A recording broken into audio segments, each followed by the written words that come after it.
ranking.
Hello, good morning, good afternoon, and good evening, wherever you are. Welcome to our stream. This is the OS World Cup 2018 group stage. Technically, this is the day 2, so I guess we'll start with that.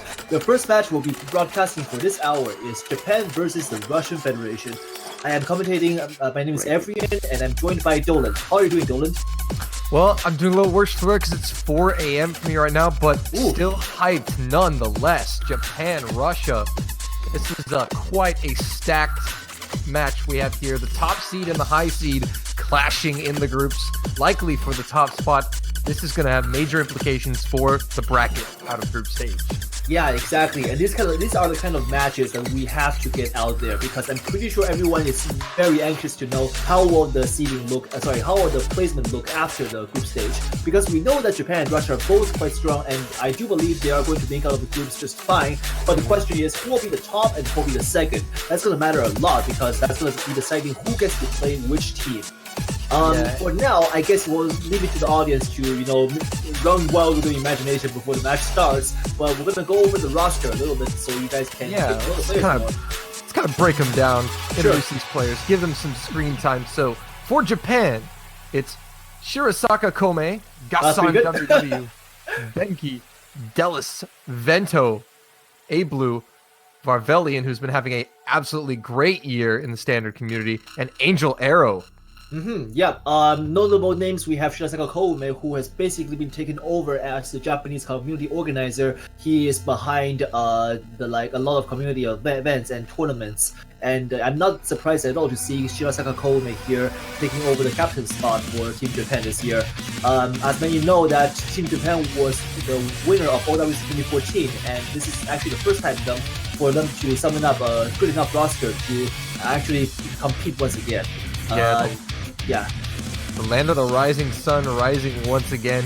Vento and Varvelian, two really scary good players on that Japanese team. A vital part of that roster. And Russia looking good as well. Unfortunately, they transitioned to lobby, but so I feel kind of bad because we can't give Russia that big. Yeah, I was just not to worry. I'll be sure to jump over to the players once we get into the match. For Russia, well, on the screen here we have Folong, Alumetry, Red Pixel, and Talala. I believe they are just doing their warm-up map right now. So among this roster, some very old names that we did note: Red Pixel, Talala. They were old veterans. I believe Folong as well. They've been around for many years to come, actually. So they definitely have experience to lead their team in OWC. And then this is is this the? This may actually be this is I think this is the map that was picked in the OWC 2015 finals pool. That was a hard pick. I do remember seeing this map. Yeah. I'm just not sure if it's the same map, because it's been like 3 years already, so how time flies, and I couldn't really recall if it's the exact same map, but I'm pretty sure it's the same map set. So someone can maybe double check that for me. Yep. Yeah, this should be an absolutely thrilling matchup. Two teams who have improved in their rankings and seedings this past year. Japan in 2017 were ranked 20th in the world. in the World Cup seedings coming into the tournament. They're now 10th overall. Russia jumping from 11th to 6th. So 2 teams who are improving very quickly, about to clash. This is going to be a great match. Yeah, this can be considered Clash of Titans level because Japan, although it's never known as like the superpower, they have never been like faded away. Like they've been just lurking in the background, waiting for the chance to strike, like a ninja, if you want to call them that. Yeah. Yeah, ever since 2014, and this match is so important considering that the group that they'll be matched up with in the round of 16 contains Canada and Germany. So those 2 teams, that's the group that they'll be facing in the round of 16, how they'll be matched up. So very important. This might determine who faces Canada and who faces Germany. For Canada and Germany, their seedings, their placements already been decided, right? I believe so, yes. Canada did defeat Indonesia, and Germany defeated Canada. Okay, so Canada will be second, and Germany will be top of group. Yeah, unless Indonesia defeats Germany. Okay, I think Vento just failed there, and the client just stopped playing music completely because of the first client. The client was sad. To explain what happened, because the OS20 client have 8 instances running at the same time, and obviously playing the sound effect and music for all 8 clients at the same time can not only be taxing for the CPU, but also quite just a chaotic experience if you hear 8 different sound effects. 8 audio tracks overlaid on top of each other. Yeah, exactly. So, so how we deal with that is that we take only the first client, the top left corners player. So yeah, if you ended up being the number 1 spot of your match lobby, do watch out because your sound effect is no pressure. No pressure. Just know that we'll hear every single miss from you, and good luck getting that full combo. Yeah, have fun. Have fun. Plus World Cup, only thousands of people watching. Yeah, no big deal. And speaking of which, I believe we have hit like quite a high number of viewers on this weekend. I've been around for the OWC since 2014, and I will say that over the years we have seen quite a dramatic increase over the time of viewers. And this is like the most populated weekend for group stage. I think we've hit over 3K. Yeah, group stage quite, so far. So big round of applause to the community and to everyone. Thanks so much for tuning in, and I hope that you guys will enjoy what you see, which are about. Yeah, because you guys are in for an absolute treat. This block, Japan, Russia, and then afterwards, don't go anywhere. We have China versus the United Kingdom. Ooh, that's another really awesome matchup. Yeah, gonna get to see another great match.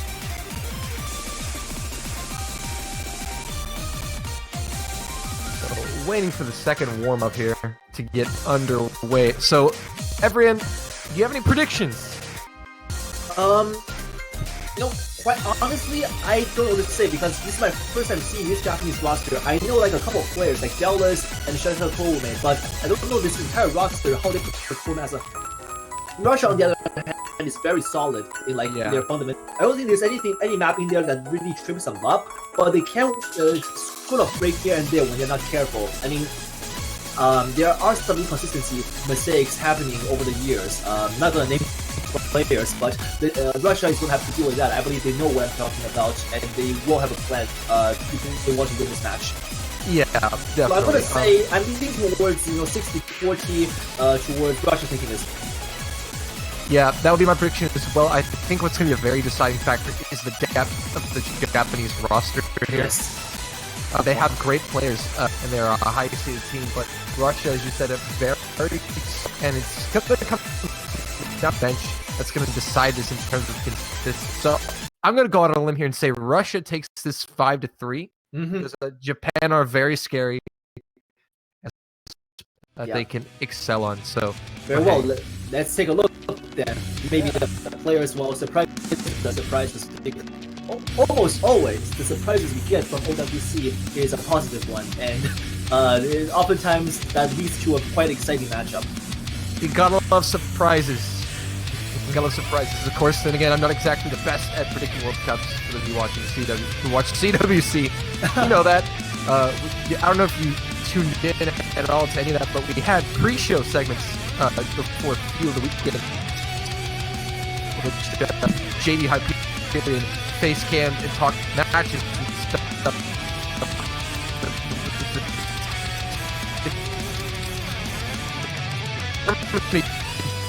Germany.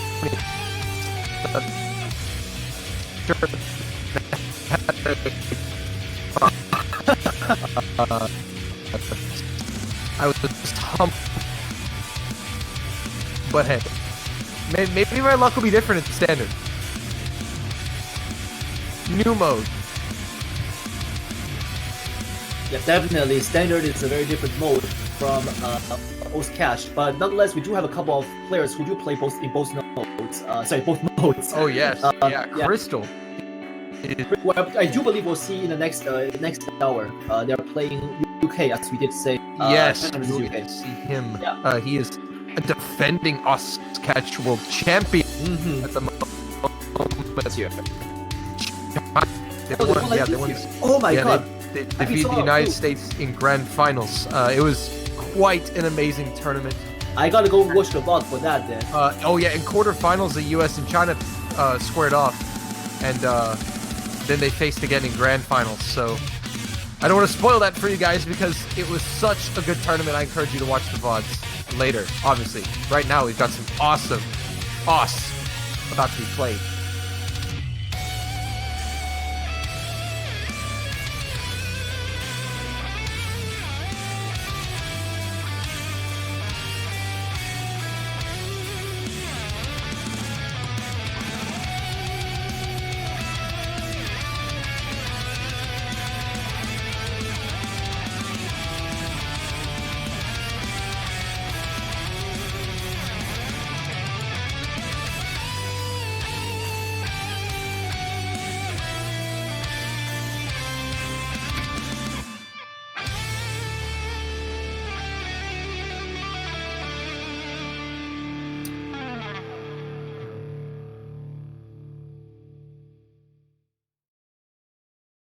Okay, seems like the stream is fixed. Yeah, sorry, having a little bit of technical issues at the moment, so... Yeah, we do apologize for any of the technical difficulties. After all, this is a brand new UI we're just experimenting with this weekend. Peppy wanted to push something out brand new for you guys, so, you know.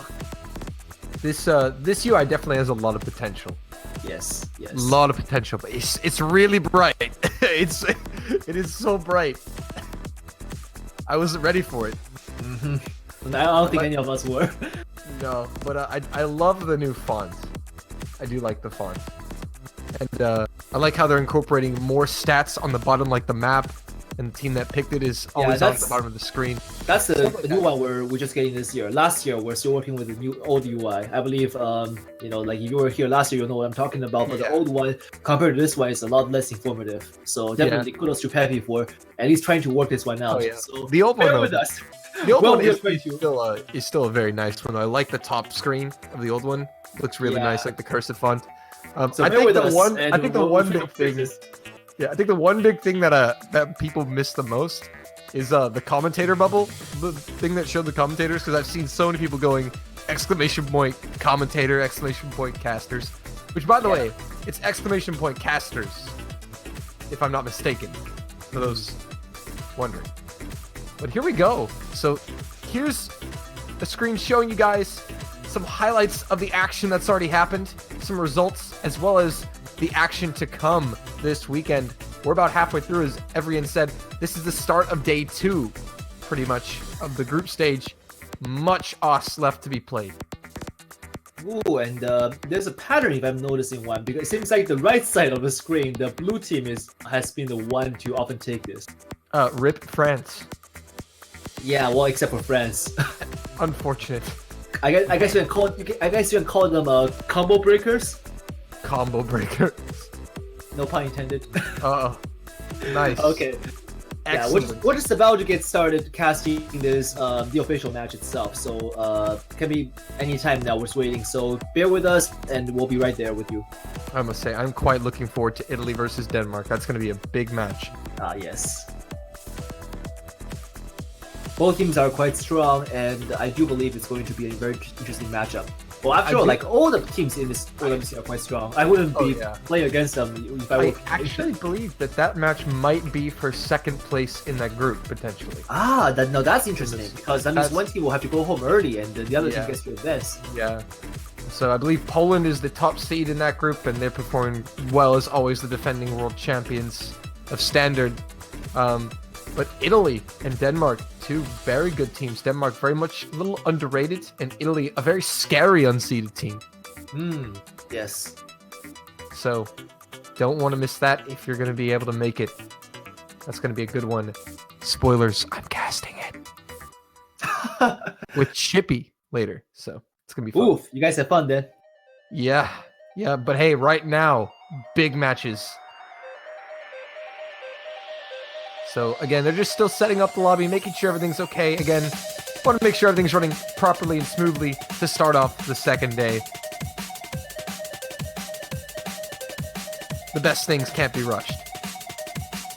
Exactly. So while we're waiting here, how about let's do a little PSA for those who do not know. The OWC is actually community sponsored almost entirely. We do have support banners in the shop. So if you see a team you want to cheer for that you anticipate winning the OWC, if you can buy a banner, for example, for France, for Great Britain, for China, USA, whatever team you want to do. Yeah. So and it's a great way to go to support the community and to support the teams, because all the proceeds do go towards the prize pool, and the players will thank you, of course, for that if they do win. Yeah, it's definitely a worthy. Oh, and we don't have those yet. Okay, I believe we'll be soon to have those, right, Deadbeat? They're coming soon, TM. They're coming soon. We'll alert you whenever we have them. All right, yeah. Yeah. Yeah, I kind of, I guess, went ahead of myself. Hey, but just be aware. Next weekend. Okay. Oh, All actually, right. is it the first map already? No, I don't think so. No, you get into the bands. Yep. Okay, so the bands. So despite what UI looks like right now, Japan I don't think has taken the point yet. The players just getting the bands out there. Yeah, Japan has not taken the point yet. That's just got to be updated real quick. Yeah. So Russia has banned Crush, the Nomad, sorry, not Nomad, the Hidden Pick. Hidden Pick, yes. And Japan has banned Indifferences, really? No fidget spinners. No fidget spinners. Oof. That's going to be interesting. Well, I mean, that map does kind of trip up some people. So I guess Japan it's just comfortable with it. Yeah, it's a fair ban. It's not a popular ban, a fair ban, but it's just not what we've seen banned. But hey, again, these are two great teams facing each other, so maybe they're just banning to the other team's potential strength or weakness. Yes. At this point, these teams definitely are not banning because they can't play a map. So it's definitely going to be a strategic ban from Japan. We'll see how it works. Hopefully, it works out in their favor. I do believe that means Russia are getting the first pick. No, Japan is getting the first pick. Japan won the roll, my bad. And their pick is a Fremont pick. Breasts or quietly leave the room. Breasts or Brexit. Well, I think we can say that when UK is playing China next time. Oh yeah, that'll be perfect. Yes. We're warming up. All right. So once again, on the screen here, this is the map pool that we're playing this weekend. This is the group stage map pool for those who are unaware.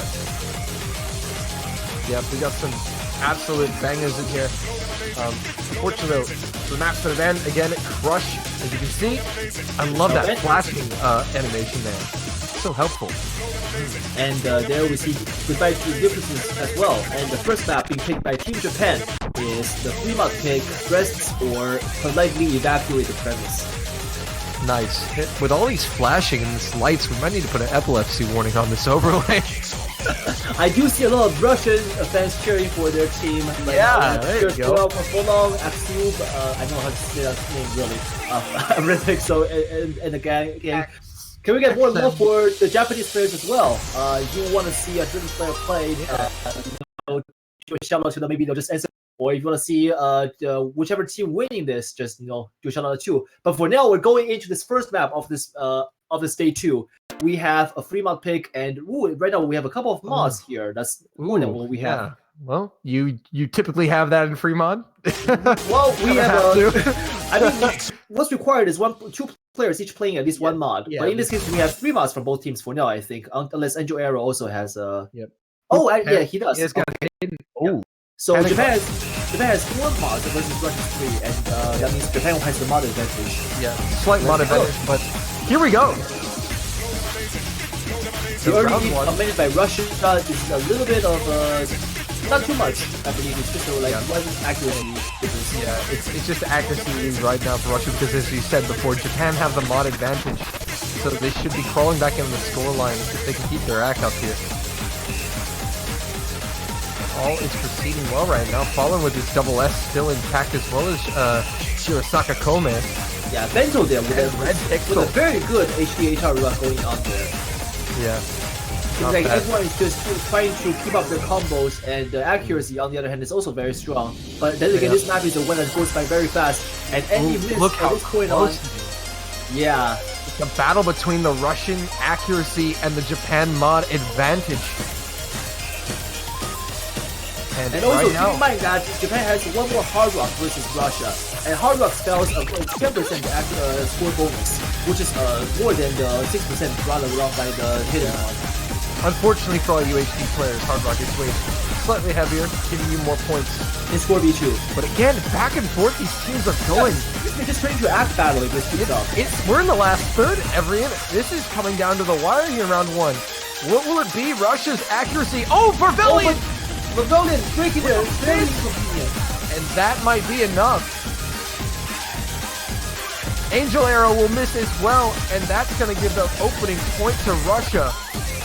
Yeah, Japan, they're going with a high risk, high reward, but this is turned out to be too much risk, and the reward is just not worth it. And intense stuff already in round one of the match. But Russia take it 1-0. And Russia takes over Japan's pick, so they get it. So scores.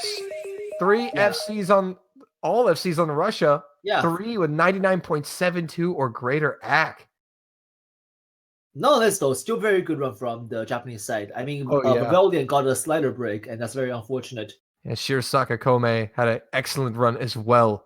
Yeah. And Vento playing very well, FCing with HDHR. Yeah, both teams, the Nomad players definitely did what they're supposed to do, which is to get that full combo the team so desperately need. And that was a break point for Russia. Yeah. But already we're seeing quite a matchup already. Like, this is a very close game. If that is Red White Terrorism. Yeah, this is good. And if that Chui DPM, a very fast ultimate map. This is going to be a test for both speed and accuracy. Yeah, and if that opening round was an indicator of how this match is going to go, we are going to be in for a treat. Because that came down to the wire at the end. We'll see if Japan can redeem themselves here with a break point, or if Russia will capitalize and make it. Once again, this weekend is all about consistency, because the map 4 is very easy. Any team, any player can do it on their own. But the question is, can they reproduce their best results every time? Now that is what consistency is all about. So Russia here definitely look very consistent today. So maybe they already noted what I had to say in the beginning, and they worked on their consistency. And this roster right now looking very good. Yeah, looks like we are seeing some substitutions on the side of Japan. Vervelian coming out, as well as I can't forget who came out, but A Blue coming in, as well as Benki for Japan. And we will see Aiden come in for Russia. I believe Alimetry also jumping in as well. So a few subs for both teams for this AR 9.5 no mod pick here. Railway Terrorism round 2. This is Russia's pick. Big spinner. And it is going to go to Japan on the spinner. Yeah, the spin to win game goes to Japan, but that's only the very beginning. Until we go into the actual map itself. A Blue with an early drop. Yeah. But it's in the very beginning, it doesn't really matter. I think it only neutralizes the spinner advantage. Yeah, at this point, really. Early drops much better than later. So this is still definitely overcomable for the Japanese, as they've almost made up that score difference completely. They are bleeding down the throat of Russia. Yeah, but this map is mapped very intensely throughout, so a break can happen anytime. So let's keep our eyes peeled about who is going to break next. Yep. Seems like the players are very consistent through this first section. Here we go to the first chorus.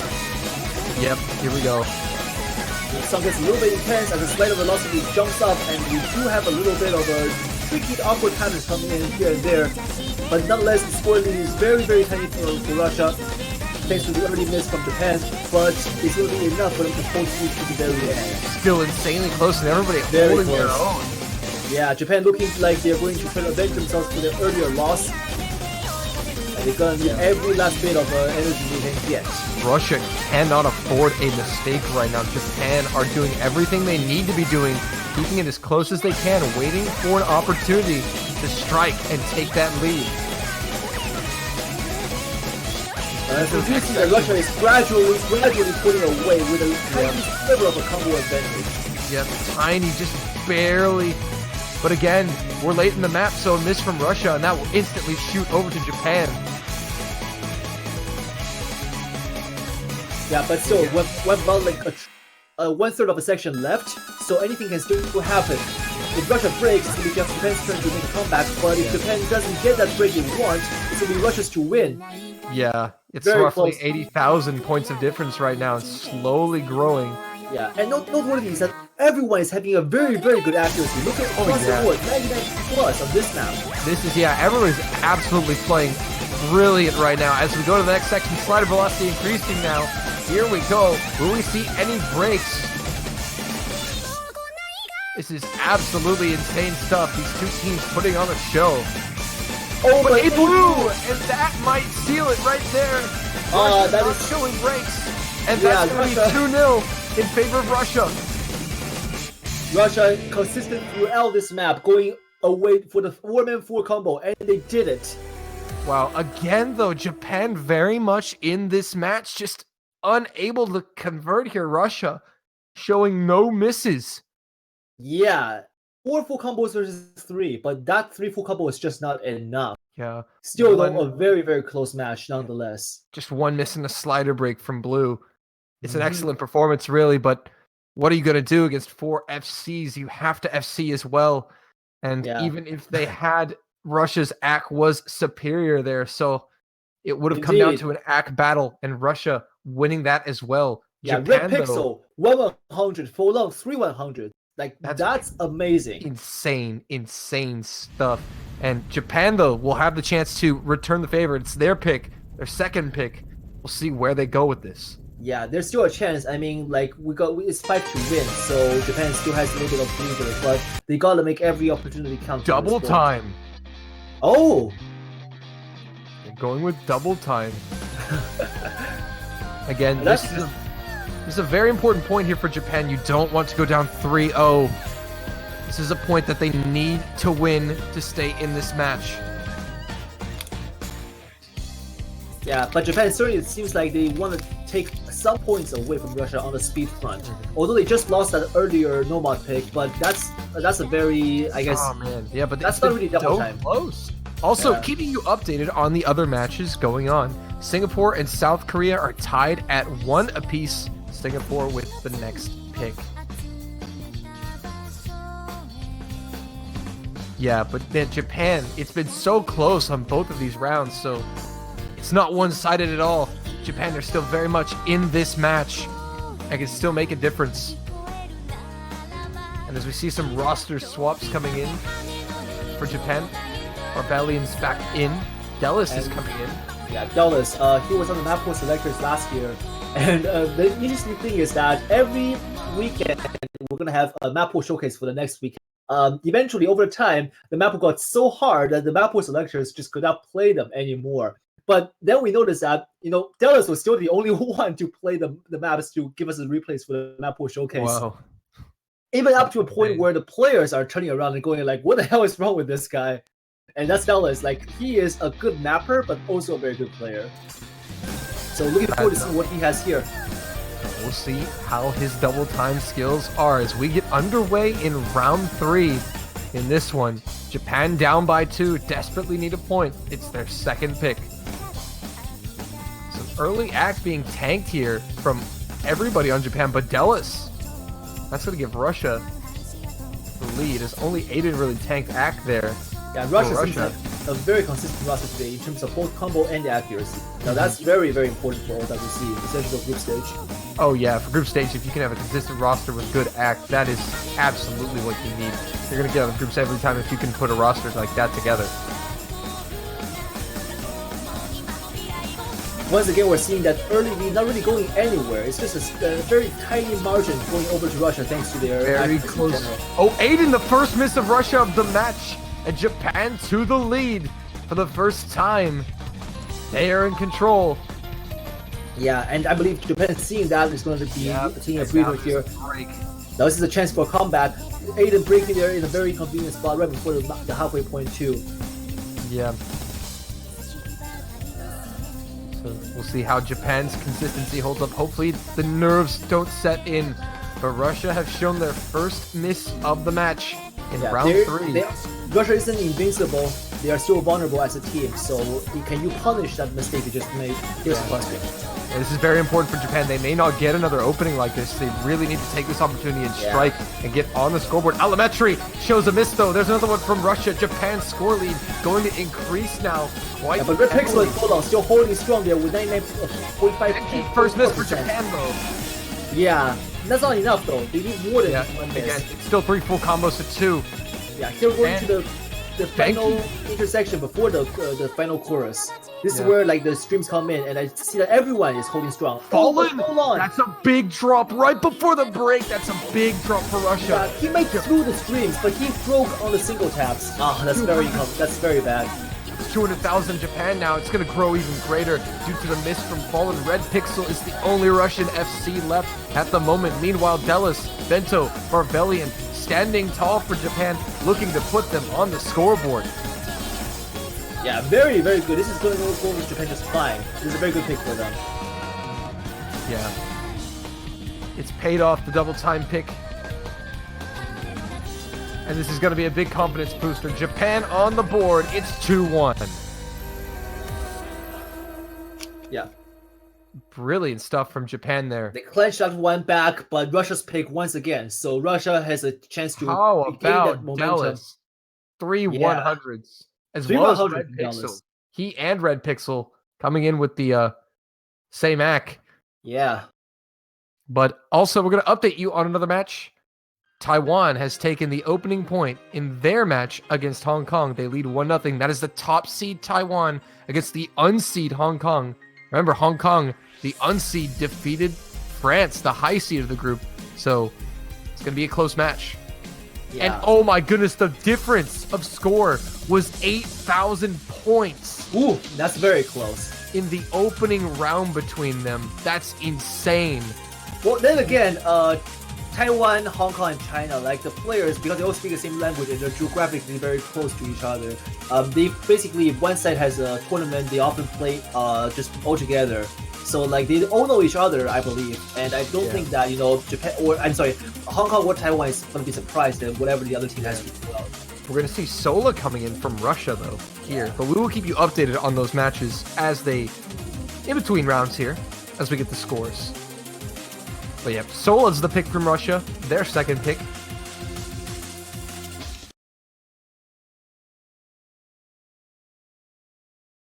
Yeah, this is also very fast. So Russia is looking to try to conquer Japan back on their own speed game.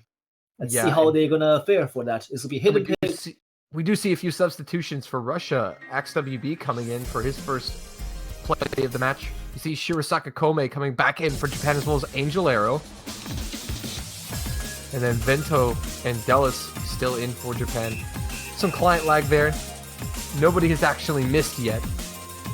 Or we believe so. Yep, nobody has missed. Yeah. All right, so here we go into the map. Hidden pick. Shirasaka Kome though. There's the first miss for Japan.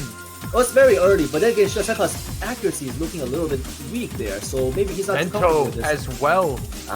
Again, early misses not going to hurt Japan too much, but they are on the back foot here. Yeah, Angel Arrow and Dallas still holding on for their team. They're looking to punish Russia for the next mistake. But Dallas looking down. A little bit weak now. This is going to be a little bit hard for Japan to come back. We're going to need Russia to break right now. Starting to break right now. Red Pixel holding the SS still as Dallas finds yet another miss. Japan really behind here. AxeWB will find the first miss for Russia though. But still, Japan are going to need much more from Russia if they're going to take this point. Yeah, Angel Arrow, despite holding the FC, is not really holding a good accuracy. He is the weakest accuracy compared to Russian players. Dallas struggling to find his footing in this one. And there goes Angel Arrow. And that's going to be a nail on the coffin, I believe. Although it's only a 2/3 of a way in, I don't think Russia's going to make too many mistakes in the end for Japan to punish. There's no full combos on Japan. Although Shirosaka Kome and Vento have been rebuilding quite nicely. Russian players are just nailing those streaks. Elementary Red Pixel and Aiden still dominating right now with full combos. There's nothing that can be done unless we see a complete meltdown from the Russian side. They're going to be extending the lead to 3-1 here.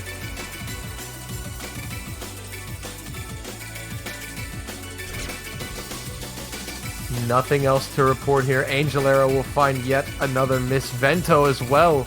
Japan limping across the line here on this hidden pick. Russia showing their dominance as Aiden will find the miss at the end. Won't change things. 3-1 Russia.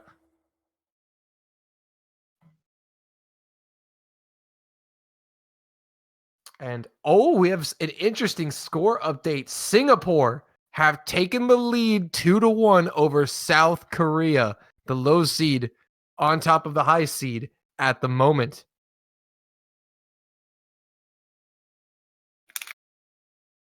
So interesting stuff right here. So Evrian, with this pick, where do you think Japan's going to go with this, given the matches we have left in the pool? Well, Japan has shown that they have the potential on double time, so maybe they're going to go for the other double time pick, which is Hokiboshi.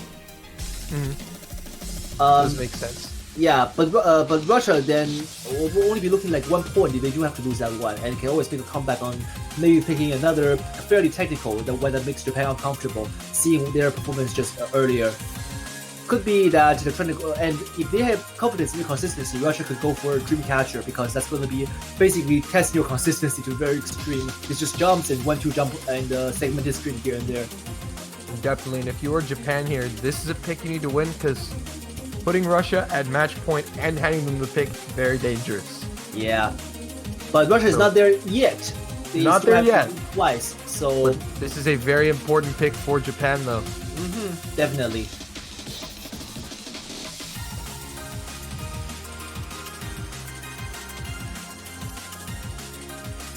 Yeah, I think Hokiboshi probably would be the most logical choice. And actually, Japan is going to be the one picking Dreamcatcher.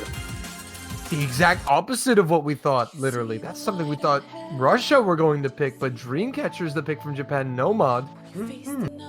Good to see my boy Depps getting his map played on stream. But yeah, a lengthy consistency pick. Japan must be confident on this one. And an update, Hong Kong have tied it against Taiwan at 1 apiece. Unseed, tying it with the high seed. Interesting matches on right now. We will keep you updated.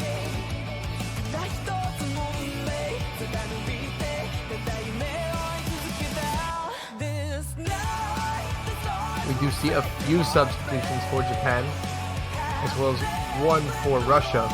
Yeah, Gasan WW is going to be coming in. A blue up also coming. Oh, that's interesting. I actually thought that Dulles would be staying in, considering he's a very consistent player. But I guess maybe he just wants to give his teammate a better shot at this.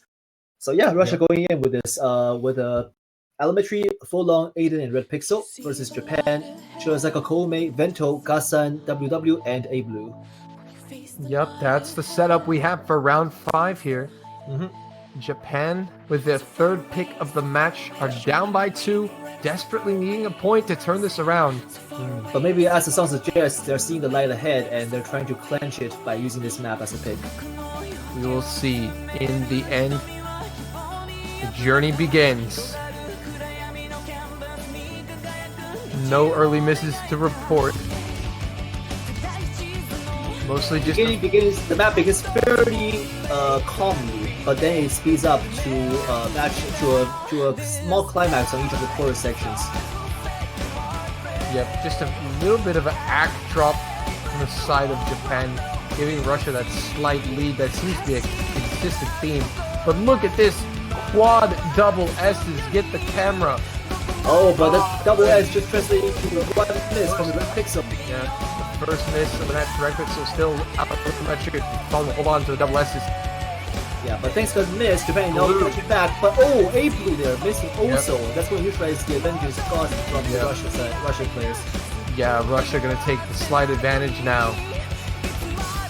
It's not gonna be the end of the day yet because we still have a long way to go before the end. Oh yes. It happens still. Yeah, for Russia with the slight combo advantage, they now have the lead.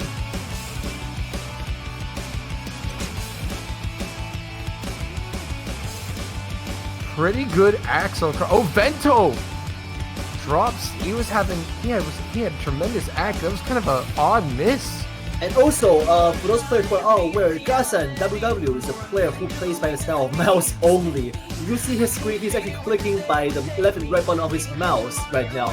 Unlike the other players who are playing by tablet and keyboard, if they're not playing with mouse. But even with mouse, they'll be playing with a keyboard combination. So that's very, very cool playstyle. Insane. And he's rocking a 99.7% accuracy with that. That's very, very impressive. And he is keeping Japan's hopes remotely alive right now in this, as that score gap has grown due to the miss from Vento. Again, final third of the map now. There's still opportunity for Japan, but they're going to need to see something from Russia, a miss or two. Yeah, to get but I don't back think into Russian players are going to give them that. I mean, Red Pixel is the only thing they could Vento there on. Once again missing, that's not going to be good. Yeah, and this might put Russia... That may just seal the deal. Yeah, the score gap is getting insanely big. Not enough time for Japan to close this, unless there is a fail. But Gassan playing like a monster. But also, can we just note Fallen? That act is ridiculous. Oh, Gassan! He's broken. No. Yeah, well, then again, he already did a lot of work for his team, so yeah. Hirosaka Kome. Hold on there, his accuracy definitely speaks volume alongside Aiden and Red Pixel. Yeah. Sorry, Aiden and Elementary, both above 99.5%. Oh, above 99.5%. Fallen with 99.92. Yeah, that's like 1/100. Yes, 1/100. 100. Russia up 4-1. And they have the pick. We'll try to put it in the books. Singapore and South Korea are now tied at 2 apiece. South Korea tied that matchup. That's all we have to report for other matches at the moment. Interesting to see where Russia are going to go this, because I think Dreamcatcher is something that we thought Russia would have picked. Didn't think Japan would have picked it. They might go with something like Harlequin. Could be. I can see that being something really difficult to try to. Yeah, try to like force the Japanese players out of the comfort zone to give them the match entirely, or they could go for something a little more to their style. Maybe going for a free map pick. I'm looking at Yume Mapoloshi. I don't think that map has been picked a lot this weekend. Yeah, that I feel like it's gonna be Harlequin or Yume. Japan has to win 3 in a row to get this into a tiebreaker, so we'll have to see. Not impossible, but Japan's certainly not in a good position right here.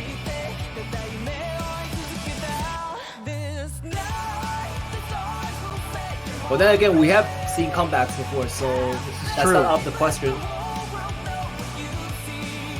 Japan fans, support your team in chat. Give them your energy. They need it right now. Still, Russia taking their time on this pick. Oh, it's going to be Yellow Splash, actually. So they're picking Yellow Splash after all. Going to try to seal the deal with Yellow Splash. No mod. Not a bad pick, actually, considering that, I guess, if you're Russia right now, you probably feel that your overall consistency is just better than Japan's. Well, I wouldn't be surprised, because they definitely have shown that over these past 5 maps. True, definitely. And Yellow Splash, a decently technical no mod pick here. Yeah, it's not too hard, but they're definitely places we can still come. So yeah, looking to see who's going to be the ones to fall victim to those. Yep, we'll see who falls victim indeed, but Japan going to make the substitution as Taiwan now take a 2-1 lead over Hong Kong in that match.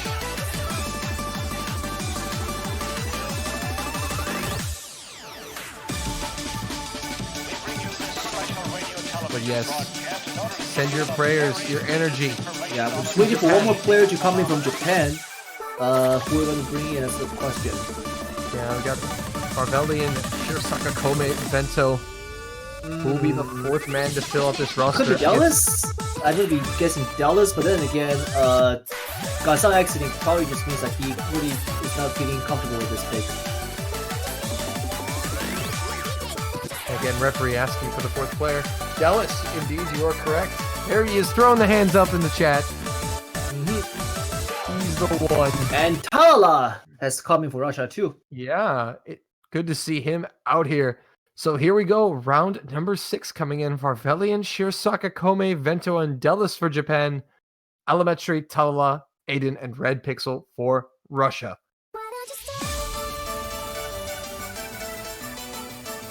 Russia at match point.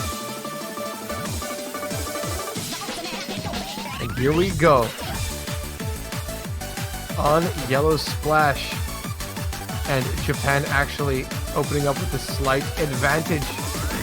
That's something we haven't seen today. On so Ag, far, yeah. Yeah, so far, every map, Russia's been the one to take the Ag. Yep, but this time it is Russia dropping slightly on the accuracy, giving the lead to Japan. Again, still anyone's game right now. Oh, Aiden there, almost missing here. His cursor was cheating a little bit. I saw that. Save. Yeah, that was very good save. But thanks that no save, the team's gonna stay afloat. They're just behind Japan. Nobody has dropped it. This is very close. They want to watch it closely section for the rest of this one. Yeah. Yeah, it was a big scare for Aiden. He might play a little bit more nervous. Yeah, also Japan, 3 players still holding double as a skill. That's insane, and Shirsaka, the only one who isn't, is at 99.8. Talala's the first miss, and he's probably not exactly as warmed up as everybody else. Japan. Yeah, and thanks for the next one is take over and start running away with a lead. One miss, just all the volume there is. That's the scary part. But it's not over yet. Still difficult as Varvelian falls. Ah, that could be big. That could Russia be big. now have the combo advantage, and there may just be enough time.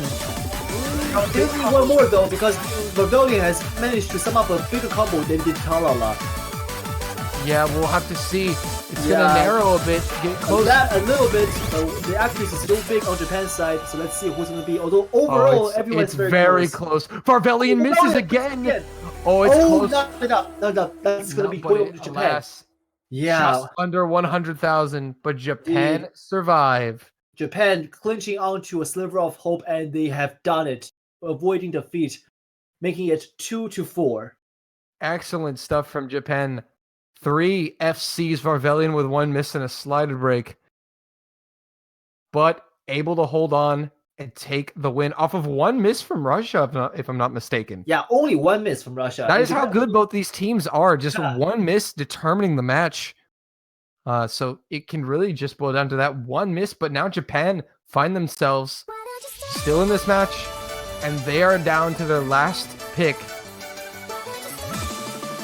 They will now have to win, take a break point, and win tiebreaker to win this match. Not impossible, but they only have Hard Rock, 1 Double Time, and 1 Fremont. Hard Rock is untested waters for both of these countries. Honestly, I'm thinking they're going to go with Hiboshi for Double Time, because that's where they got their first point on. In Double Time, they may just go with that. Are you feeling something else, Ifrian? I'm gonna say that I will keep silent and see what the players have to take for this one, because honestly, I thought that Japan would have lost that one, to be very honest. Yeah, we kind of find ourselves in an interesting situation here. Yeah, not saying that I don't trust Japanese players, but just felt that up to that point, Russia was so commanding in the lead, even though the margin of error was only 1 person every map. So we may just see Russia taking the next one. But then again, Japan has to pick, so who knows? Maybe they'll be able to pick something to get a third point for themselves, which is very, very important for if they want to stay in. I don't think we're gonna see Yume Moroboshi or Maboroshi. Not. I mean, we might, but I don't think Japan will be the one to pick it, considering. Yeah, I would say they're gonna pick Hokiboshi. I feel like Russia are going to pick that if they lose this pick here. Or they go for Halo Queen. Or Halo Queen, yeah, those are definitely two good maps to pick. I feel like it's going to be Hokiboshi or Clock Strikes. And it's going to be Clock Strikes, so we're going to be jumping into Hard Rock. No, that's interesting. Well, Clock Strikes, nothing too hard about it. It's just about consistency, really. Hard Rocks, despite being Hard Rock, it's not going to be like Nightmare, unable to play Hard Rock. It's only group stage, so every player should be able to play this fine. Yeah, as we're gonna get a quick fix a few technical issues real quick and be right back. But yeah, so Hard Rock, the first time we're seeing Hard Rock in the match. And I do like this pick from Japan. They just won a, I don't know if you can call it a consistency pick, but they did put together a very impressive performance in Yellow Splash with 3 FCs and a 1 miss. So consistency pick might not be bad right now. And considering that nobody's played Hard Rock yet in this match, it may very well catch Russia off guard. But this does have backfire potential. Indeed, it's a very easy reactive thing, so basically this comes down to who can get the full combos and the accuracies right. Yeah, accuracy is going to be super important on a map like this. Yeah, quite honestly, I thought that Russia would be the one to take this, if anything, because it's so easy. Yeah, I agree. But these teams have just been kind of just doing the exact opposite of what we predicted. Barbellion says no map. Interesting. Well, speaking of no map, I mean, like there are other very good players who are, not very proficient at keeping up to date with the map pool. Looking at PogChamp. Yeah. Interesting stuff. But Taiwan have taken a 3-1 lead over Hong Kong just before we get into this match real quick. Keeping you updated on that. All right. I do believe we're starting. But here we go. Round number 7. 4-2 in favor of Russia. Japan facing a loss here. Trying to run it back with their last pick of the match. Clock Strikes. Yes. Well, one OK Rock is pretty big fan in Japan, so it could be that they want to put it out. Let's go out with our favorite song. But I mean, is that Japan's thought? So I'm gonna say that the players on the Japanese side have something planned here. So good luck to them on pulling this one through. One OK Rock giving Japan the powers, but this time is Russia. It was Japan with the ACK lead early, but now Russia have taken it. So again, the ACK battle is going to be very important in this. Yeah, if not ACK battle, combo battles for sure. It's gonna be who can hold the full combos longer. Yeah. Just definitely be paying attention to ACK, as it may come down to that in a consistency pick like this as we get into the first section here. Such a good song. But Angel Arrow has tanked ACK a little bit, as well as Benki. They've tanked down to 97, 98. Yeah, I think that Russia's going to be running away with the lead for now. Yeah. Oh, Neko Diesto! It's his first play of the match. Is that a lag? I think these crews are hitting that, but I'm not too sure. Let's take a look at what the server has to say. Yeah, he's going to update very soon. He did miss? Yeah, he did miss. Okay, so Japan's going to lead very soon. Yeah, Japan will be taking this lead very soon. Neko Diesto, maybe not exactly warmed up. This is his first, maybe he's just the Hard Rock specialist.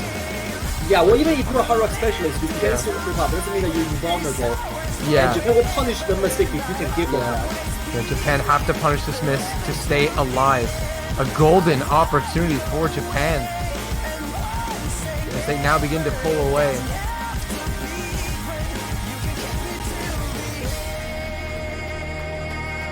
All right, and with this break section, the scoreboard is displaying the players. We get a break. Yep, the scoreboard is based on the players. The Japan knows what's going on.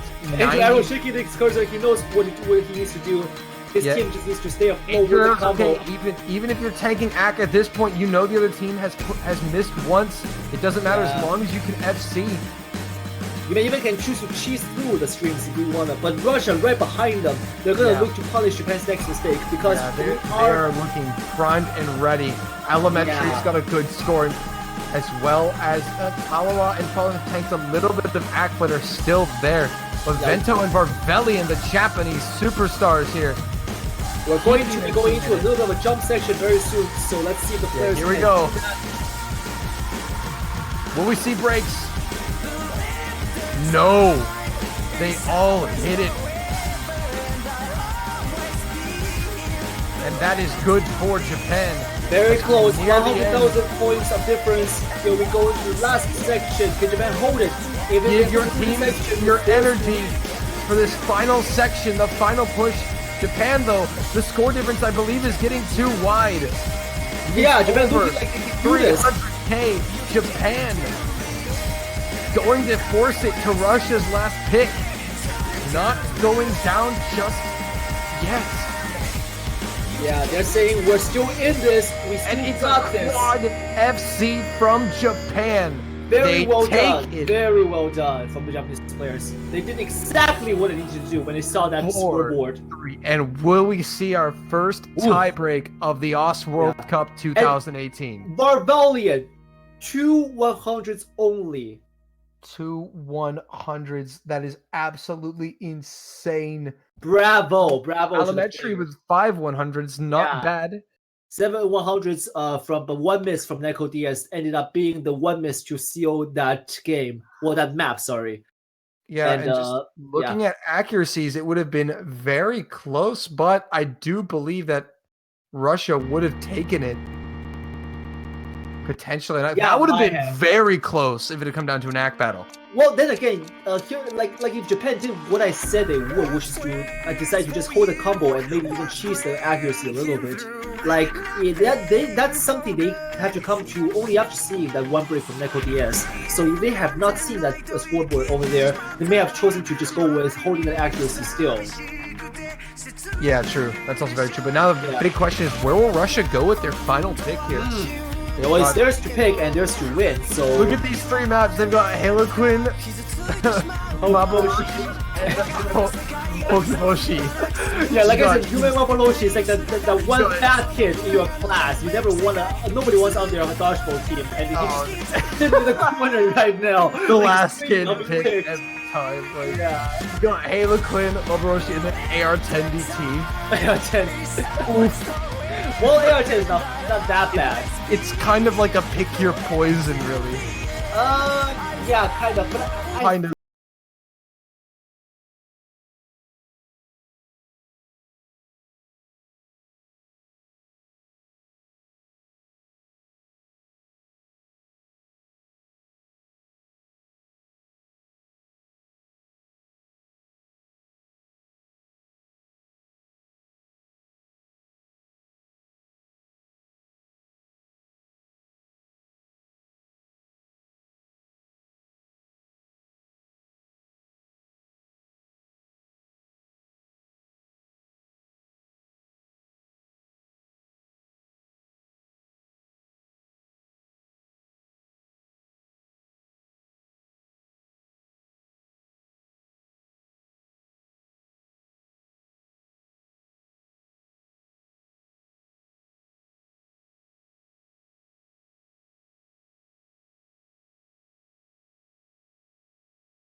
Japan for trying to make the comeback happen. Very well played. Very close. Very By close. all teams. Farvellian just unfortunately found 2 misses back to back.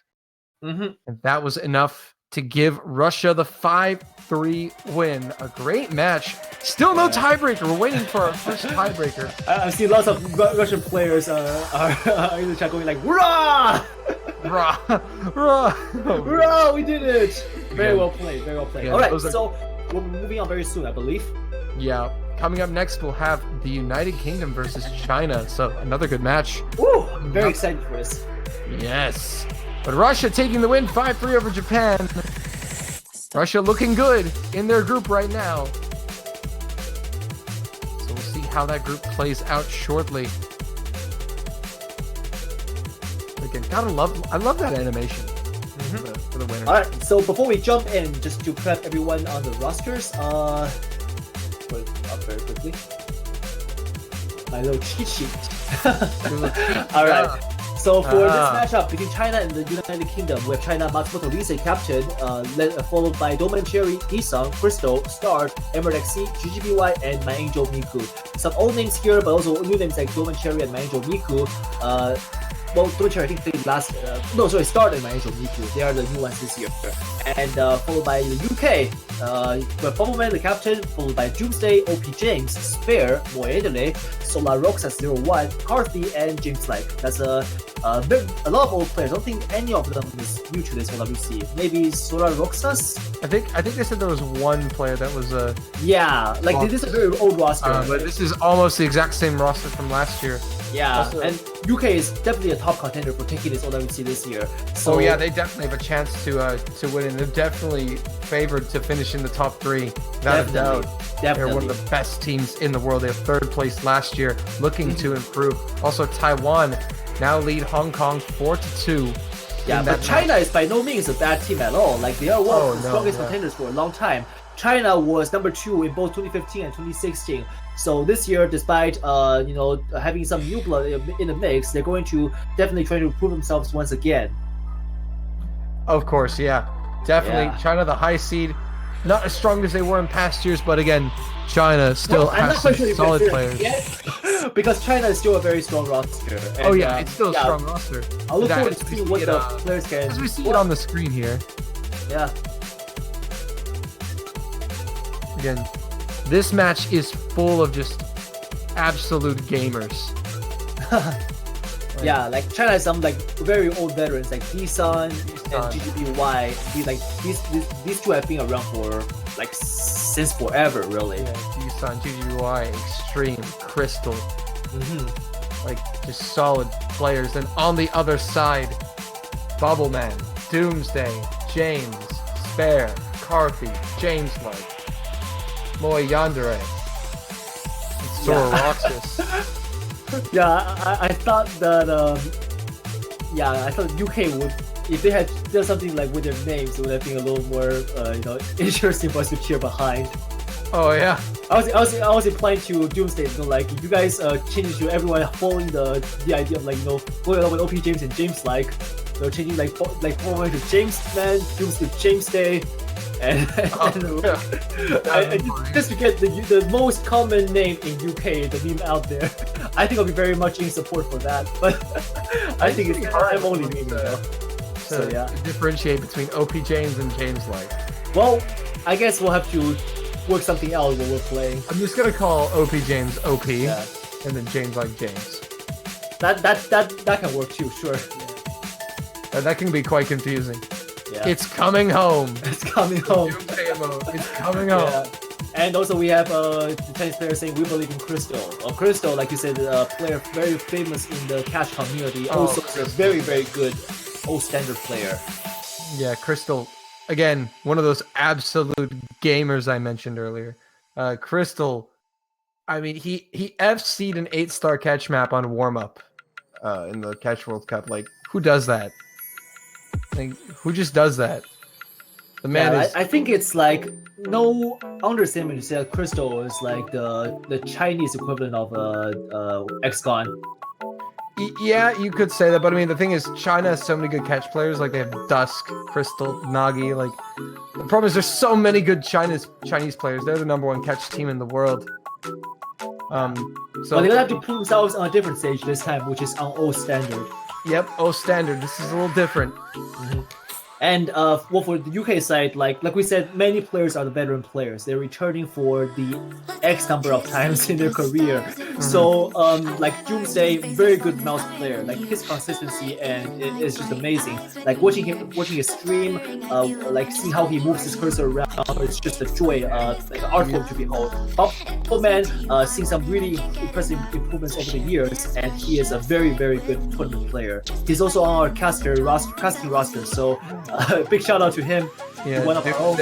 Definitely up there with Mouse Easy in terms of just top skilled mouse players. Like, absolutely very consistent, and that is exactly what you need in these group stages. The UK are just such a dangerous team all around. They're really well-rounded and can cover a lot of mod brackets. Exactly. And for the last match, that's the Russo-Japanese War. For this match, I guess we can call it the Opium War. Oh, the Opium War? We should be getting into this match very shortly.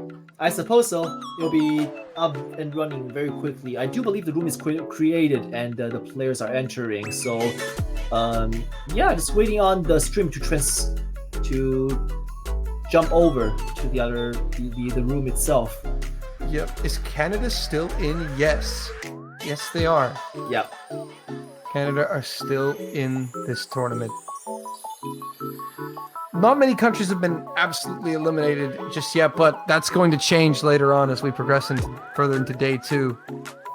What do you see? Singapore played. Unfortunately, they're not being streamed right now, but they are currently playing against South Korea.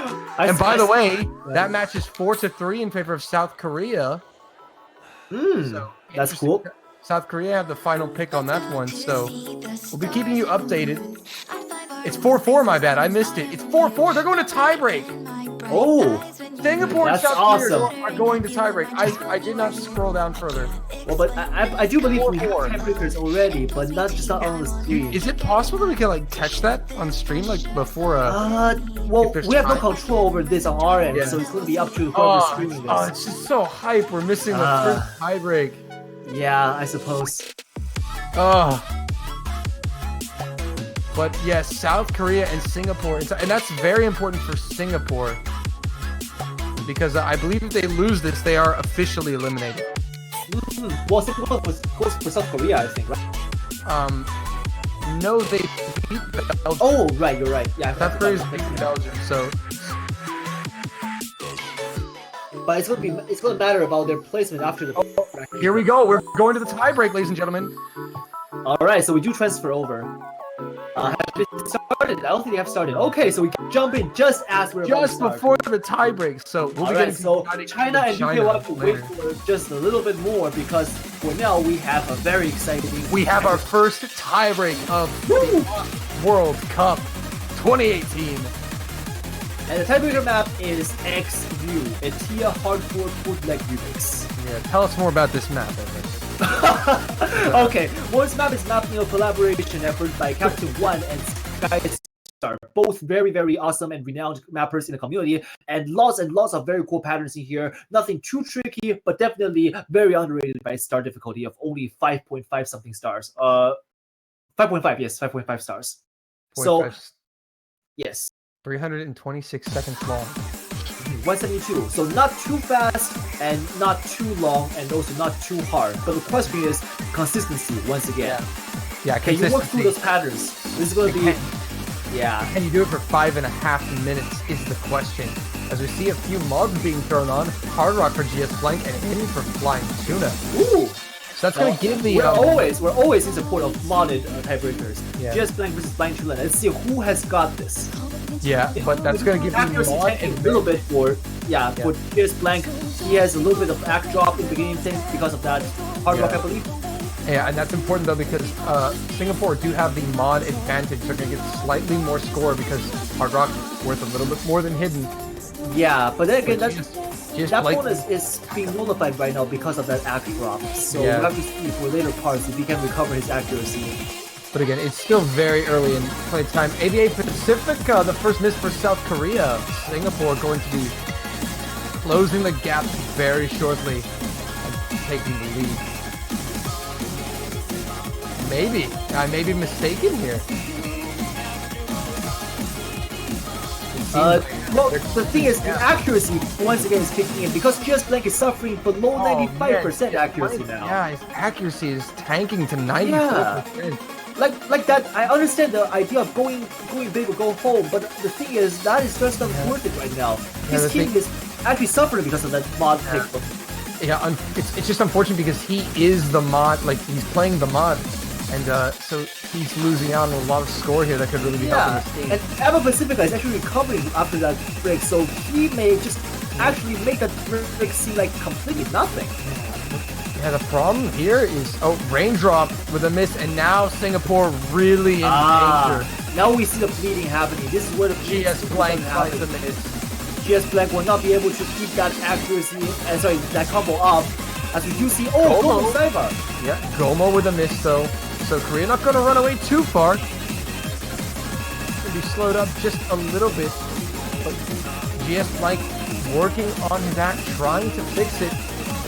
Yeah, South Korea holding 3 full combos. Actually, no, wait, Gomo Cyber is doing this. Yeah, Gomo and Pacifica also missed. So 2 full combos on the side of South Korea. So not over yet. It's still within reach for Singapore. 100K. Yeah.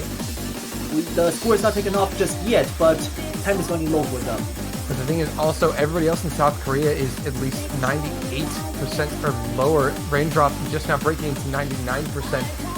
And you have Flying Tuna with 99% and Karuno with 99.6. Yeah, score on the board is very, very impressive for South Korea. And Flying Tuna there, despite with Tuna the miss, though. And that's because he's the mod for South Korea. I was going to say, despite the miss, he's still holding a fairly good accuracy, but it seems like that little screen there tanked his accuracy to below 99% now. But GS Blank there, still suffering, not really recovering his accuracy, down to 92%. A lot of hundreds on that stream there. He's trying to recover.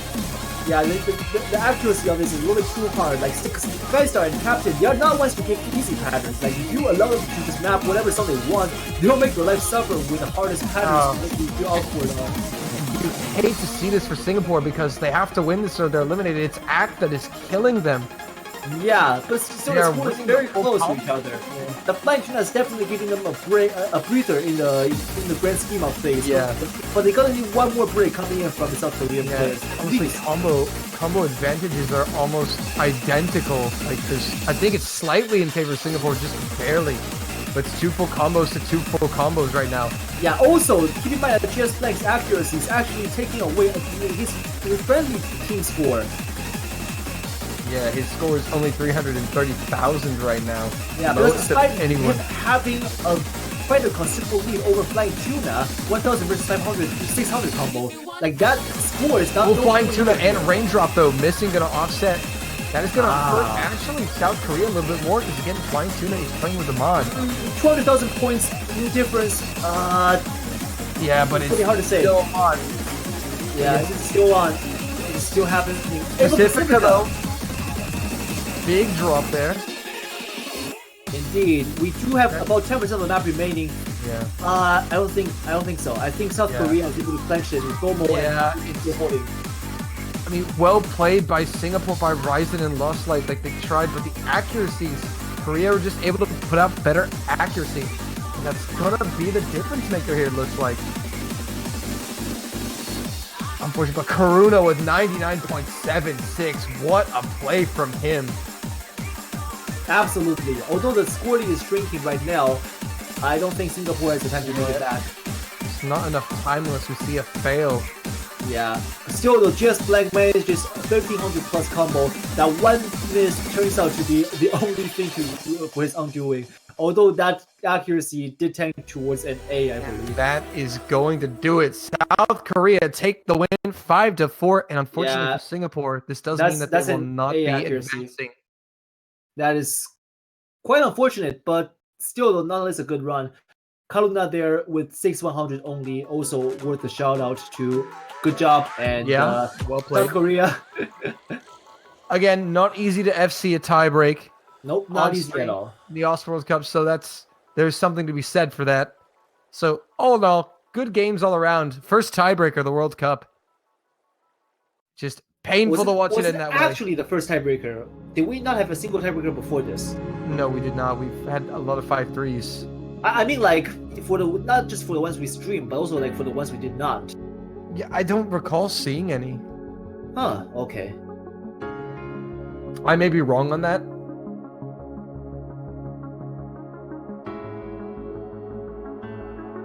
But again, so we're going to be rolling into, I believe, China versus the UK very shortly. Other matches also happening. Australia and Finland are playing as well. Australia is leading 1-0 in that match. Do you have the stream switched over yet? No, waiting. not at the moment. I believe we're Okay. still working on that. All right then. Well, let's take a look on the other matches for now then. So, like you said, we do have Finland playing Australia, with Australia leading. Ooh. Aside from that, we're still waiting on, I think, the Hong Taiwan Kong. and Hong Kong just wrapped up. Yeah. Taiwan taking the win 5-3 over Hong Kong. Very, very good job to both teams. Yeah. I mean, Hong Kong manages very close, I can imagine. Yeah, I mean, that's big for them. They have a win over France, and they put 3 points up against the top Yeah, seed. so it turns out I think Taiwan and Hong Kong are both advanced into the past group stage. Yeah, that's pretty crazy. We get into some warm-ups here for China, UK. Is I believe the UK's pick for warm-ups. I don't think the Chinese players know about this map or the song. Star is not even trying to play this. He's just going like, yeah, whatever. I'll move my cursor around and see if I can somehow learn the patterns. I guess I'll move the cursor and click. Yeah, I'll try to pretend that I am making an effort, but anyone who can tell is not. Oh man, that stream. Oh, Yeah. all the hundreds and 50s. Well, it's not zero or miss. Yeah. Spear, however, on the other side is managing a 500 plus combo on this map. That's actually insane.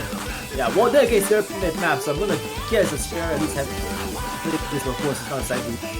Well, someone has to there we go. play this before. Extreme. Up to above 100 combo with Crystal. Yeah, There well, it goes. There it goes. Alrighty. And there goes Crystal. What is this? Summon Cherry hit that. It's Well- ridiculous.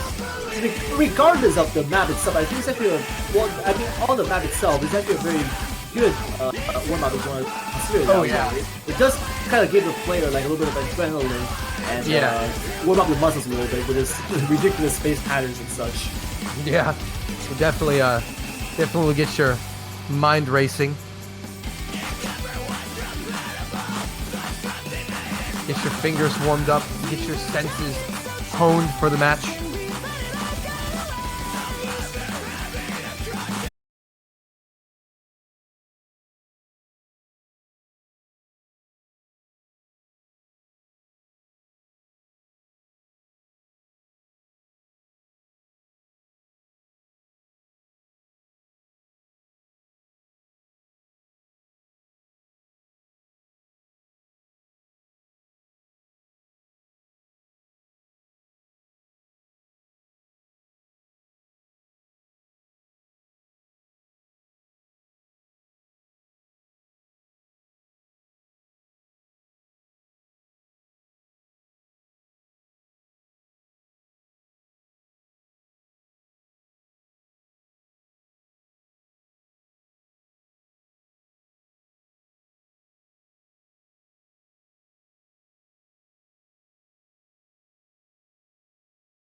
on for like a lot of times now. Why is not the match started? Well, yeah. I'm just been waiting for it to start. Just like GLHF, GLHF. Gonna have fun. Gonna have fun.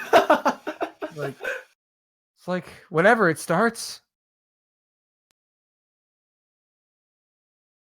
All right. Round 1, China and the United Kingdom. Big match in this group. Top 2 seeds going head to head on Hard Rock Harlequin, the pick from the United Kingdom.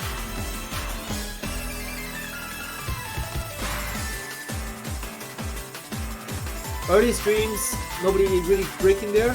Slight accuracy lead went over to China. This one is a map that's very tested your ability to act on AR10, HD, OD10, 167 BPM, slower of the Hard Rock maps.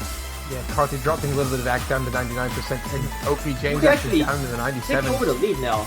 Yeah, because on the Chinese side, GGBY is at 93. Yeah, I think UK is trying to secure this ASAP, and Crystal with the first miss. GGBY follows it up with one of his own, and the UK going to take a decent-sized lead here from the start, off of 2 misses from China. Yeah, and now you can see the accuracy, the score difference just goes way in favor of UK. And they're going to take this chance to just expand the lead. Yeah, they're gonna really open this up here, and China need to see some misses from the UK to stop the bleeding here. As we're just over halfway through, almost 2/3 of the way through the map. This could get out of hand for China. We do have one more hard section coming up before we hit the end, so maybe UK can show us a miss here. We'll see. But a lot of players struggling. OP James, there's a miss. That's not enough. You can still is very much low in the driving seat. Yeah, but final course. Here we go. Oh, here we go. China gonna need to see one more miss from the UK though, because they dropped 2 of their full combos. They're gonna need just a little bit more help. Past UK, although they are narrowing that score gap quite nicely. Would definitely help because we are running out of time. Don't know if there's enough time. China definitely needs some more help from the UK. But UK is not going to afford them that help, as we still see that UK will close this first map with quite a convincing lead. 400,000 going over to them. That's 1-0 for UK. Yep, a solid opening round for the United Kingdom. Despite some low X, they're able to get it done. China struggling with accuracy. GGBY, unfortunately, dropping to 92%. Yeah, you can tell that it's not well within his comfort range, but he has to play this. So I guess China was just trying to get this one out of the way, see if they can maybe clench a point away. But UK just shown that it's well within their plan to strike first and strike hard on China. And China coming in with DT2, which is going to be Hanin Nakicho. Yeah, a very, very well expected map because I do believe both GGBY and Disan are among the top 50 leaderboards. Yep, so China instantly throwing out their first pick, trying to answer the UK quickly here.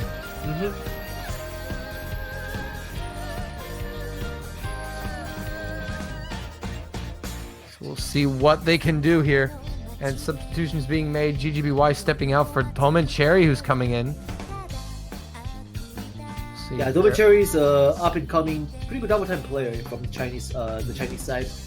Also, I will ask about there's like the UK players, the fans that keep on saying that it's coming home. I understand that it's from the FIFA World Cup, but like technically, the origin should be considered in Japan, if not in Australia or wherever Pepe's garage is, right? So wherever Pepe's garage is. Yeah, but like you want to say like Oendan. So wouldn't Japan be saying it's coming home? I think there's a more important point to that. Yeah, when everybody said, whenever everybody said in the UK it's coming home. Yeah, the UK didn't they end up getting like 3rd place in the World Cup? I wasn't giving up, to be honest. Like I know they lost in the semifinals. Yeah. And I think we lost them. Regardless, like I'm only trying to find out if it's actually like it's coming home, as in like we started this sport or we started this game. I don't know if it's coming home. All right. A good thing to say. Double pick going into this one. UK versus China, second map. Yep. Short Rocks is actually coming in for OP James on the side of the United Kingdom. Spare, of course, coming in. That's not too surprising at all because Spare has always been that very consistent double time player. Karthik here looking to like dropping at accuracy a lot in the beginning, but that's of course the beginning starts out very abruptly. Yeah, a lot of people sometimes struggle with that, but Cherry dropped a little bit, but Karthi also dropped quite a bit to 97, lowest AC in the lobby. So the China going to enjoy the lead right now. They have the AC advantage. But UK looking like they're going to try to chase after China and see if they can close up the gap. And well, it wasn't in their favor until very just now. It's beginning to shift. It's flickering just because the accuracy is so there close. it is. The UK definitely are capable of chasing down the AC, but Cherry will find the first miss of the match for China. That's going not to good. grow the score lead. Yeah. Cherry also suffering on the accuracy front a little bit. He's the lowest on the board right now. Let's hope he can recover. Osu's coming home. Osu's coming home. I love it. I love that. I love you guys. Yeah. Oh man. Alright, almost halfway through now though, so China gonna need to see some misses from the UK or it's gonna get out of hand really quickly. Yeah, this map only halfway is passed and UK is still not showing a miss. Yeah. UK not looking back here. Very consistent performance across the board from the UK players. They have recovered. Karthi has recovered his act tremendously well. So is Doomsday. Back up. But the two players that we expected to play this. I mean, well, Jibra is not here, but Disa and Verso are definitely carrying the team right now. Roxas playing magnificently.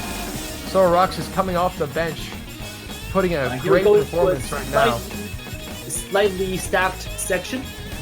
Yep, and Star gonna find the miss for China, and that's going to seal the deal right here. Yeah, that's the. Star is not very happy about that miss he just got right now. I think he was expecting a full combo, but that turned out to be not. Oh, Sora Roxas for the UK. That's not enough though. We do need one more to even out the combos. And it needs to happen now. It needs to happen literally right now. And it's not. Well, yeah, I think the UK players are not going to give China this breather. They're going to close this one fast. Yeah, unfortunately, there's just not enough time to make up all that score. The UK punished China for the mistakes early on and did not look back. And they will take a 2-0 lead over China. Definitely speaking, that the consistency game right now. Yeah, it was that the UK roster is known for their consistent performance. How about Spare? Look at that accuracy, 90. That is impressive. Yeah, 4 100s only. He definitely did his homework. Well, I mean, even if he did not, that's still just his foundation as a double time player. That's an excellent performance from Spare. Exactly what the UK needed. Yeah, big performance from him. All right, and so Crystal with an FC as well. Good for him. Yeah. Once again, it's UK's turn to pick. They get the chance to expand the lead to 3-0, or China can clench something back from them, and they go for Ray White Terrorism.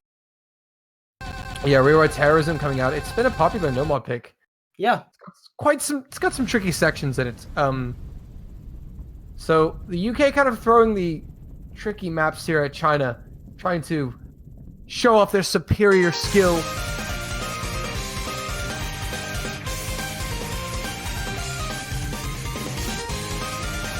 Again, I'm just waiting for Crush to be picked, really. Rip the audio. We apologize for the audio, guys. Yeah, like the UI is still buggy, we know that. So that's why we're trying to figure out how to fix it before next weekend. We do promise that everything will be up and running ASAP in their finest form, in the finest condition. Yeah.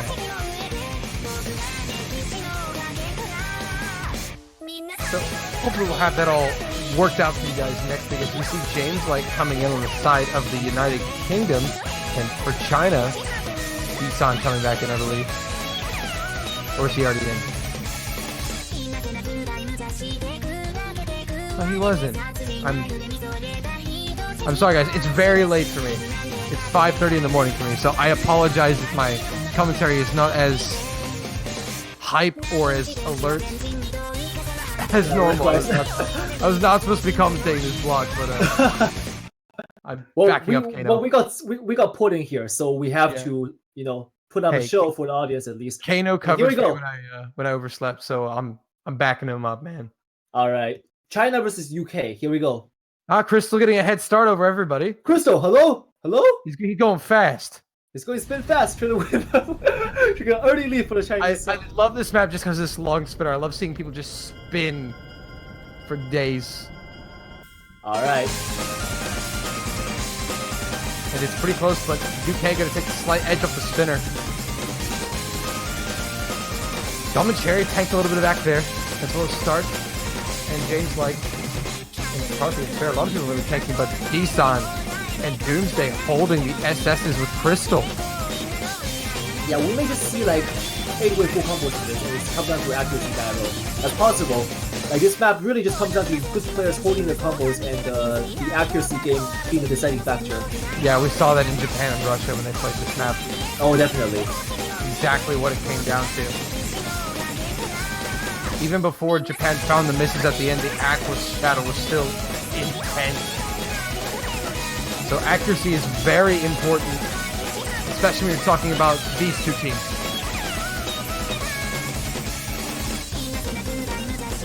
Yeah, the first section is going nobody off. The fast sliders are handled miraculously. Carthy finds the first miss. Yes, Carthy there being the first one to break for UK, and China now taking over the lead. Yeah, look at these performances from Desan and Crystal, even Tom and Cherry and Stars. Their accuracies are both 99.6. Yeah. This is and insane from China. Tuesday with a mouse single tap. And a mouse single tap SS at the moment. Like he is having none of this. He is like, yeah, it's just like a walking Fair as car. well with 99.8 is right behind. Yeah, like this is just comes down to the accuracy we talked about, but the combo is being dropped and that's the And Carthy trades it. But that's okay, that's still 3 full combos started running, and Carthy resetting the combo there gives Desan a small breather. It's only gonna temporarily stun.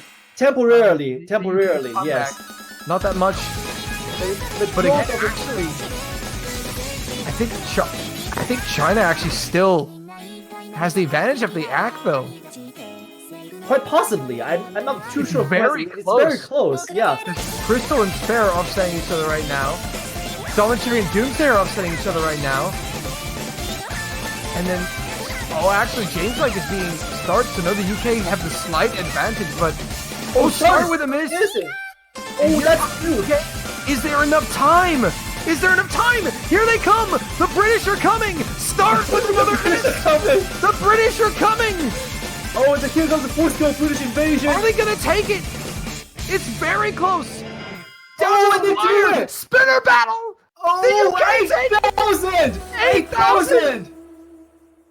That was way too close! Oh, started with a very, very unfortunate slider break along with Desan. That just turned out to be too much. It was way too close in the end. My lord. That's so heartbreaking for China. Wow, the British. The UK not giving up at all. Logging in great scores. Carthy with a 3 miss carried on though. Doomsday with a 99.5. Spare 99.7. James like 99.5. Absolute monsters. China played brilliantly. I love the chat's reaction when we saw that close at the end. How close it was. Like so many PogChamps and the Beast Poggers. It was insane. The UK, they're such a loved team by the community. They're really popular. So, and just to say that I like Bistro version of the Pog more than the PogChamp. Oh yeah, the Bistro Pog is pretty high. Yeah, Beast Pog is the best. not because he's from us, not because he's one of us, but because it's pretty good. All right, so 3-0 in favor of the UK. That was very close though, nonetheless. Oh, so, very close. That is sour for China though. That's unfortunate. Exactly. So China will be trying to take over the next point. Well, they have to because it's 3-0 right now. And yeah, they kind of have to here. This. If they don't take this point, it might be their last pick. Yeah. Sola is being picked by the Chinese players. Now this one, 185 BPM on Hidden. You have to be really well versed in Hidden to not trip up on those patterns. Like you have to process those patterns very, very quickly once they come up. Zatera with the Twitch clip. It's coming home, all caps. Also, we do have a few other matches going on at the moment that we kind of want to keep you guys updated about. By the way, there's other Ostender being played. Singapore own a 2-0 lead over Belgium at the moment. Belgium have honestly played a pretty decent World Cup despite being the lowest seeded team coming in, taking 3 points from Brazil and 1 point from South Korea. That's very impressive, and they should be very proud of their performance this World Cup. Yeah, we do see that Dolman Cherry is admitting that it's his first time in the OWC. The nerves coming in definitely, but we see some camaraderie from the UK players. Very polite and very kind-hearted. I love this. Shows the players are so good-spirited. Even though they're playing each other for a title, like they're still trying to be the best of good sports. Absolutely, gentlemen. As expected from the UK players. My bad, guys. It is 1-0 in favor of Singapore. My bad. I said 2-0. All right. Yeah, these guys are just such great sports at this high level. The respect among top players is it's really nice to see that, you know. Although I will say I'm kind of surprised that Matsumoto Lisa is not playing. Like maybe he's not around today because I think Chris was taking over as the captain for his absence. Yeah, maybe so. But Australia just won their match against Finland 5-1. So yeah, that is all right in the books. And here so we go. UK going into this hidden pick versus China. Yeah, China picking hidden here. It's Trying pick, right? something to throw the UK off. They're just on a roll. The UK are on a mission to bring it home. And China tasked with stopping them. And the act battle is on as scores flicker. It's slightly in favor of the UK. But it is dead even right now. I think it's tied almost. Yeah, China this is what we've been observing this weekend. Like many maps come down to very close throughout the map until someone breaks. Moe Andre dropped a little bit back. But yeah. Ooh, China taking back there. Oh, Moe Andre and OP James with the early drop. Actually. China to the lead. Yeah, the single tap started to be a little hard for them to process, but I guess it's an understandable trip up. Those are kind of a tricky pattern to hit here and there. The stacks can be a little bit of a tenuous thing to read in hidden AR9. Yep, but China holding steady, punishing the United Kingdom for their misses, going to force them to try to run it back again. As we are just over halfway, almost 2/3 of the way in. Yeah, here comes the next hard section. This is where the stacks really kick in. Miku with a is miss. the first one to bite the dust for this section. And so, the United Kingdom going to gain some ground back, but they're still behind. Segmented streams, everyone does it just fine. No misses. Yep, UK need a miss from China to get back into it. And China needs to hold down to all the combos he can get. Wow, amazing. They all hit it. Well, it's more expected for these players. But no breaks, and it's like this one will be taken by China going to the very end right here. A good pick from the Chinese players. This is exactly the performance that we should be expecting. Yeah, very close. And it's insane. These matches are just being decided by one miss. But China gonna get on the board finally against the United Kingdom. It's 3-1. So misses from OP James, Moe Yandere, and My Angel Miku. Yeah. A big shout out to OP James and Spare for that ridiculously high accuracy. 99.66 and 99.61. That's a great play also. Yeah. But like you said, one turns out to be just one miss too many for UK. Yaze, our in-house ref, is already hyping the matchup. This is gonna be good. It's gonna be good. It's gonna be good. I love that abbreviation. It's good to see Moe Yandere in his first play of the match here. Also, he just started streaming recently, so you guys should definitely go check him out. Yeah, I do believe he just said he is his first OWC as well, right? Yeah, he's definitely excited. He's a very talented player. All right, well, definitely have my love and have my support. Yep. And the UK with the next pick. Where are they gonna go here? They have no mod left. They do have free mod is available, although it doesn't really look too enviable aside from I think rest or politely. I think both teams are trying to avoid those two maps. Yeah, definitely. As you can see, here it is, Yellow Splash. They're playing around them. The UK preferably would like to win this without having to go to free mod. I don't blame teams for not wanting to play free mod, but unfortunately for China now, if they want to win, they have to go through free mod. Well, yeah, it's a part of their winning road now. Yep. Well, Yandere is still in. GGBY coming back in. He did not have a good outing last time, so hopefully he performs better this time. Hopefully he's shaking it off. It's his turn to redeem himself, so let's take a look. Absolutely. On the UK side, Jokes is there more into the probably. No, And so, I don't believe Bubbleman has played today, has he? no, I don't think he's played yet. Oh, Not in okay, this match. So possibly he's not around, and yeah, and I haven't seen Pascal Music in China either. Well, I mean that's why you have 8 players on the team, right? Even though it's 4 Yeah, people. true. That is why you have 8 players on the team. It does help. But also, this is very important for round of 16 because these are the 2 top seeded teams in the group. And these teams will be paired up with Group H, which consists of the United States, Austria, Netherlands, and Thailand. So, the top team here facing the second place team from that group. And the second place team here will be facing the top team from Group H, which at this point I think it is the United States. I think they've won 2 of their matches, or have they played all 3 of them?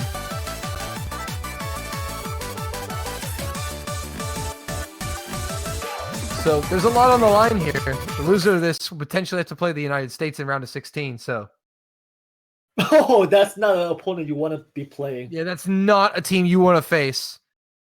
Although tough to say, I think China and US have this uncanny karma with each other. to Really? always somehow end up in each other's path magically. before the finals. Also, before this gets underway, Belgium scoring a point. Singapore lead 2-1. So, yeah, got that out of the way. Here we go. Round 5. A pick from the United Kingdom. A very fun map and very happy tune to it. Slight lead to the UK. Spare And with a miss, miss. though. Yeah, that's kind of Very early on, though. That's Yeah, that was an odd that's hit. the hard part of it. Yeah. Oh, but GGBY there with his own miss to give the lead right back to Yeah. UK. Gonna trade it right back. So we're still dead here. Moe Yandere, though, with a miss on the stream section. GGBY misses again, but he already missed, so China will still have the lead with 3 full combos to 2 on the side of the United Kingdom there. China looking to make a late run for this. Definitely. UK looking like they're trying to tie for another combo break from China. And would you go into Carthy. another section here? Carthy, double S! Oh my god, I just realized that. Yeah, that's pretty... I'm gonna try not to say anything about it, though. Yeah, well, you know what happens when commentators try to... We've already doomed it. Oh, no! No! I'm sorry! Dolan, this is why we can't have nice things. Anyway. Alright, going to the I don't final know, section of the map. I don't think there's too many patterns here. This part is fairly relaxed compared to the other ones. UK need a team this is from China literally right now, and I don't actually. No, it's not even enough. right now. It's not This is enough. not- Yeah, they need fails. This is already where the accuracy takes over. The accuracy booster comes in. Yeah. Start, D-Sun, both with ridiculously high accuracy, so they give China that ridiculous boost. Yep, And with that's that, gonna do it. yep, China takes this one with 500,000 points in lead. I'm sorry, Carthy. Carthy. Sorry. Well, still though, 3 100 is very impressive from Carthy. D-Sun, 2 100s. That's the highest on the board for this. Oh, no, never mind. Spare 1 100 and 150. That's impressive That's stuff. still decent. So I guess But I think Spare also I think he had a slider break. that's a slider break. Yes. Yeah, slider break. Unfortunate. Me every time I play standard, slider breaks everywhere. Yeah, my life. Not good. In my life in a nutshell. Yep, but China taking 2 consecutive points now. They have a pick and a chance to tie it. I swear. I think I curse like about as well as Yeah, one the thing person. is, so Twitch is a bit confused about GGBY. Like, I'm actually not sure. I wasn't paying attention, but GGBY China. could have been lagged behind, and the client misinterpreted this China. movement as being missed. So, Going for refer to MP Link for everything. The MP Link will be your final answer Yeah. to everything. The MP link is the official, no matter what happens, we go with the MP link. But Evrian, Yume Mabaroshi being picked by China. They Oh, decided this to map. dive head first into it. They're not Yeah, going to this- be around the this bush one- anymore. This one is a pick your poison. Whether you want to go for the AR9 OD9 hidden or the AR10 OD10 hard rock. Yeah. honestly, the rest of this pool is not looking too good aside from the 1OK Rock Hard Rock. Yeah. Through the last kind of like comfortable pick. Like really... I honestly think UK may just go double Hard Rock for this, if not hidden Hard Rock, because definitely possible. Yeah, I can definitely see some players finding AR9 OD9 less comfortable. I feel like there is pressure on China. Like there's pressure on China to potentially want to try to outmod the UK. I wouldn't suggest them doing that. No. Yeah, and that's usually a common trap that some teams find themselves into just because they feel the need to try to outmod them, and it ends up backfiring. Exactly, we've seen that already in the last tiebreaker just now. Like, if I'm China, honestly, I would just pick 2 mods. Like, even if it's just 2 players playing hidden, China's best bet here is going to be to just try to FC the map without putting as much pressure on you. They need to wait for a UK miss. Because the United Kingdom have been finding misses. Yeah, like UK is consistent, but that armor is not impenetrable. So China just have to eye for that opening to make a strike. Yeah. But China has to, before that, make sure they don't break on their own side as well. Yep. Yeah. Exactly. Again, Soroxis coming back in. So this should be very interesting to see how the mods line up. But GLHFs in the chat means we're about to get underway in round 6, and Hard Rock from Dome and Cherry, Hard Rock from GGBY, and Hidden from Crystal, Hidden Hard Rock from Carthy, Hard Rock from Soroxis, and Hidden from Spare. So I believe actually the mods are the same. No, UK has 1 mod advantage over China. What? Does it give 1 mod advantage? Yes. Okay, I didn't know that. I was just like, huh. I was just counting like the reds and the yellows. It's like, no, even so, that's still 3 mods versus 4. Yeah, but I like this strategy from China. Just nobody's double modding. They have 3 players going with a single mod. I think that's better. Yeah. I mean, but Carthy is insane. So Carthy can pull this off. So I would not put it past him, but there is some pressure. Yeah. Like Hidden Hard Rock is a very hard mod to go full combo, even on easy maps, in OWC especially. Yeah, definitely. So just keep your eyes peeled on Carthy. Yeah. Like the idea of free mod is supposed to be pick your poison, but Carthy here is just like picking both sides and just chugging it right down. Like, that's not how you're supposed to do this, Carthy, but sure, if you want to make it work, if you can make it work, that's all the better. But what a boss to pick Hidden Hard Rock.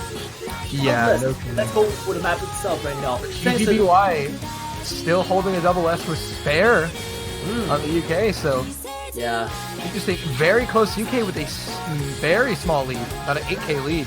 It's practically nothing. Yeah, just jinx GGBY there. I'm sorry. It's just gonna happen at this point, it's just, you gotta accept it. Yeah, and I'm still not very sure about, Hidden Hard Rock on this map because it's very long. It's over 4 minutes of length. Yeah. We're just got to see how Carthy holds up here. Yeah, it could be like he's very confident on his play counts on this map, so... And I would not put it past Carthy. He definitely could do this. Yeah, he's a very good player. He's very good, but the thing is, there's going to be a no mod and it's a solid backbone. He's going to full combo just fine. Yeah, Doomsday chilling on no mod, holding it down. A good choice there. There's just going to be a lot of pressure on Carthy because if he drops, that's massive for China. Yeah, that's the first core section you do not want to have drop. Yeah, the first core section has passed. That means 1/3 of the map is gone. We're approaching the halfway point, and still the lead right now is in favor of UK by accuracy margins only. But China, honestly, they're doing everything they need to do right now. They're setting themselves up quite nicely to wait for a miss from the United Kingdom. Yeah, not overextending. Not overextending. This is exactly the right way to play it, at least in my opinion here. And we're 2/3 of the way through, still plenty of time. And we're at a point, honestly, 1 miss is going to change it. Oh, GGBY drops! Oh, that's not good. And the UK now going to go to the lead. GGBY missing again on that stream section there. And look at the UK. These guys are absolute monsters.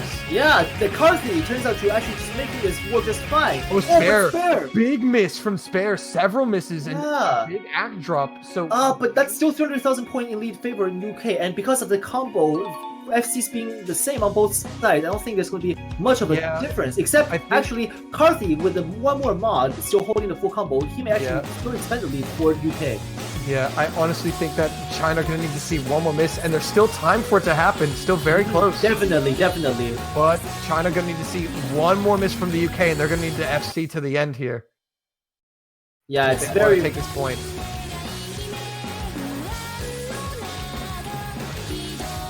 We'll see if the risk pays off. Unfortunately, GGBY's accuracy tanked. Oh, and he missed again several notes, and that might be it, honestly, right there. Yeah, I don't think there's a way for UK to kill this unless they fail someone. Yeah. Start putting in a brilliant performance. McCarthy holding down the fort for the UK with hidden hard rock is going to put them at match point. Doomsday not behind. FC with the Nomon. Toroxis is there as well. Yeah, in terms of that, McCarthy will be able to surprise us with a hidden hard rock FC on this map. 9100s only with 150, a full combo, very well done. So for Chinese side, nonetheless, a skill 3 full combo is very impressive to the Chinese players. Yeah, McCarthy with an absolutely sensational play here. Yeah. And I wouldn't now, call GGBY overextending a little bit, but he did... I think he would have benefited with a no mod. Then again, it's his own call on whether he feels more comfortable AR9 or AR10. China went with the... I think China were worried about getting out-modded too much, so they felt like yeah. three. Well, and I honestly, mean, the I worry think is China, like... there. I think that was the right call for China. You know, it was just they took a gamble, and unfortunately it didn't pay out. And now the UK have the pick with match point. But honestly, I think that's what China was thinking going into. They feel like that they had to take a gamble, like it's now or never if they're gonna win this match. Definitely. Obviously, the match is not over, but it's definitely not looking good. Giving the UK match point and the pick, not where you want to be.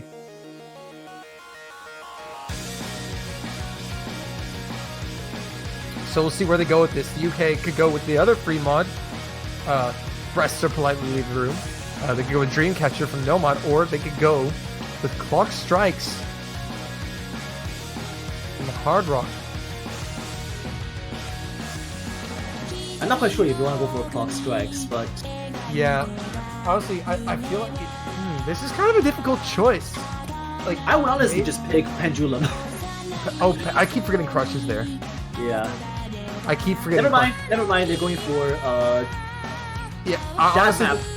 I think this is a good pick. I really think that I just think that Clock Strikes and Dreamcatcher would not have been good picks here.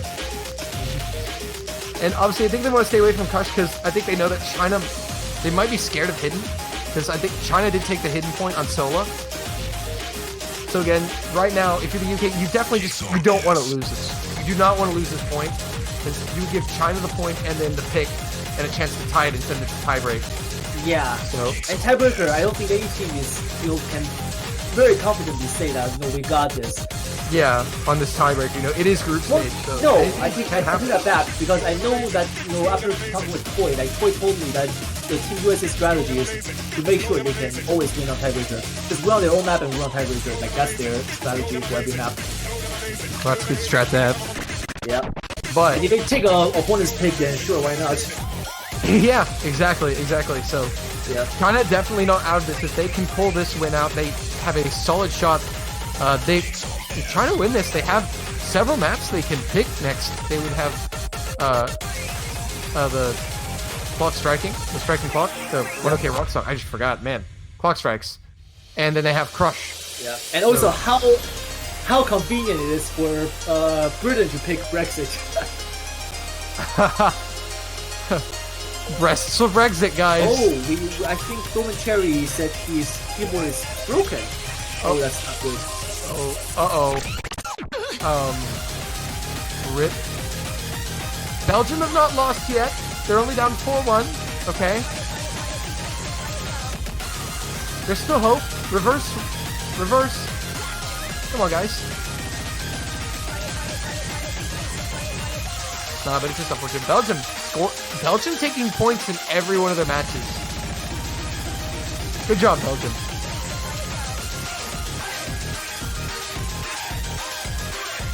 Melons or Brexit. I love it.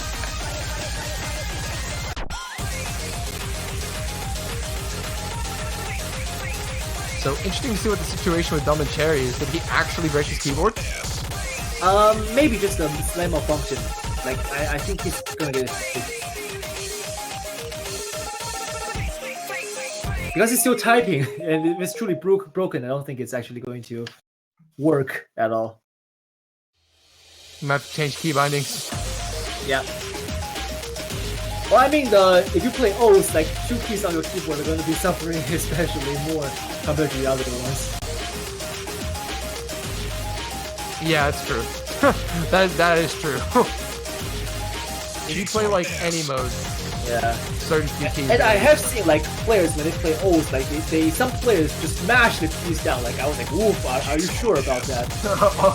Are you sure you want to? Are you sure about that?" I love we both caught on that. Oh my goodness.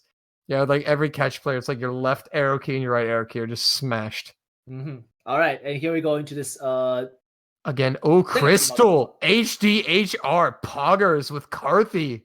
I mean, every China player picking a mod. China just trying to out-mod. This is ridiculous. They are making a stand. They're making a stand here. Go big or go home. Dude, I love it. I love it from China. I love it. Go big or go home.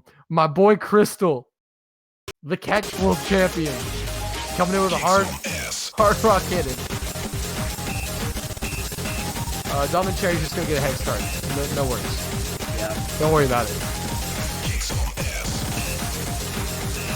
Also, just he kind of missed. Tweaking like a lot. Yeah. His cursor's like really laggy. Yeah. Not quite sure if that's a client or that's actually him. Okay, so we know Dom and Cherry finds a miss. Yep. Well, unless that's of course a client just bugging up. Well, I don't. It could be the client bugging up. No, it's an actual miss. Oh, start and Miku missing. 3 misses from China at the beginning. And they're really fortunate this happened at the beginning, because if this happened mid-map, it would be all over. Yeah, but still, UK commanding 4 full combos over China's 1. Yeah, they have to FC the rest of this. Yeah, and now that the mod advantage is gone out of the window, because once you break there, that's not no full combos to speak of to really compare. Yeah, because Carthy's offsetting Crystal. Yeah.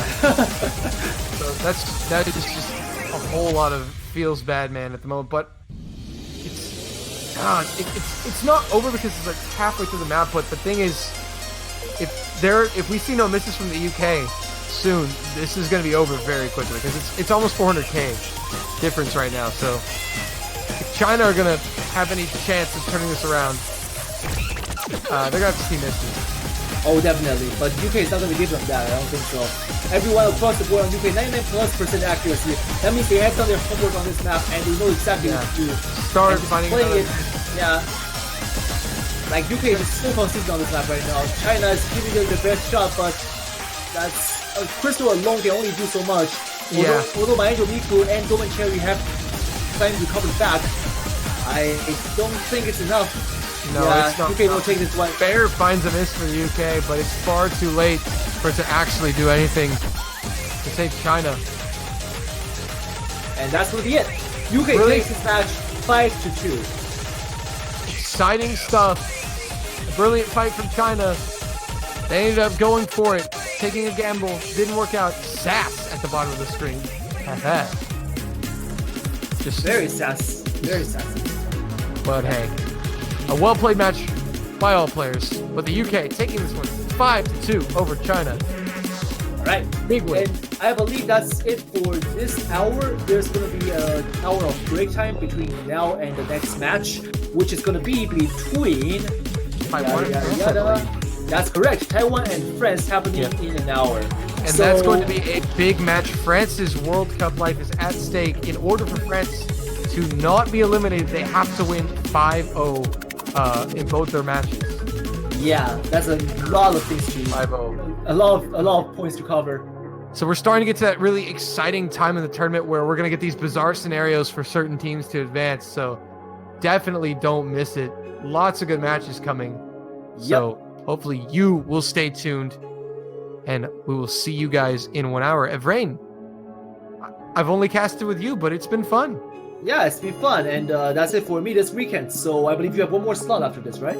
Yes, I do. I'll be commentating with Chippy for the Italy, Denmark, and Romania Poland block.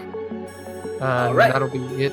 So, yeah. Right, so I'm signing off. Thank you so much, Twitch, for tuning in, and I hope you guys have loved what you've seen here this hour. And good luck to, of course, Toland on his other matches this weekend. And I'll see you guys in a bit. Thank you guys so much for watching.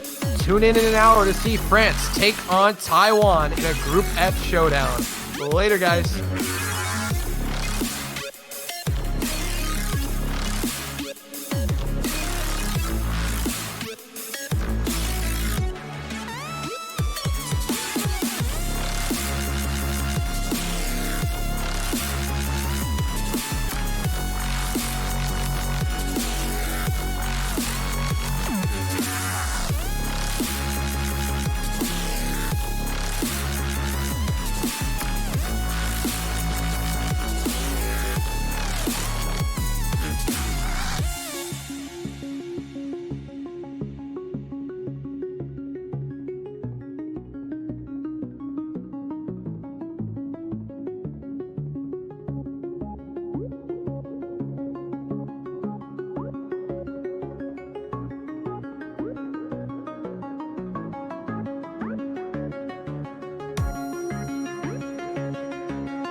Hello everyone, welcome back for some more OC World Cup group stages. My name is Bay, and I'm joined by a man who needs no introduction, but the one and only Doomsday. How's it going, Doomsday? It's going good, man, going good. Relieved after earlier, to be honest. Yeah, congratulations on your win against China. 5-2 performance, showing the UK being as strong as everyone expected. How did you feel about the match? I think it went really well, actually. I'm pretty happy with the some of the runs we got, with it being a bit early. Some people were a bit groggy, but I think we pulled through pretty well against, well, I mean, a team like China. You can't really complain with a good win against them. Pretty happy with how it went. So now, having beaten China and the Czech Republic, the high seed and the mid seed in your group, leaving you only to place Slovakia later, they're putting in a pretty good step for getting out of groups, which is obviously, I think, expected for you guys. But I mean, you must be happy with your performance. Well, yeah, we'll see how we go. I mean, with 2 wins out of 2, it's a good. We'll see how we go against Slovakia later, but yeah, you can't really complain, really. 2 wins, it's all good. Yeah, better than 2 losses. Oh, definitely.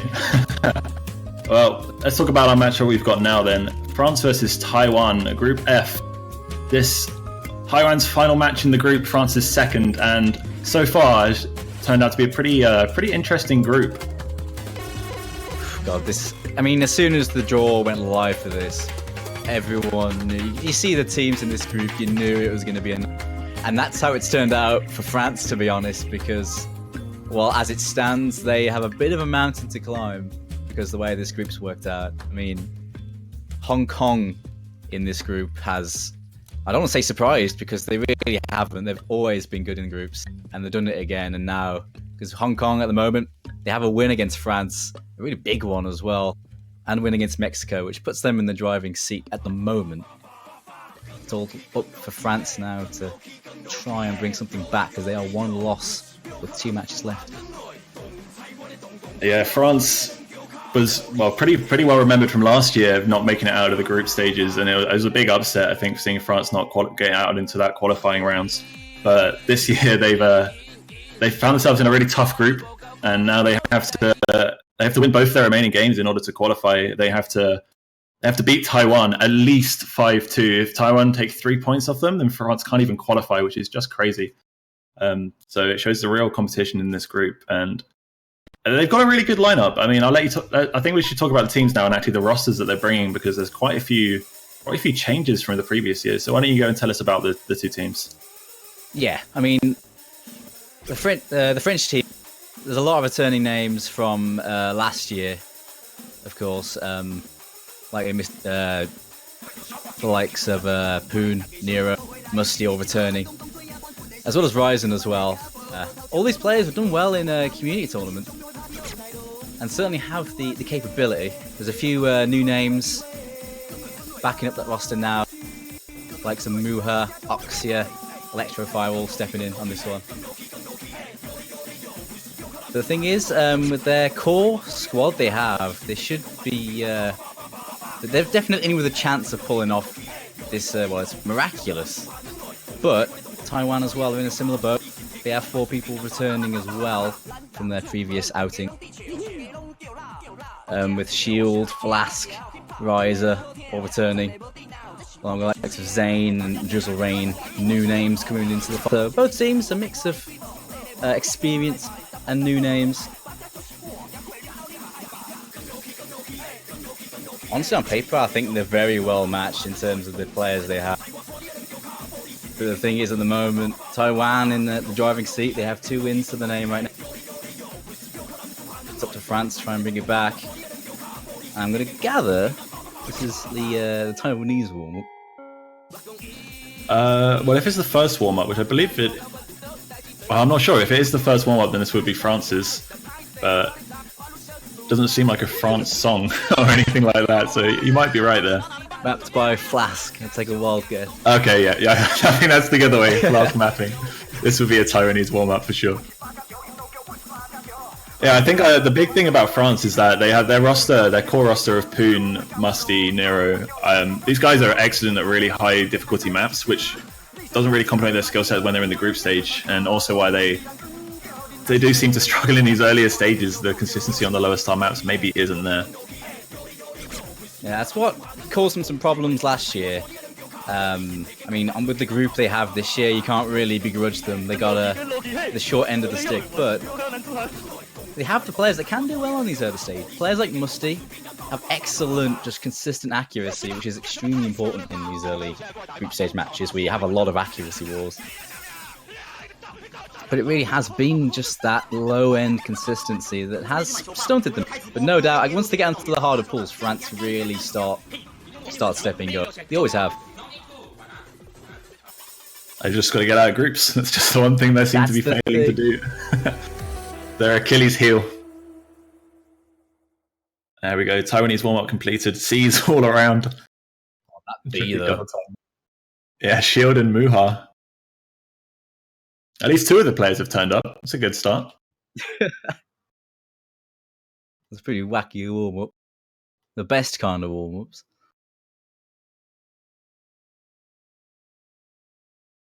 I mean, a lot of people look at the Taiwanese roster, and people will say, "Oh, there's no H-Vic." No H-Vic. We can always believe, right? We can believe for the comeback. Yeah, let's come back to us in a ray of light.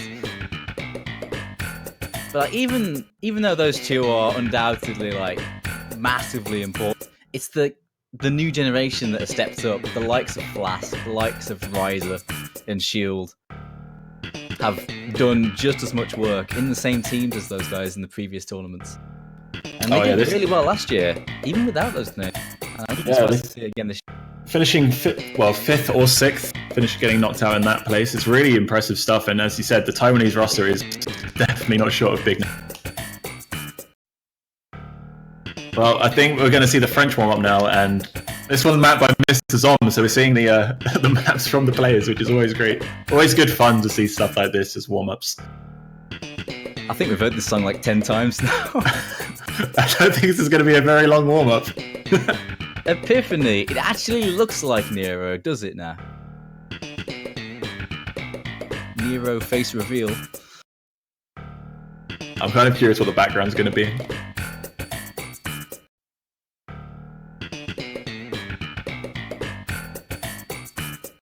It's a 3-second map, and I think we've listened to it for about 30.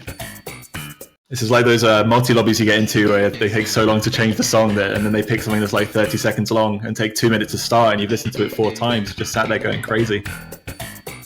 Yeah. So you got put this just 10-second map, and you got someone in the lobby that downloads at 5 kilobits per second. It's just Look at this background.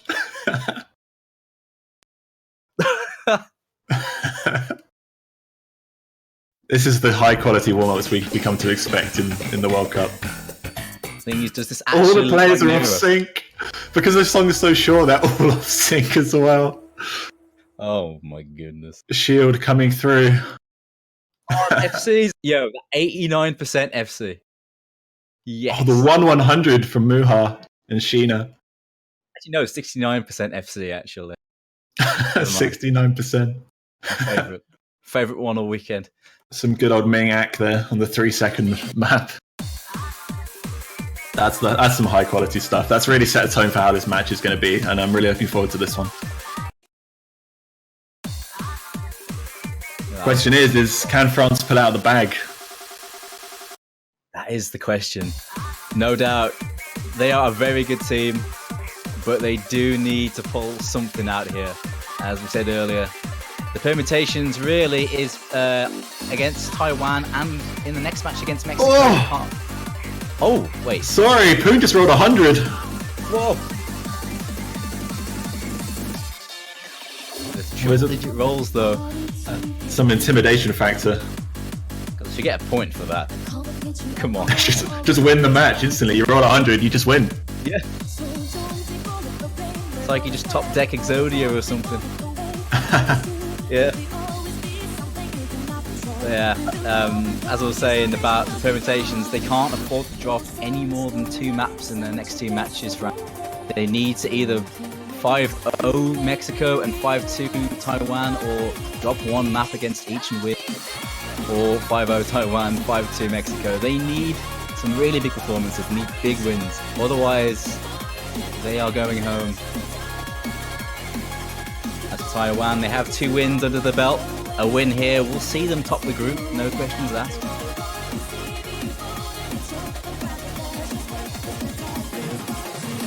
First ban coming in then from Taiwan. They're banning out Hidden 2, which is Pendulum Crush, the AR8 Hidden map.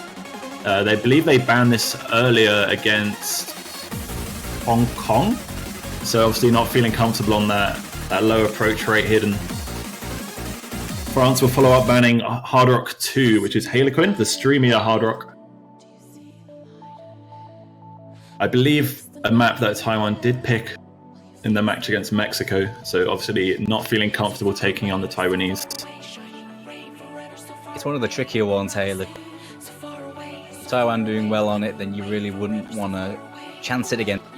That, and it's also incredibly tough to accuracy, that map as well, in particular. As for Crush, it's the AR8 ban. But France have some very good AR8 players, and they did have a 4-way FC, I believe, in the previous map on that. Oof, that is a scary thing to see. I'd definitely be in France's shoes here, banning away Harlequin. Terrifying. They did extremely well on it for sure. First pick then coming from France is going to be Nano Dreamcatcher. Now this is a pick I actually expected from Taiwan, but they picked it in both their matches already, but they've always opted it as a sort of a finishing pick, picking it as their last map of the match. So France obviously feeling confident. They have a very good no-mod roster, Poon and Musty and Nero as their core. Very high accuracy and consistency, and perfect for this kind of match. Even though this is a consistency map, well, I would call it that, it's got some elements to it that are quite tricky to be consistent on. There are a few sort of elongated sliders where you sort of have to follow them, otherwise you end up slider ends and drop back. Really rough in the group stage to do that. But it also has a bunch of cut streams throughout, especially in the choruses, and those can be tricky. You have to time them extremely well to not just slip up. You see a lot of people choking on those parts in particular. Yeah, and I think if you miss the first cut stream, it can sometimes knock your confidence in the future ones. You're like, oh no, I really need to focus on my aim, make sure I get this right, and then it can either lead to dropping accuracy, as you said, which is super important at this point. Going to see Muha come in to finish out the France roster. For Taiwan, they're going to throw in Shield, Sheena, Noriko, GF, MRT, and Ryza as their starting lineup. An old guard lineup there for Taiwan. All 4 players have played in this before, know what to do. On this first map, that's really handy to have. Confidence, I'd imagine, would be exuded from that 4 players. So like how France as well. Yeah, France, definitely a really solid roster. As you said, Muha the only new player in that start. Quickly as the match starts then, prediction for this match, who's going to win? Oof. God, I mean, to be honest, I want to see France win just so this group goes down to the wire. But we'll see. It's hard to call this one. It could easily go anyway.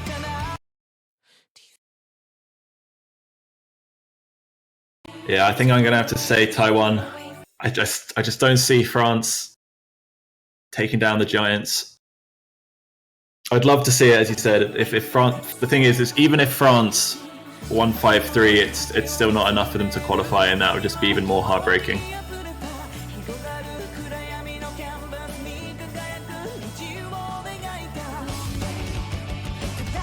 Nice slow intro to ease the players in. Maybe this is why France has picked this. It gives them a chance to, the first map, your adrenaline's at the highest. A nice slow intro to get yourself going. But the song will pick up shortly. Here's where the cut streams come in though. See if it starts splitting them up in the first chorus here. We will see a miss. Shield going to drop on that first cut stream. Early advantage over to the French side. I think this is exactly what they're going to need.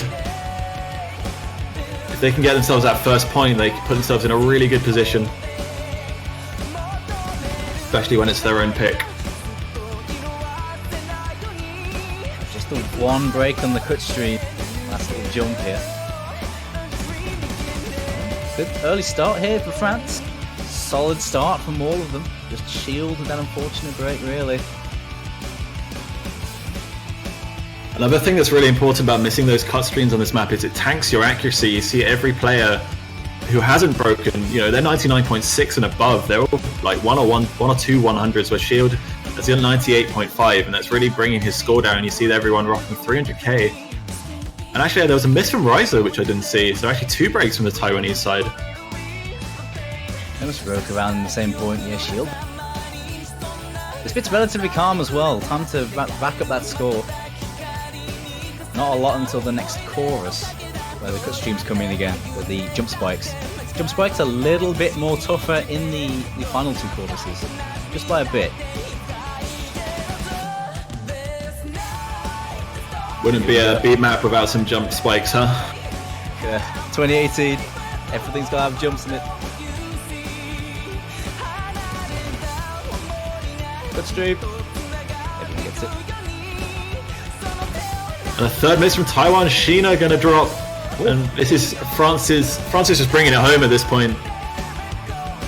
Yeah, Sheena broke twice actually there. 4 FCs to 1. 3 FCs to 1. The only SS left on the board on the hands of Muha for France. Can they lock it out? Oh, Nero breaks, so no 4-man FC. Another break from Sheena, and this is pretty much over. Ending flourish. A very solid win. Just what France needed. A good win. Very strong. But I don't want to say anything about that bottom left player. Nothing to see there. Nah. Nobody look at the bottom left. Okay, we can look now. Nice SS, Muha. Well played from him. And well played from France. The perfect start that they needed here. And that is a very, very solid SS there for Muha. His teammates as well, bringing it up with excellent accuracies as well. Just 100 and 2 100s in a 50 from the Poon and Musty. Good pick for them. Big rip for Riser. That 1 miss, 0 100, 0 50. Oh, it's a tragedy, that is. That's painful. It's just real painful. Oh. But a pick that has always gone Taiwan's way is now in the hands of France. And, well, Taiwan do have a chance to fight back. Only early days. They have plenty more picks where they've been strong on in the past. But on the consistency pick, France showing their consistency. That's exactly what they need. Where do you expect Taiwan to go from here? Potential for a free mod pick? I think it'd be a good shout. They have a lot of mod specialists on that team. And the 2 free mods are relatively safe, I'd say. For both Hard Rock and Hidden Play. But no, they're going to be going for some DT. That's DT1. Oh, sorry, yeah, you're right, it's DT2. Hane no Naki Cho, the more finger control-y style DT map of the 2. The lower BPM at 215, but definitely in the comfort range of all the players. This is interesting. Yeah, somewhat older style, but it's also quite interesting. I would have expected France to have been more on the DT train than Taiwan. We saw them, France pick both the DT maps in their other match against Hong Kong. Admittedly, they lost both picks, so they may have lost confidence in the DT, but I did expect France to be the ones to pick the DT. I think, to be honest, both DTs are actually quite comfy for both. I figure both of them would be eyeing them up. Although, yeah, France was leaning towards them much more heavily. Taiwan are going to be perfectly fine on this, I think. Apologies that the stars at the top of the screen haven't been updated. The score is currently 1-0 to France. Hopefully we can get that fixed shortly.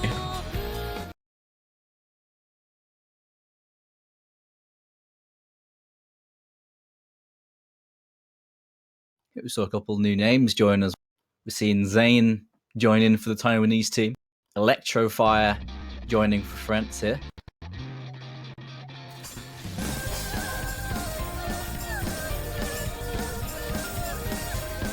That core French roster of Poon, Musty and Nero. Do you think we'll see much substitution of those 3 during this match? I don't think so. Those 3 are sort of the 3 backbones of the team. I think that 4th slot is very much a utility for the specialists. I think we'll see quite a bit of Ryzen, Ryzen being a Really good no-mod player. Probably come in for a lot of this stuff. But those three, can't see him changing unless for the really weird picks. Which, I mean, there's no Crush. And the Harlequin ban, don't think we'll see much change.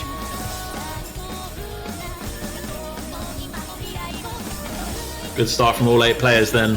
No issues with the early doubles or quads. And we're into the slightly speed up section now. No one showing signs of breaking.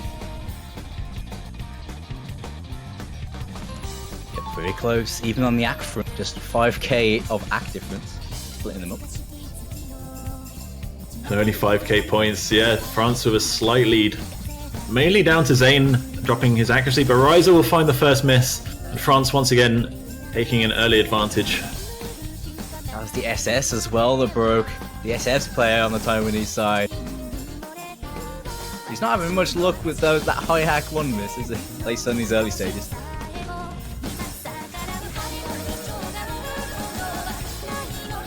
Next chorus here. Multiples and first streams. Still just the one break.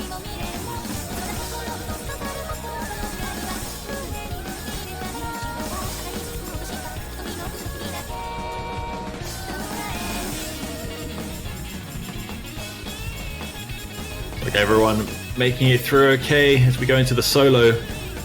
Yep, lots of doubles and quads here. This bit's really tricky on the finger control. No issues though. Yep. Just some ACK drop on Electrofire side, but you still can't. 4 FCs to 3 as we enter the final chorus here. The window is closing on a Taiwan comeback here. Yeah, they're going to need 2 breaks from France, or maybe even 3, but given that score lead now upwards of about 400,000, it just doesn't seem feasible for a comeback, and France are going to steal away Taiwan's first pick. And, well, I'm starting to believe, Dooms, I'm starting to believe that France can make it.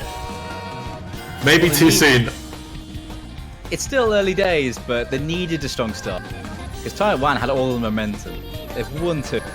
France needed to open this one up with a bang, and they have. And it starts out with that break with a 4-way FC with 3 99% scores, almost 4. Electrofire very nearly getting 99. I don't think, has there been a team with more score on this map? Because those accuracies are incredible for this map. Yeah, it's actually a really incredible performance from France. They've really turned up to this one. Poon with the 2 100s. Ryza also 2 100s and the 1 miss. If Ryza can just stop missing, and Taiwan would be right back in this.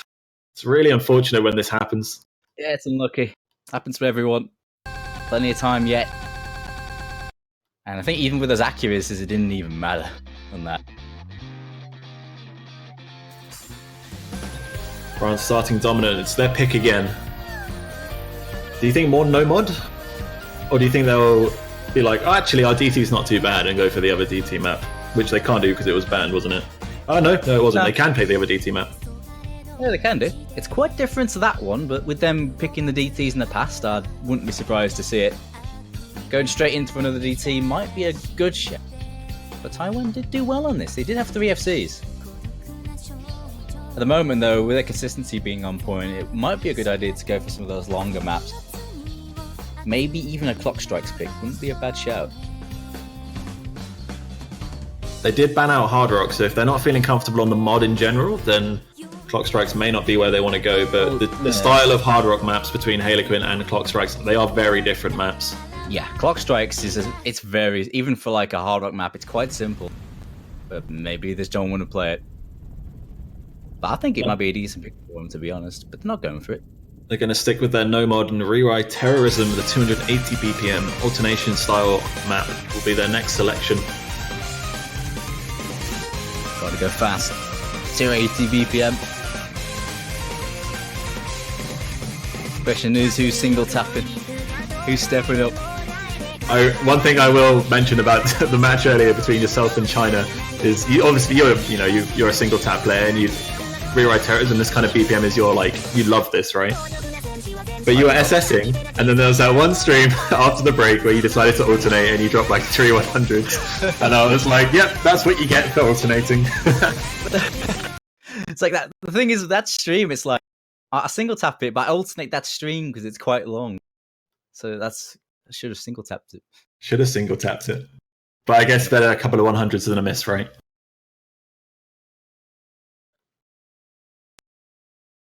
A reminder for everyone that France need to win this match 5-2 if they hope to stay in the World Cup. They started out great, and time for them to make it 3-0. A long spinner at the start. Some lost the stops here as well. Ryzen coming in for this Nomad. GFM coming in as well. Saw a very early break from Musty, only about 10 combo in. Shouldn't mean too much if there's breaks from the Taiwanese side. A 4-way FC is super unlikely on a map like this. You can pretty much break at any point. Difficulty of the map constant from start to finish. Might have just been some early, just getting used to the speed and the style. Saw some of that from Shield as well. He's got a bit of back, but he's still putting them in the lead.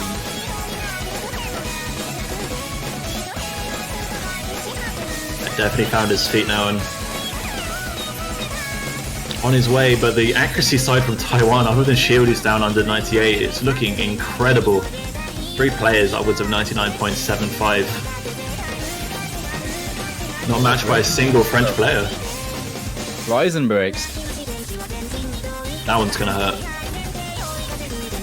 They're rapidly approaching the halfway mark and no breaks from Taiwan, giving them a fairly substantial score lead, which is only going to grow.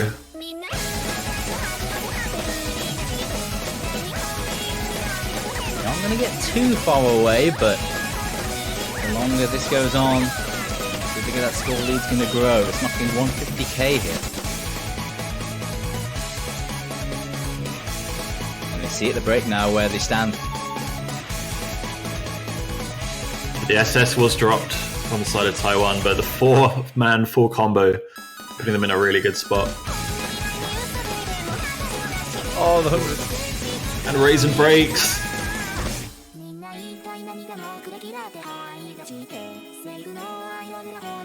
At least it was Ryzen and not the other 3 members of France, but they really need breaks from Taiwan and soon. Yep, final chorus. Again, consistent in the style, not a lot changes, and at the moment Taiwan have been extremely consistent on this style. Not looking good for France. They need breaks and they need more than one player to drop now. I think it's too late at this point. The final slither of map will be Taiwan's first point in this match. And every point that Taiwan scores is crushing to France's hopes of getting out of groups. Big spin to round it out. I think Ryzen miss the spinner? I think he did. I think he just did spin it. I think he knew, and yeah. Unfortunate for France, Taiwan will get themselves on the board. Musty with that reverse choke special. With the act though as well. Joint best act in the room, apart from that 50. Yeah, Poon and Zane, 99.69. Flask as well, 99.24. GFMRT, 99% as well. Really good accuracy across the board, but it was down to the misses on the side of France. Can't do much about a four-man FC.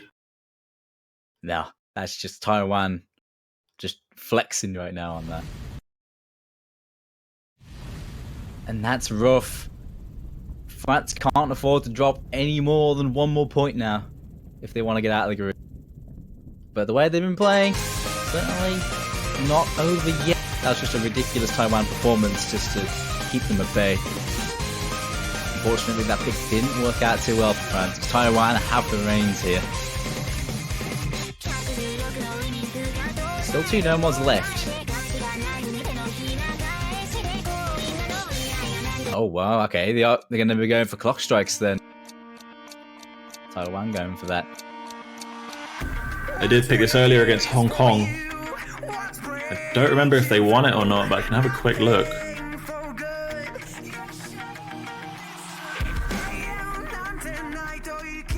They did indeed, so being in Hong Kong, which is a very scary team, on a map like this puts them in a good stead. Definitely feeling confident about it as that match was played earlier. I'm not sure how the French roster will stand on a map like this. Well, earlier on, the consistency seemed pretty good. And on that last one, they did well in terms of consistency as well. And this it truly is a consistency pick. It's hard rock, but the style's very simple. It's very comfortable, but it is quite long. It is the map where you can be on your merry way, hacking it just fine, and then you just drop a note here and there. It really is one of those maps. But with the consistency these two teams have been on, I think both of them will be thinking they should be okay on this. So yeah, the Taiwan being fresh on it from playing earlier, it makes sense for them to pick it, but I think this one could be quite close. Come down to the odd dodgy miss here and there. As do so many matches in group stage. Real rough, just real knocks on confidence as well when you see the other team's 4-man full comboed, but your team's only 3-man full comboed and you were the player that missed. Starts putting doubt in your mind. The group stage is one of the most brutal stages in NOS World Cup, just because like singular misses from 1 or 2 players can decide it's fine margins. And that's what the group stage is there for. It's there for the consistency test. But when you get matches like this with 2 very strong teams, it becomes even more tense. Especially when France are fighting for their lives. Yep. It's up to them. We're seeing Electrofire stepping in on this one for Nero. Nero doesn't usually hold the kind of ack you may need in a matchup like this. So I guess he's stepping out for Electrofire here for that reason. Riser coming back in for GFMRT. And the way he was acking earlier, that's a good choice. Yeah, Rise is actually definitely one of his strong suits. Just he's maybe taken a map out, reset his head, come back in hoping not going to miss this time.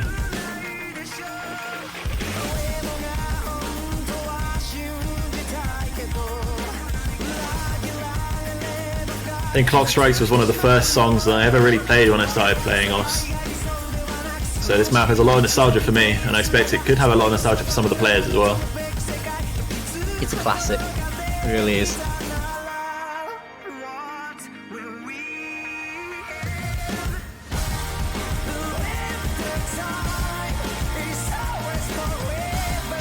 It's a long one. It's a nerve-wracker this start here for both teams. 2 SSs for France. Yeah, and the accuracy lead in general for France as well. You can see Shield dropping down to low 98%, but actually Electrify down to 97. Score's getting very close again. Just got the noses in front of me. But I suspect there's going to be a miss from at least one player in this game right now. I've seen one 8-man FC in a match I commentated yesterday, and that was, that's some scary stuff when you see all 8 players full combo. So that was Canada-Germany, and I think it was the first map of the match as well. Yeah.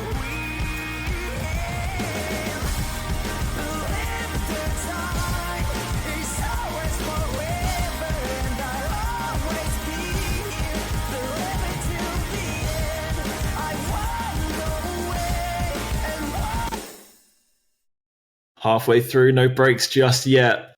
Slight lead for Taiwan as we can see the buffering from Bancho, the 3,000 points. All that separates these two. Oh, and a break from Riser just before the halfway mark. Oh no! That's brutal, and they see at the break. They know what's up. Riser has had no luck this match. See the smoke. Actually doesn't matter when it's a combo game. Slow bit as well. France to get a little bit of score advantage here, but it's not going to be a lot.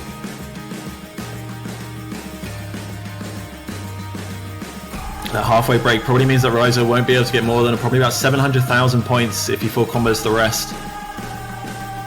And every single note the French team are hitting are pulling them in further and further away. Ooh, a break from Electrofire!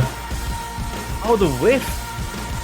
3 FCs to 3, Riser with a minor combo advantage, but they have a lot to make up. This might come right down to the end. Another break would be the deciding factor here, but the final chorus. One more and it's all over. Taiwan are coming back. 100k and closing, but I don't think it's going to have enough time as it stands. But France need to hold on. A break from there and it's going to turn immediately. accuracies. It's so insane. I don't think there's enough time. I think France will clinch this one. Into the spin, they've got to spin like crazy, but there's about 70,000 points and it's not going to happen. Shield with a little bit of lag, but it won't make the difference. Nah. France will win clock strikes. They do get it. Going down to the wire. 3 FCs to 3, and the accuracies across the board. Beggars belief. 200s from the Poon, 500s from Musty, 3 100s from Ryzen, bringing it back after his choke. And ditto, Zane, Flask, and Shield as well, with excellent accuracies and combos. Still in it. France are not done yet. They do get the next pick. I believe Shield actually hasn't submitted his score yet, so he might have disconnected right at the end of the match.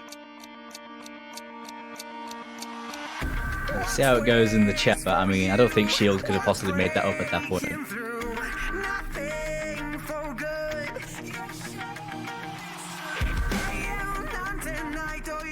I want to give a quick shout out to Poon. The guy has full comboed every map so far with incredible accuracy, and he's really turned up today and doing a lot of work for the French side. Yeah, he's the man. He's the tournament veteran more than any other in recent times for France. Players can be looking to him to spearhead things, and he's doing a good job so far. It has been very close. Taiwan, I've been trading blows. And like I said, if Taiwan get one more point, France's chances are in jeopardy. And to confirm that, Shield did DC at the end of the map, which means it doesn't matter, and France will still get that point. So it's still 3-1.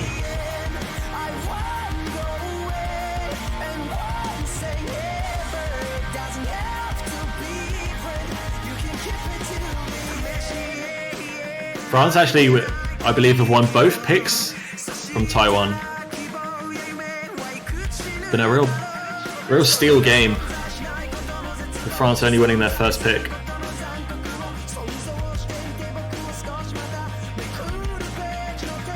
Shield's game crashed the last spinner. Ouch. And apparently Poon crashed as well, but I guess after the spinner. That's rough. Actually, quite interesting fact about the Poon setup. The Poon, I believe, plays in Wine. He plays on a Linux, which surprised me when I first heard about it. Managed to get that running pretty well. Very uncommon, especially at high level play. I expect it just... He probably doesn't have that many technical difficulties running on Linux, so you don't have all the hundreds of thousands of processes that Windows gives you that slows your PC down. Yeah, it's a hell of a lot more efficient for your system. Wonder how much frames he gets. But I don't know, like, I mean, I'm not terribly familiar with Linux, but it feels like getting Windows stuff to run on it would be a little bit inefficient, but maybe I'm wrong. Actually, I'm probably 100% wrong.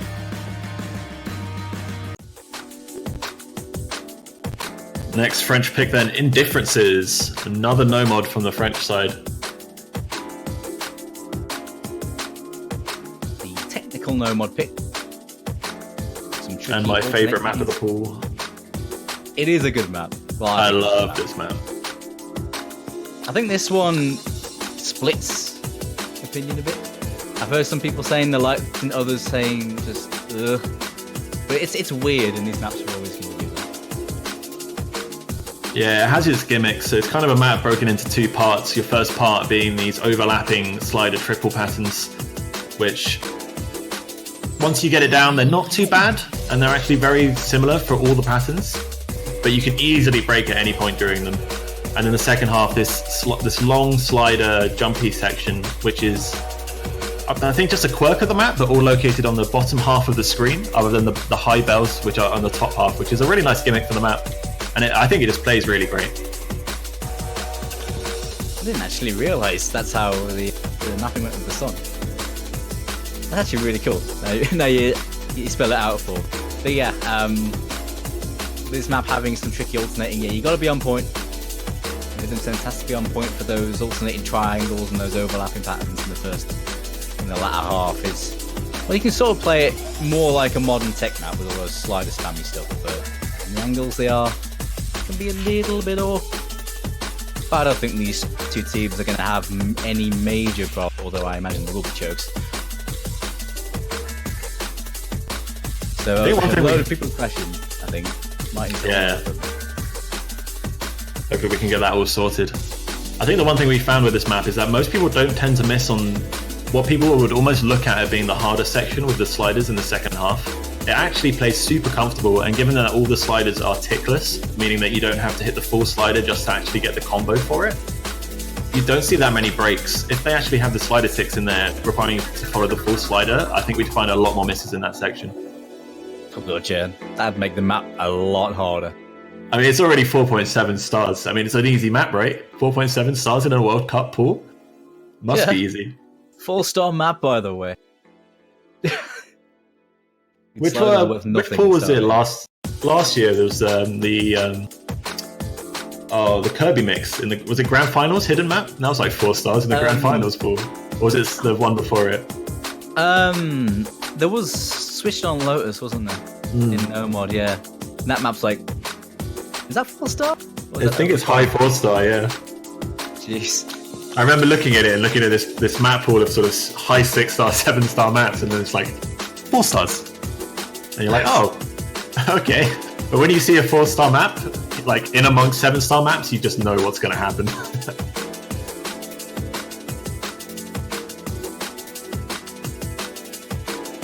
Alright, looks like we're just about set up. We have our squad. Muha coming back in after playing the early maps. GF, MRT, and Sheen and Enrico coming in for this one. Seeing the return of Flask, one of the mainstays of the Taiwanese roster here. Well, that was a very well-known emote, which we can just see Camo put in chat. Oh yeah.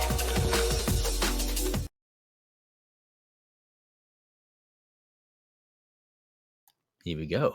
The next map, Technical Nomod. Picked by France. The Nero also returns, actually. Sorry, Nero. The Nero, yeah. The Nero. Well, he is the Nero. There's only one Nero. Yeah, you're not wrong there.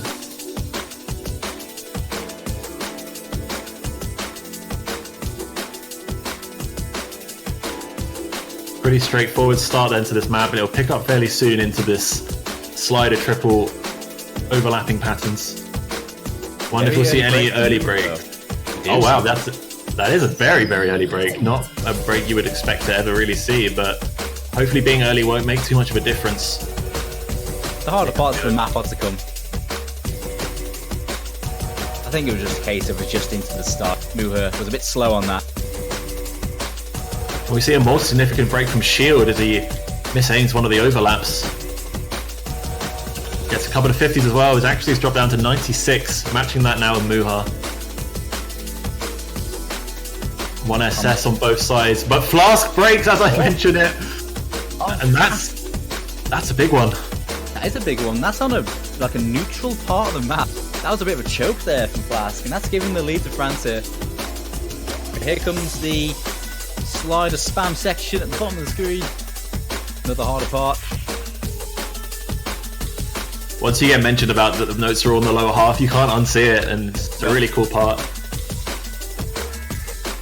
As I said, players find this easy to combo, and everyone holding so far. And everyone gets through.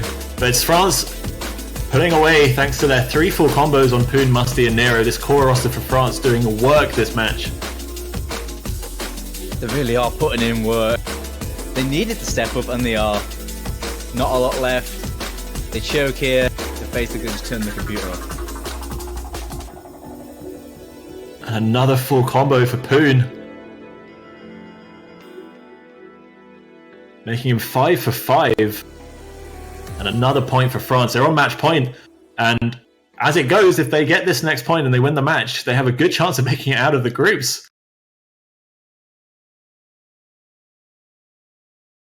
This is pretty crazy. It is Taiwan's pick, though, next. But it is all that France needed. All they're hoping for. Poor Flask, man. That one miss on an easy part. That's just so unfortunate. It happens to the best of us.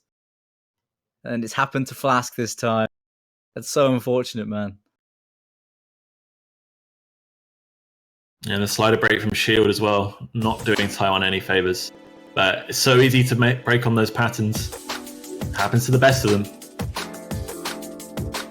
And I would be more intimidated by Taiwan's pick here, but normally when they're in trouble or coming to the end of the match, Taiwan have been opting for No Mod 1 Nano Dreamcatcher, and that map's already been played and France won it. So they haven't got that. They need plan B.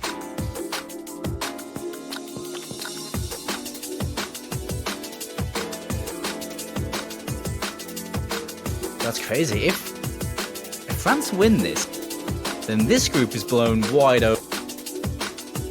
That means I think any of the top 3 could potentially drop the ball, assuming that happens. But of course, it's not over yet. Taiwan have the ability to turn this one around. But as it stands, Group F is turning into something, dude. I think the interesting thing is that Hong Kong actually are pretty safe. I think Hong Kong have actually qualified because they have a good win-loss in terms of the matches they've played. So they've won 5 more maps than they've lost. If France beat Taiwan, let's say they beat them 5-1, this means that Taiwan has a 2-map advantage, and France has a 1-map advantage, meaning that they have to beat Mexico 5-1 in order to progress. If they beat them 5-0, they just qualify straight out. If they beat them 5-1, I don't know who progresses. Is it the winner of this match? And if it's France, it means that Taiwan doesn't make it out of groups? If Taiwan lose, they lose 5 maps, so they'll be on 9 maps lost. Hong Kong are on 8 maps lost. And I think if France 5-0 Mexico, that means Taiwan go out, Hong Kong or France progress. I mean, we're saying this early, this match is not over yet, but this group has been blown wide open. Can't help but speculate. But I mean, Taiwan still have every single chance here to get through. This is going to come down to the wire. I've got that feeling. I mean, we have the one match later, the France-Mexico match, and given the outcome of this, that could be the match to keep an eye on later. Yeah, let's get back to this. I feel like I'm getting ahead of myself. Yeah, still picking. Taiwan are thinking this one through. It's just too exciting, man. It's just too exciting. Here it comes, the pick from the Taiwanese side. It is Solar, it is hidden, and a map that I wouldn't say is really favoured for either team. I think they're just running out. I'm surprised Taiwan haven't taken the free mod maps.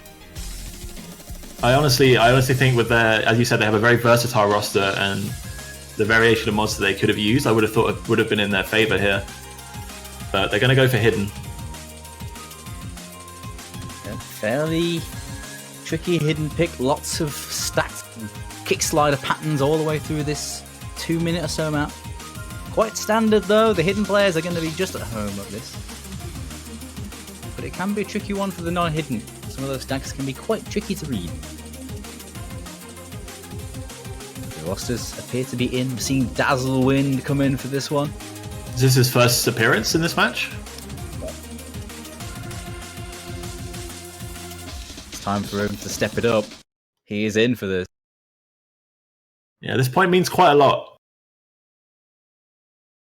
They're trusting in Dazzlewind. Unchanged, I think. Yeah, the same. Seen this roster a lot of times actually during this match. Muha seems to be a good addition to the French roster. He's performed very well.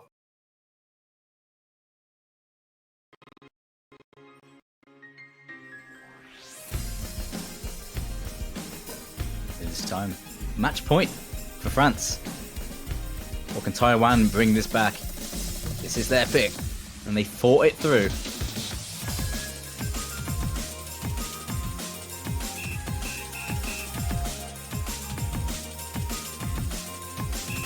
Very early act drops from Nero. Flask as well drops under that 99%, where everyone else adjusting very comfortably.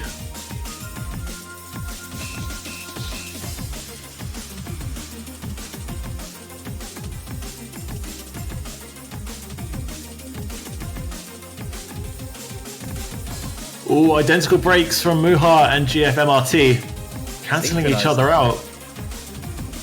The axe saving France just by a whisker, but that's barely nothing. Oh, but there goes Nero as well. 2 FCs to 3 in favour of Taiwan here as we enter the slightly more intense part here.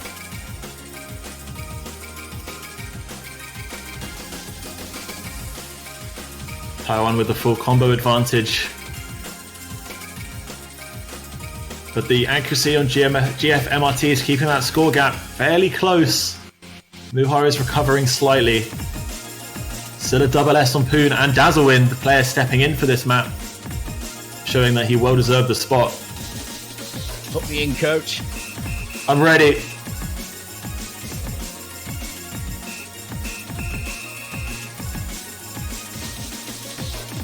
The stream sections, everybody making it through so far. Oh, this is looking tense. It's still as you were. BFCs to 2. The breaks are bringing it back. Everyone's done that harder section. Solid stuff from everyone in the room. But I think this one might be going to Taiwan.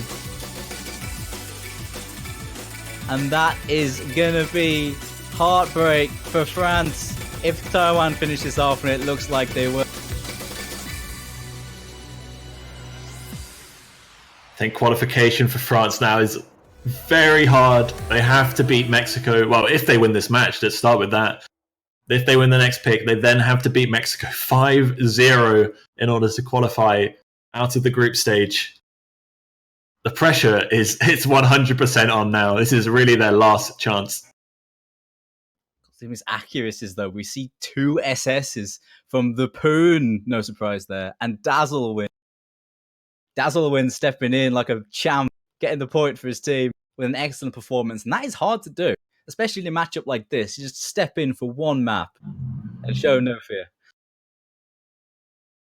7 out of 8 of the players getting 99%. GF MRT almost there, 98.73. But all around good stuff. But it is Taiwan's point.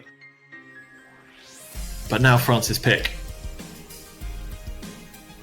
It is do or die now. This is last chance saloon. France can't lose another map. If they lose a map now, they are out regardless. And the pick's going to be DT1, Hokiboshi. They would be saying, wouldn't we? They like the DT. They like the DT in the group stages here, and they are going to be chancing it here. Given the performance earlier on the DT map, this could be a very good pick for France. But given that performance from Taiwan,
mostly just due to accuracy. It's not necessarily hard to combo. This is the one map in the pool where we haven't really seen nearly as high of team accuracies as pretty much every other map. Has a lot of fairly complicated rhythm, and a lot of people are going to drop slider ends on it or just get hundreds where they don't really expect it. It's fairly low BPM streams as well. Not perform on that really well. I think the best we've seen on this so far is like 300s, 400s or something, where we pretty much have been seeing SSs or close to that on every single other map in the pool so far. I agree with that. Accuracy is definitely going to be the hardest thing to really achieve on a map like this, especially with the overall difficulty being at 10, since it is a hard rock pick. It's going to be interesting to see how players perform on.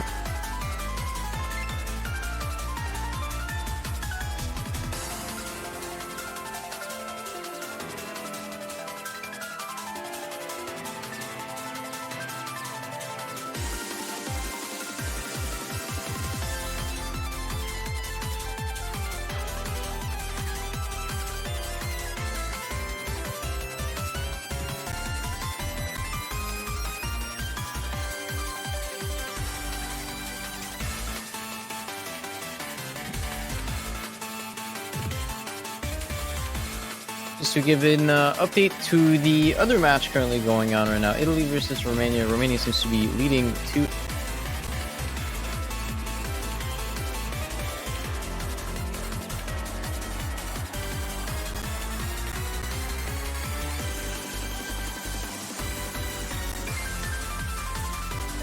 Never mind, 3-0.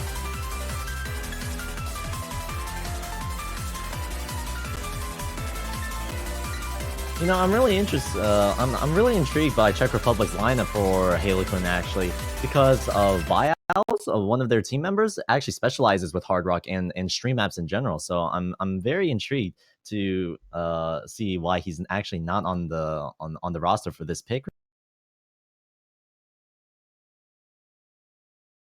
Yeah, I think they're just trying to change things up, as so far it seems like their game plan has not been working so well, seeing as they're down 0-3. True. But still not over.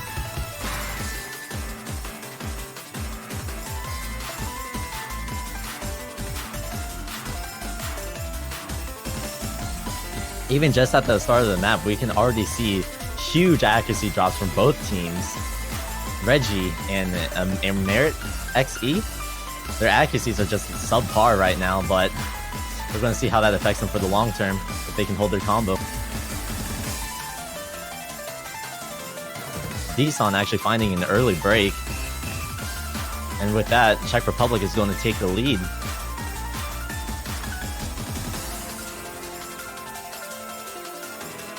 Yeah, as we've mentioned before, everyone's accuracy across the board right now seems to be a lot lower than everyone. Daichi close to a 99, which is actually excellent on this map.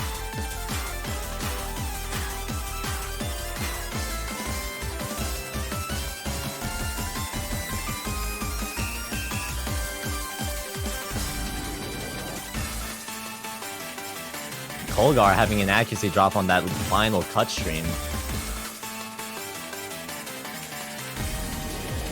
Yeah, this is still a very close map right there. 20k points apart. Just any accuracy drop can actually change the game, or if not a miss. It's worth noting that Stream seems to be struggling a little bit with accuracy, as well as Kolgar. They're kind of like tying each other up, but here we go, like the last section right now. We'll see what happens. Czech Republic seems to be strengthening their lead a little bit.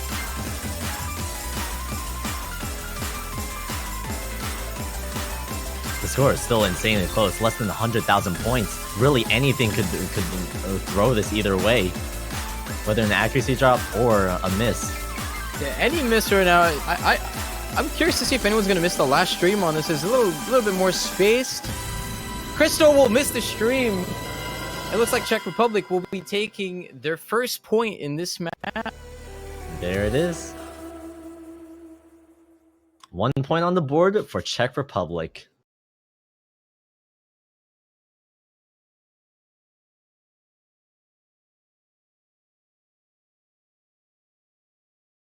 Yeah, it must feel good to at least put a point on the board right now and get some confidence back. but now they have to face China's pick. It's definitely going to be an upward battle for Czech Republic. China still leading by 2 points, but this is probably one of their most important matches that they're going to have in OWC, because if they don't manage to take this, they're probably not going to move on to from group. The stakes are high for Czech Republic, and they really need to start performing out of their mind right now if they want any chance of really making it.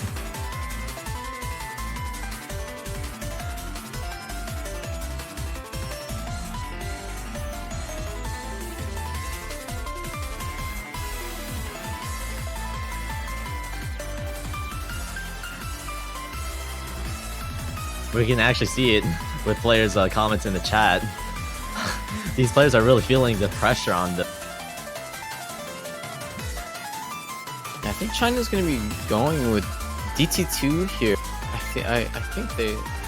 Versus the UK was their second pick. It was pretty early on in their game plan. And they've shown that they're really good on the other DT map.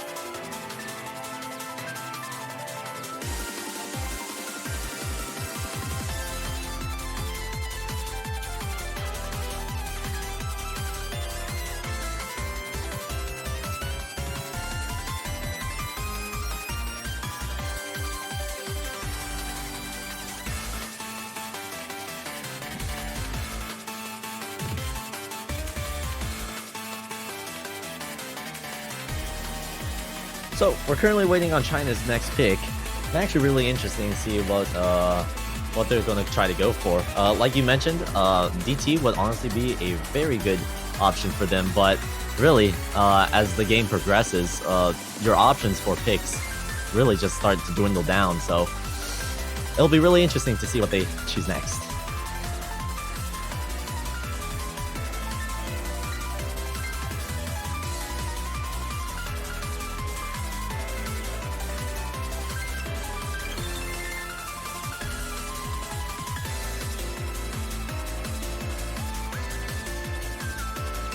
Yeah, there it is. Will be the other DT pick. Fairly old map. I think a lot of the older DT players are going to be very comfortable on this. And if China do nearly as good as they did during the other DT pick, this should be a pretty solid map for them. Czech Republic probably assumed this was probably going to happen. I mean, China's team, their general roster has just been known for being really good in terms of high-speed plays and just DT maps in general. So, assuming that Czech Republic did their research, I'm hoping that they're going to be prepared for this one.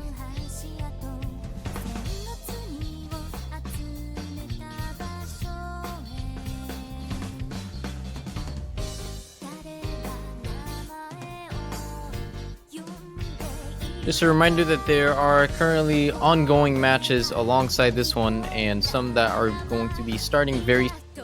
There's currently Romania versus Italy being played. Romania just now being 3-1 in the lead. Italy winning their first map right now, as well as Netherlands and Austria being underway, which is, in my opinion, the most important match out of probably the entire groups, because I think Netherlands is probably the strongest low seed there is. And it's very similarly to this match. They're kind of just fighting for their lives here, fighting for second seed. And in 15 minutes, we will be also casting Finland versus Norway, about to start underway soon. I'm actually really excited for that match, Finland versus Norway. There's a lot of players in there that I'm really interested to see. So. But enough of that. We're going to start getting into this map right here, DT2 of the map pool.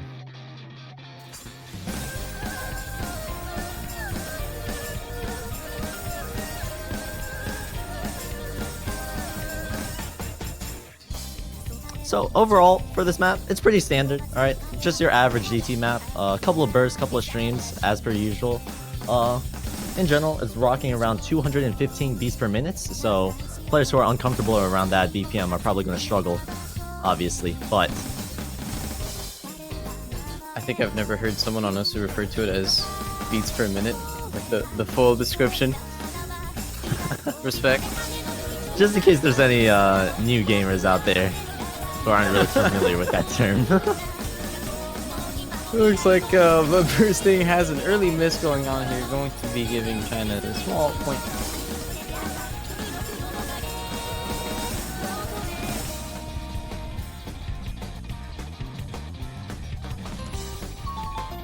So far, all team members doing fairly well. Blood Bursting being the only break on the Czech Republic side, giving China that early lead. But if Czech Republic can just hold on through, and China makes one crucial mistake, they could be able to retake the lead just based off of combo.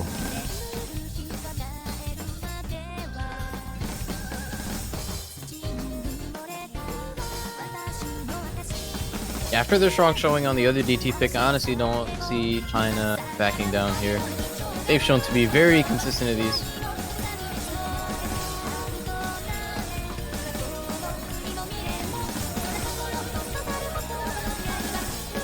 Deson in particular are actually just usually a player who you'll find that on a lot of similar maps to these, you'll just have a solid number one with the HDT with very good, one of the older names out there. Ooh, Blood Bursting breaking along with Deson. That's going to be a combo reset for both of those players. Why did I have to say something? Really, any break now could really determine it in the last quarter of the map. China is still leading by 200,000 points. Is there really enough time for Czech Republic to come back if they make a mistake? Because right now, they seem like they're playing flawlessly. There's only a very small amount of the map left. I don't think there's much time. It doesn't look like any of the other members on China want to miss. So that will be, even though that's 3 full combos to 3, that will still be a pretty solid 190k point lead for China. 4-1 now, match point. They are looking straight at the round of 16. Czech Republic sees that. They see the point lead that China has, and I just can't imagine what's going through their minds right now.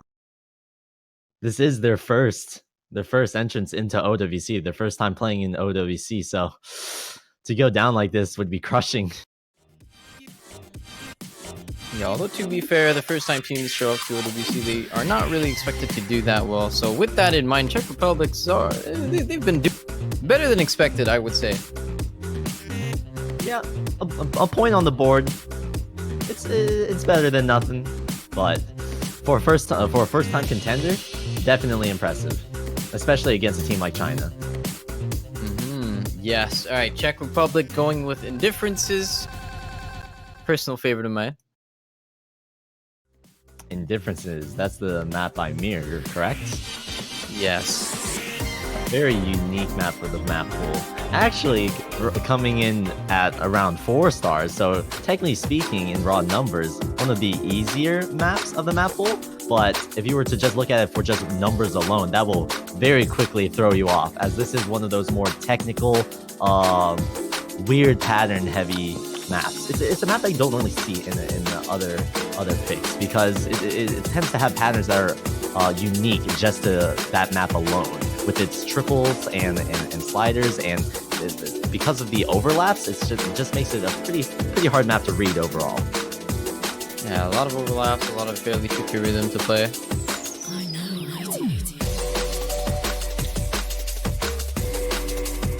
one of those maps that require a fair amount of practice.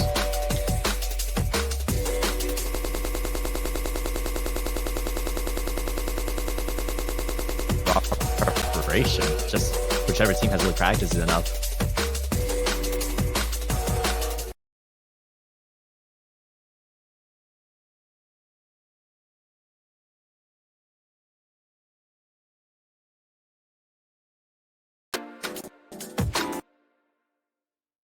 All right, after a wonderful little remix from the client here, we will be getting into Indifferences. China on match point, and Czech Republic, their backs against the wall right now. They have to win this one or else they're out.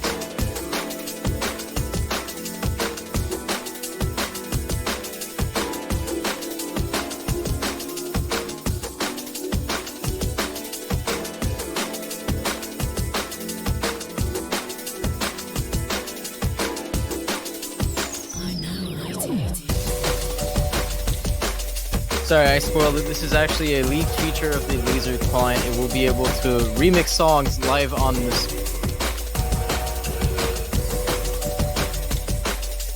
It's like Daichi and Disan struggling a little bit at the start of this. Kind of struggling on those overlaps there. Daichi, both of them actually have missed like 3 or 4 times there. What's going to be interesting is on Daichi's side in specific, assuming he doesn't even have the leaderboards enabled right now, that miss on his side could really just damage his mentality out by a lot, knowing that their backs are up against the wall, knowing that they need to win this point. That miss could really throw him off. He needs to start performing. Yeah, another miss on the check side though. That's not so good. Seems like everyone else has stabilized and recovered though. But China do have the point lead right now. Having that point lead, even after the halfway point of the map, that's definitely going to start to solidify their place. And it is growing and growing as their combos get higher. Czech Republic needs a break from China here if they want to survive. If not, China's going to move on.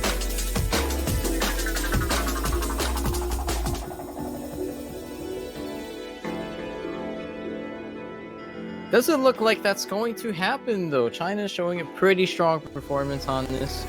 3FC, they will be moving on from the group stages. It's worth noting Czech Republic did have a wonderful showing as their first time, but this will be the last map we see of them in this World Cup.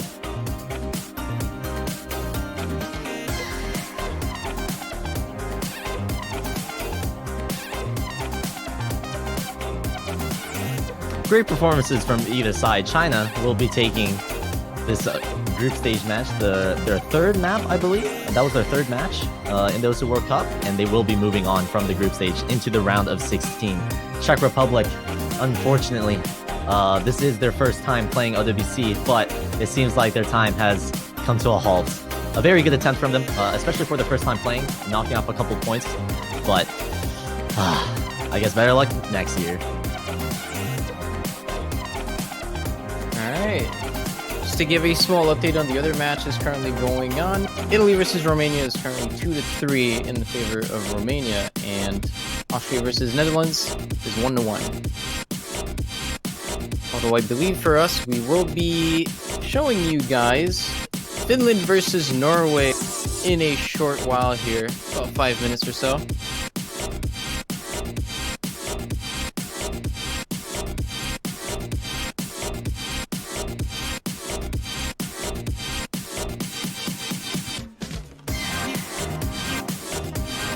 Also a fairly important match.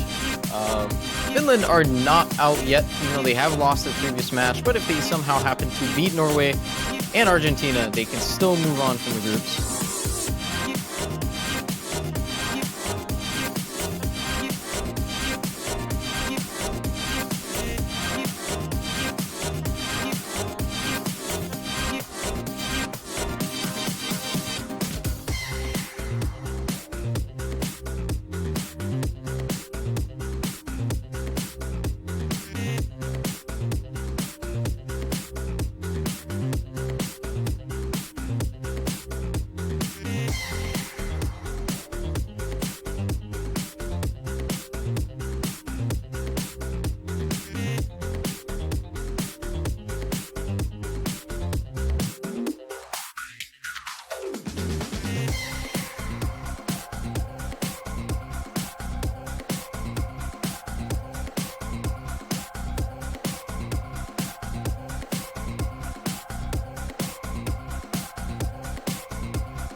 All right, it looks like the players are now ready to go in the lobby.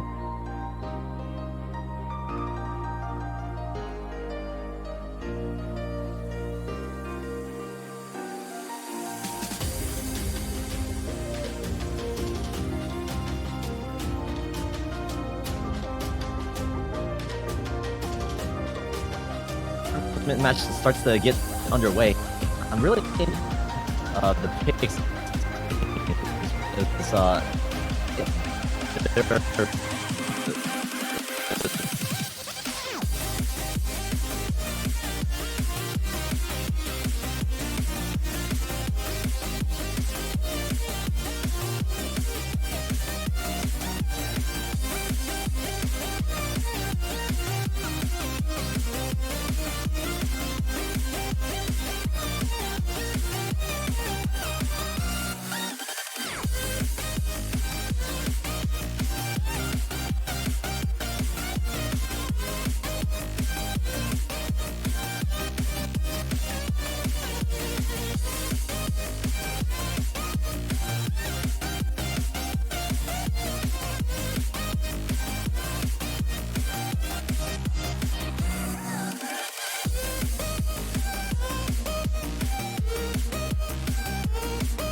aina kiinni mun nupis ja mulla on teille.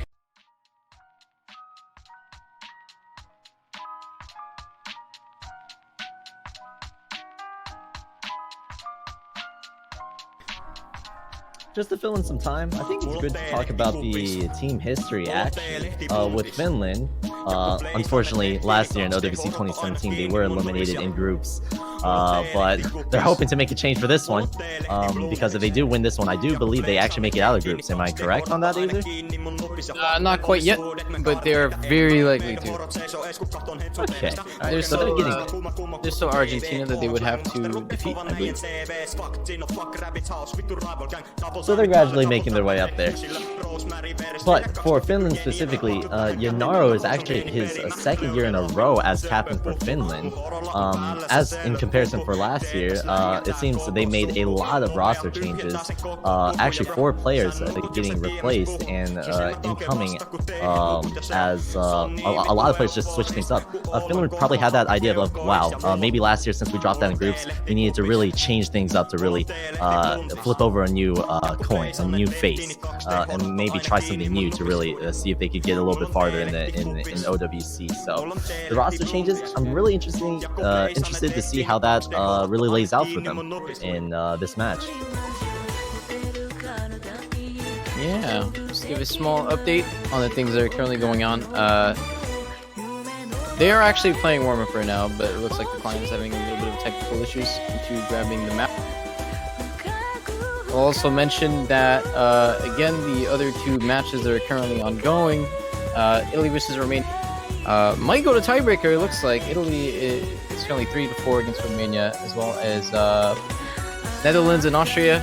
Netherlands leading with 3-2, as well as Poland and Denmark starting soon. It looks like they have finished the warm-up, though. Unfortunately, we didn't really get to see. So we'll get this match underway. See what these guys have to show for us. What kind of bans we're expecting. I think Finland are probably going to ban Crush against Norway. It would be smart too. I think that would be expected. Even though Finland does have a few of their own reading players, it seems like Norway is just way too stacked in terms of their own reading ability. So they would probably just be at a net disadvantage. So a ban on Crush would be interesting to see, but it would also make sense. It looks like they'll be banning Sola, though. The other hidden. So Crush is open. Hopefully we get to hear some Pendulum tunes. Never gets old. Yeah, even GN. GN is excited. Hopefully we get to see GN like style on that map, even though it's pretty easy for him. I think that's a very strong foreshadow. That's a very strong foreshadow for one of Norway's picks. One interesting fact worth noting so far, if you look at the ban history for all of these teams, a lot of teams are actually banning different maps every single game, like adapting to their opponent. It's kind of nice because usually, at least historically in OWC, people just kind of have this one ban set in stone and they kind of just stuck with it.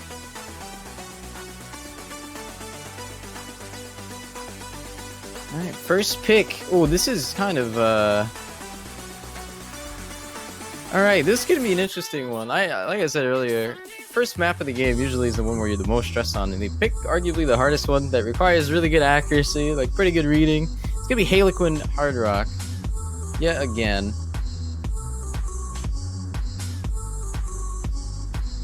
You know, what's interesting about this map in specifically, we actually tend to see this map chosen in a lot of other community tournaments. I personally have seen this in multiple map pools of even just Nomad or other Hard Rock pools. So it's very popular in terms of just general difficulty, and it's just perfect for a tournament pooled map in general.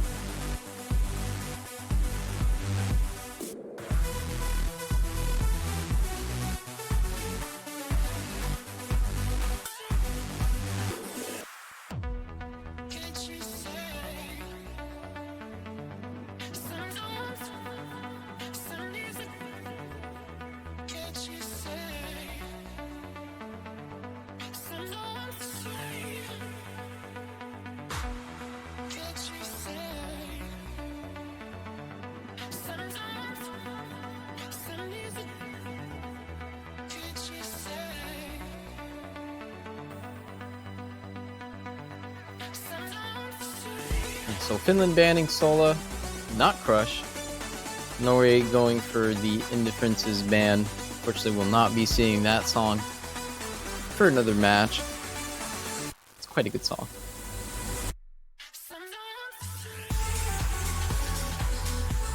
We'll be getting this underway soon. First pick by Norway is going to be Harlequin Hard Rock. Fairly popular map as well.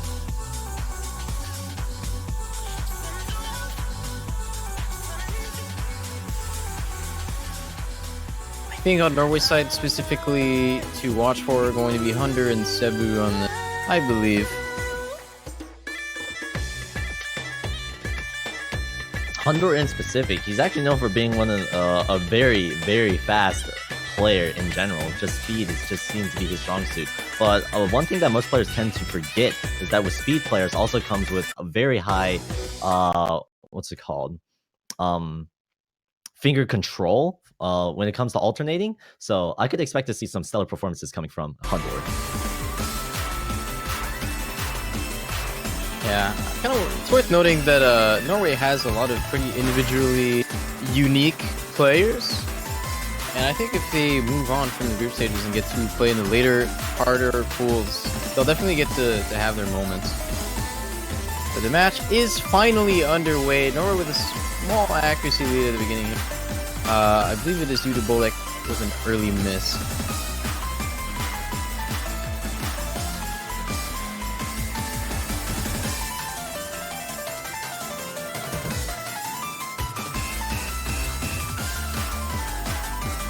Ooh, Mookie dropping his combo on that string there. That's not looking too good for Finland. And because of that, Norway is going to take the point lead.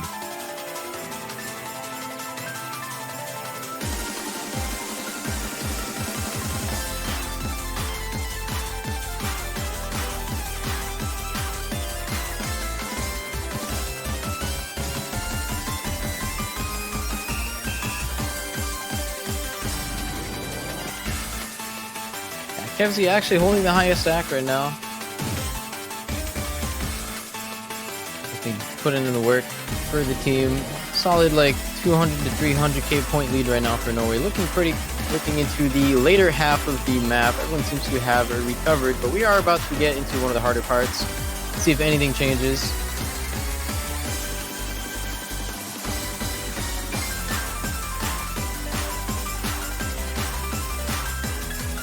Ooh, Mookie with that unfortunate slider break.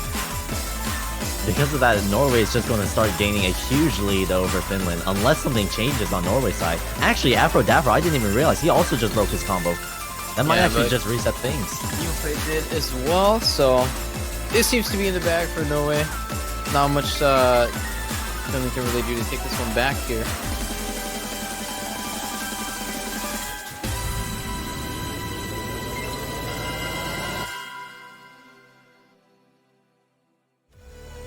Yeah, that will be Norway's win by about 600k. Pretty convincing for their first pick. Let's see what Finland has to reply to this. Cebu, despite choking on the very last stream, but Norway's lead was just way too great. Like 600,000 points, like you said. It's crazy. Very strong first pick for Norway.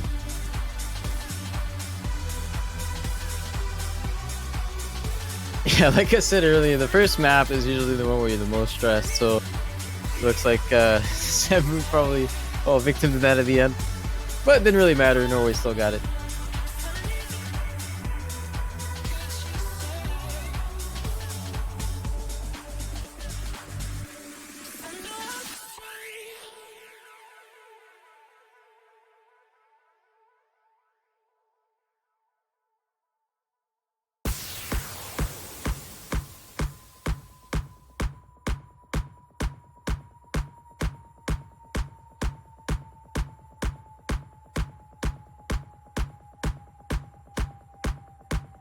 Seems like our next pick from Finland is actually going to be Yellow Splash.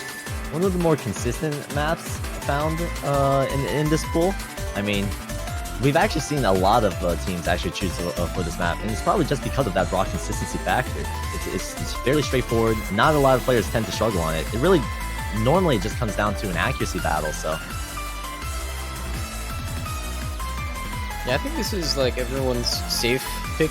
People are pretty comfortable on this on every country. This is like the best like first pick to do basically.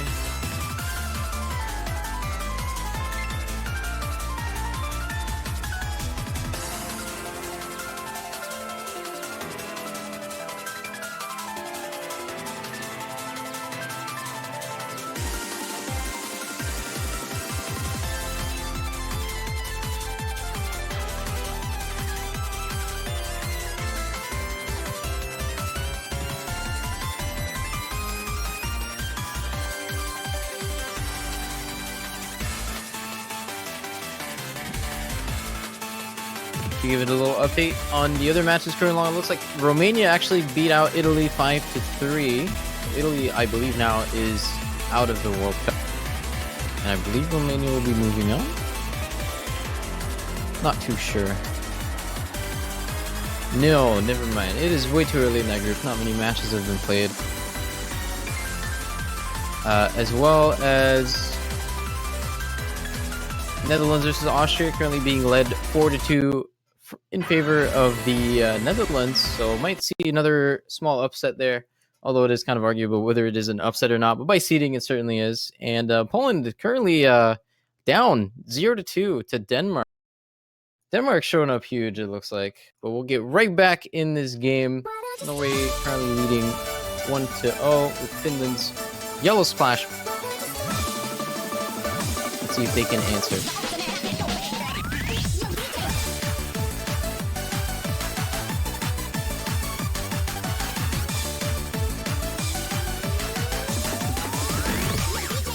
Like I said, Yellow Splash tends to be one of the more consistency based maps. Its patterns don't tend to be that hard, mainly featuring a lot of streams. But because it's so stream heavy, it's really just going to depend on the player's accuracy to really determine who's going to make it out of here. Actually, with me saying that 100 finding an early break, that's going to give the advantage over to Finland for the start. Sonoda did break at the very beginning, but it was very early on, so it won't matter too much. You're going to see a lot of slider breaks on this map. There's a lot of really fast kick sliders, some of them even reverses. Like, I think it's the most likely source of a break you're going to find. Sonoda finding another one, so Norway's going to have a little bit of a build. They're going to build a little bit of a lead here. GM still with the SS.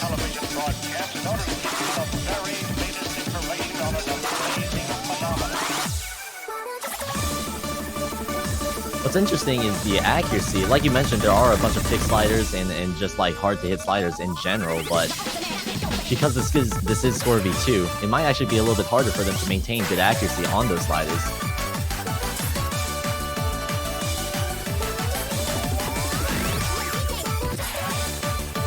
Yeah, I think most players that are like World Cup caliber can hit all the streams fairly accurately without any issues. It's all up to the fact that a lot of the sliders can have some pretty wonky timing sometimes, and you know, you don't always expect it. And it is score v2. There's slider streams. You're gonna get some hundreds on.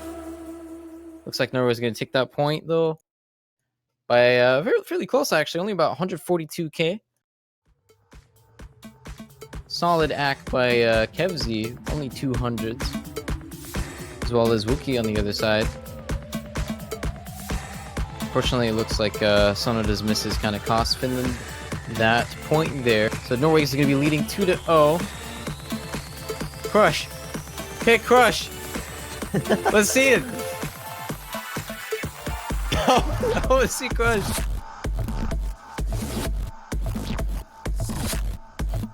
Oh, never mind. It looks like we're going to be seeing Breast or leave the premises. PG stream, boys. Yes, melons or exit the vicinity.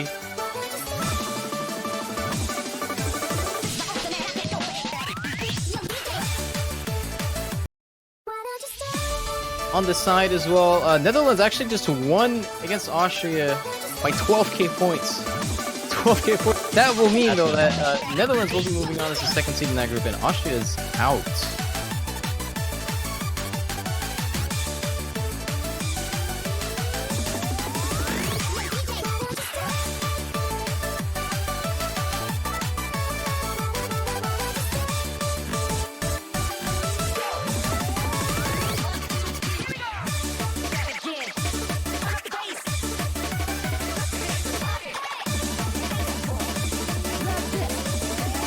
I think what's interesting about these free mods is they are, I think, relatively low in difficulty for a lot of the players that are playing in the World Cup. So people are very commonly over modding this. Specifically, this map in particular. There is actually more HDHRs on this than just hiddens or just hard rock.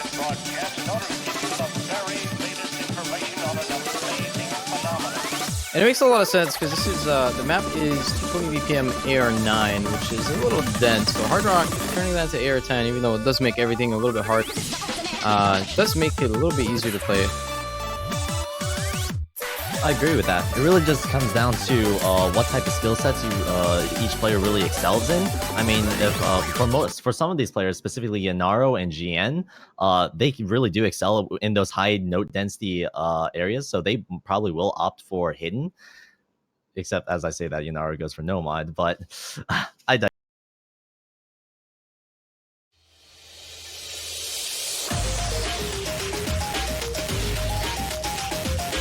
I think the key player here is going to be Yolkspy.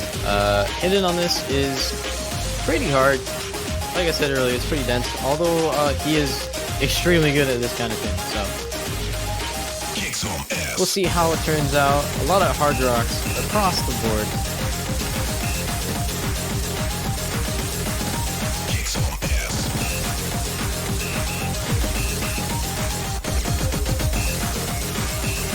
Naro finding a pretty early break on it. Wookie, unfortunately, following suit. Meanwhile, Norway still holding 4 full combos. As soon as I see that, Afro Dafro dropping his combo. But still, Norway still holding 3 full combos. Will take the point lead for the beginning of the map. Trick is just to not say anything so you don't curse anyone.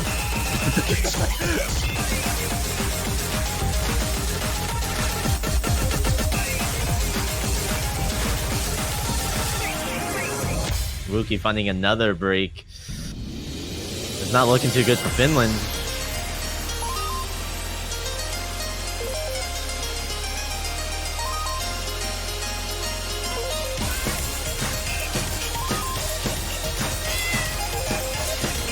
Afro is pretty solidly recovering from his previous break as well, so good lead going in Norway's favor right now. We are now getting into the harder part of the map. We'll definitely see a few misses here and there, and as I say that, Yanaro with the first miss of that section. Afro Dafro to follow suit. Everyone else seems to be holding pretty strong right now.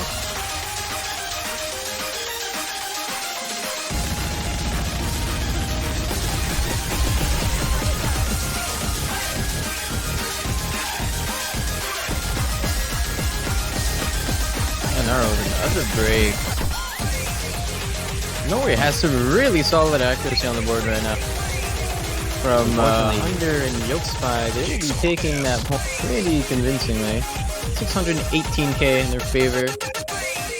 Be putting the score at 3-0.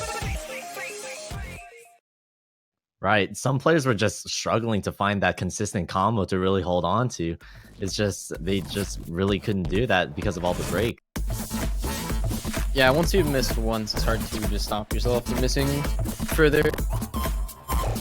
It's like you lose that focus.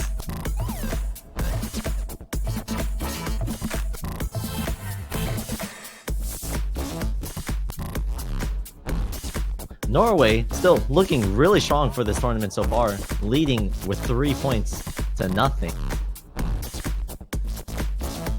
So far, not too good for Finland. If they really want to start stepping up, now's the time to do so, because they're slowly just going to get more and more pressured against the wall. Yeah, I think Finland is trying to go for a no mod here, seeming as all the other mod pools that have been picked so far have not really been going in their favor.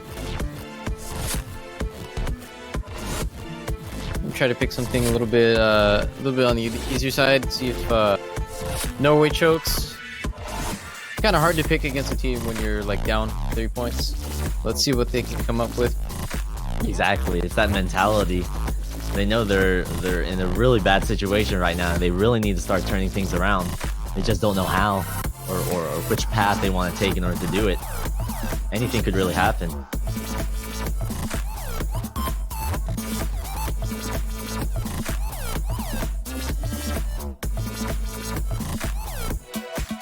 Alright, so interestingly enough, the match going on the side right now, Denmark versus Poland, is currently 4-0 in Denmark's favor. We might be seeing a very major upset on the side here. Poland being OWC 2017's champion, it's very surprising to see Denmark getting such a huge lead over Poland, but anything could happen. It is group stage. We have seen many different upsets in the group stage so far, so we might be seeing another one with Denmark. Denmark actually being one of the more underrated countries. I feel like they kind of always fly under the radar. There's some really solid players this year as well. I hope we will get to see them shine a lot more if they move on from the group stages. But back to this game, it looks like Finland has picked Great White Terrorism. Pretty standard alternating map. Not sure how it's really going to go. Norway seems to be just holding really strong, honestly. It's kind of hard to do much against that.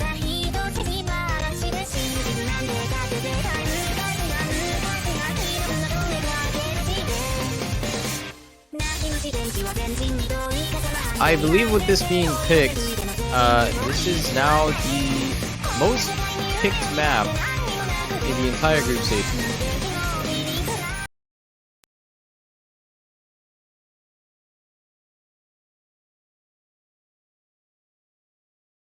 That's actually very interesting with this map being the most picked, because it is more alt styled, and normally we don't really see too many players who favor that play style. At least I haven't personally, so very surprising to me. I spin. It's important.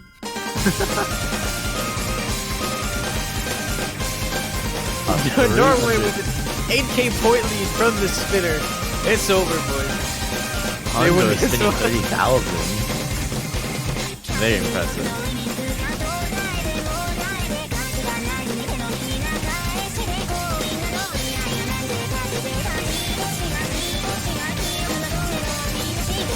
We did see an early break from Sonoda, but it was towards the beginning of the map, so it wasn't really that big of an issue. They are going to face a point difference because of it, but it's really too early to say.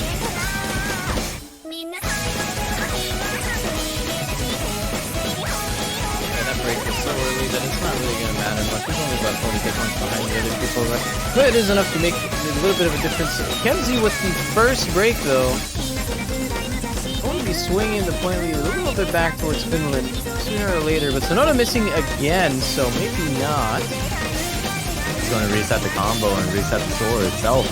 Norway holding on to their lead only by a couple of tens of thousands of points, so really, it's whoever breaks next. That's what's really going to determine it. Yeah, any breaks moving forward are going to be massive for either team. It's really impactful.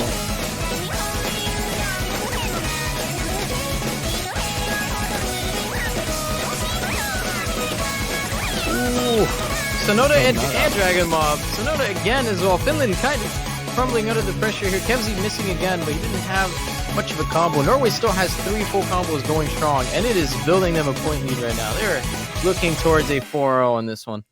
You can even see the frustration on Sonoda's side. Condor and Dragon Mob breaking on the easy part of the section, easy section of the map as well. Yeah, that's very unexpected. Hunter is really not happy about that. The cursor shake. Shouldn't matter too much though. Still 2 extras to 2. And with the point lead Norway's accumulated, as long as Gen and don't break, and even then we're nearing the end of the map, it looks to be another point in Norway's favor.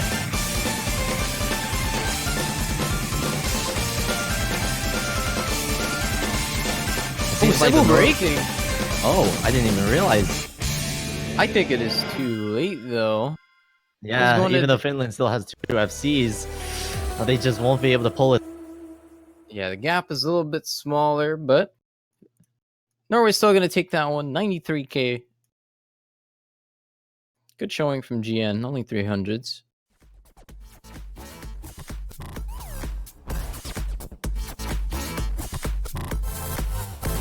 Now Norway has this pick. It's match point and it's their pick. They can really go with anything right now. Finland And we backs hate against them. the Pendulum. Norway. Are they gonna crush Finland? I'm sorry. Nice one, dude.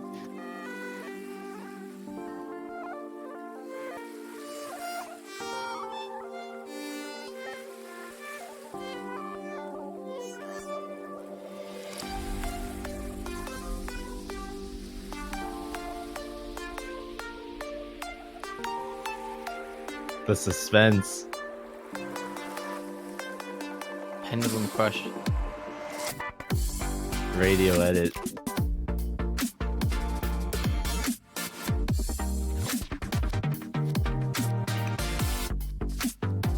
Yeah, if they're taking that long to pick it, they're probably just hovering over other maps right now, unfortunately. It's not looking too good.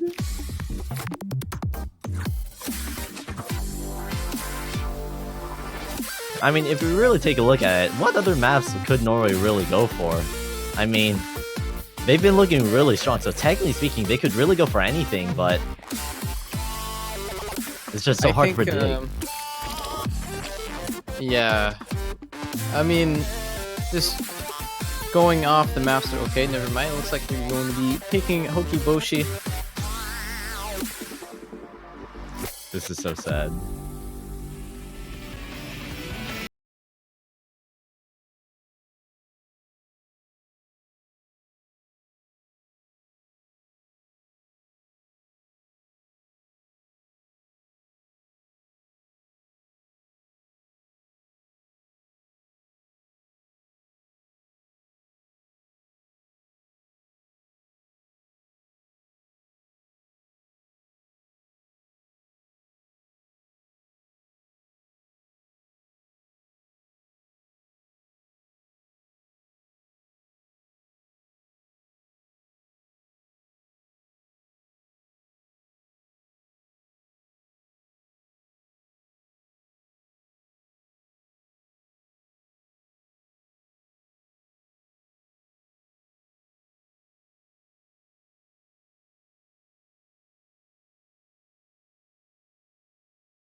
because he did miss. So at least they get a point on the board here. 585k point win for Finland. And then it's their pick. Maybe we get to see reverse sweep.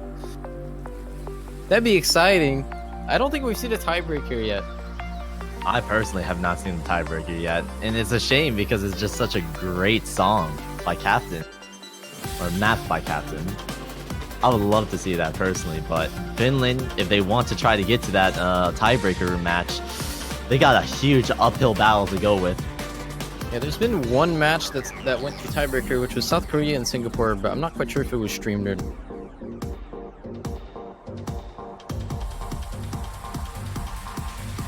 This is now Finland's pick. Are they gonna go for Crush?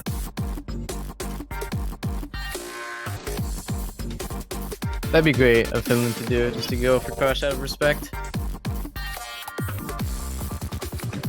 Don't think they will though, that's kind of suicide. I don't think they do that. Going off of last map though, I think they should probably just go with the other DT, considering they just had a pretty solid performance on the first one. It's still open. There's not many maps left for them to go for. There is Clock Strikes, which is mostly just an act battle. Dream Capture, which is pretty random.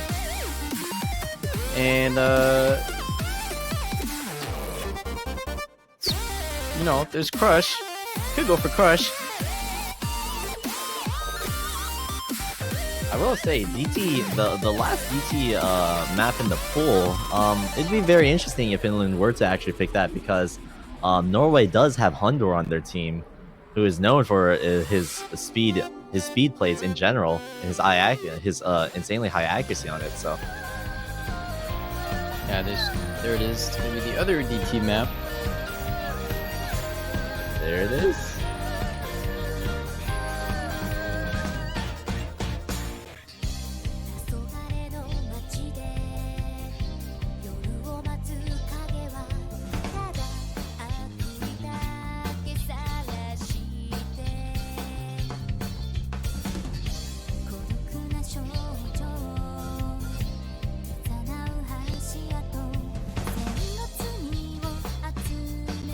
If you guys are just joining us right now, we are nearing the end of the group stages. We have about 4 to 5 hours of games left. Stream will be up for quite a long time, so you know, if you're looking for something to do, camp and chat a little bit, watch some good quality games. There's actually some pretty good games coming up. I'm not sure if all of them will be streamed, but just a fun scenario. I'm not sure if it's realistic or not. But now that Poland has lost to Denmark, if Poland also loses to Romania, they could go out in groups. Yeah, I'm not sure how realistic that is, but that could be really interesting. I would be absolutely dumbfounded if that happens. Poland being OWC 2017's champion, I just can't imagine that happening, going from champions to dropping out in groups. I can't fathom. It's also worth noting that at the end of the group stages, which will be around 20 UTC, we will be showcasing the round of 16 map.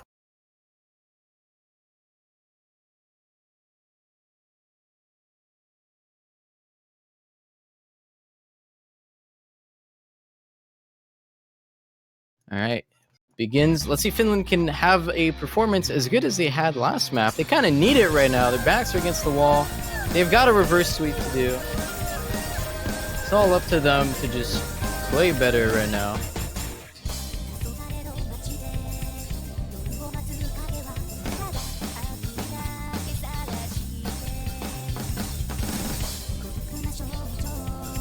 Really act lead from Norway side. It's very minor. Looks like Nyanara is a little struggling a little bit. I think he full 100 a stream or something. It's down to 93% at the start of the map.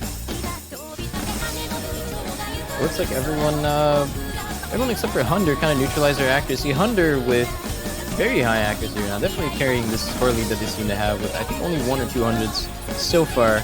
Solid for a good 30k point lead. All combos on board still right now. For now, at least.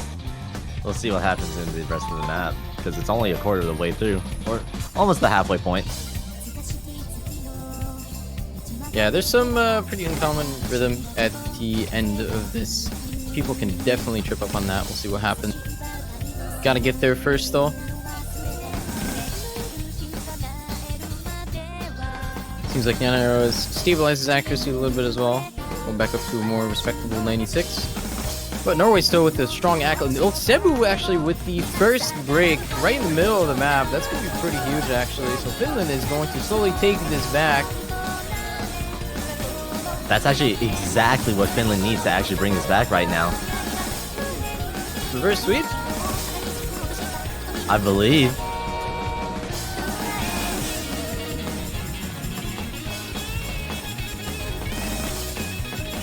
I'll see if anyone breaks here. A lot of double quad patterns. Not everyone can hit these pretty good, but it looks like all of these players can. All of Finland holding strong. Still have the last part of the map to go, though. Now they've seen they have a chance to get another point. Even with that break, all those players actually saw that Cebu broke, so Finland, now with that knowledge, probably going to be able to keep their hopes up to really close this gap.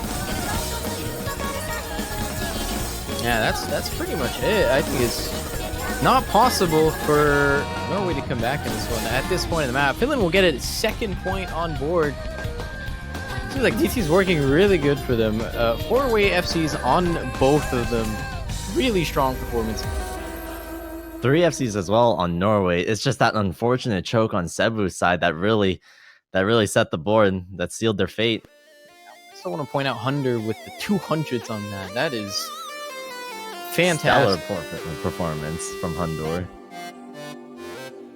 Alright, I believe there's only 3 maps left to pick. I'm pretty sure we know what they're going to pick. Crush!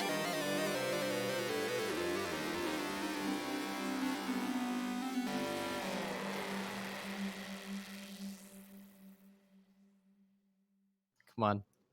The map pool is slowly getting drained. They're running out of options, dude. They gotta pick it eventually. Yeah, actually there's 4 maps left.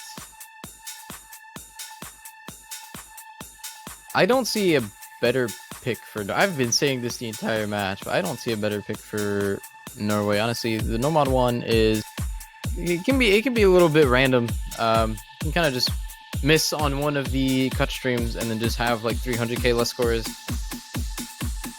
Clock Strikes also mostly just comes down to an AC battle. I think actually that might be a good pick for Norway considering how good Hunter's accuracy has been. Free Mod 2 is also up. We haven't really talked about that one.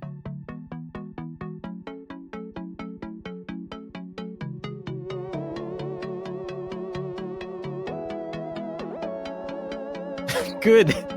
Seems like Finland really doesn't want to see Crush.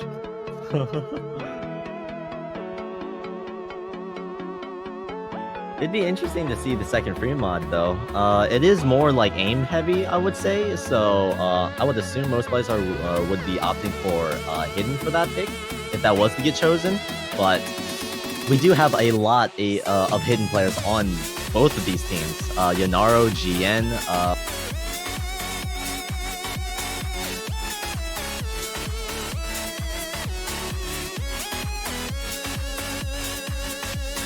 Taking their sweet time, trying not to get reverse sweeps. Hard decision to do when usually when a match goes this far in and all of the maps that you're comfortable on have been picked, it's very hard to pick the right thing. You know, you kind of just have to decide what you're the least bad on. It's just one of those things that you have to keep in mind. Now that their picks that they're comfortable with are starting to run out, it's just they have to go with whatever they believe their opponent is going to be worse at in comparison to their team. Yeah, but we are going to see Free Mod 2 getting picked. Yume Moborashi? Close enough. It's going to be interesting to see the mod picks on either side. I think Norway. On Norway's side, probably going to do, I would say Hunter Hard Rock and GN and Yokespy with hidden. I would say, just a wild guess. On Finland's side, not too sure. Looks like they're going to bring back Yupe for this one.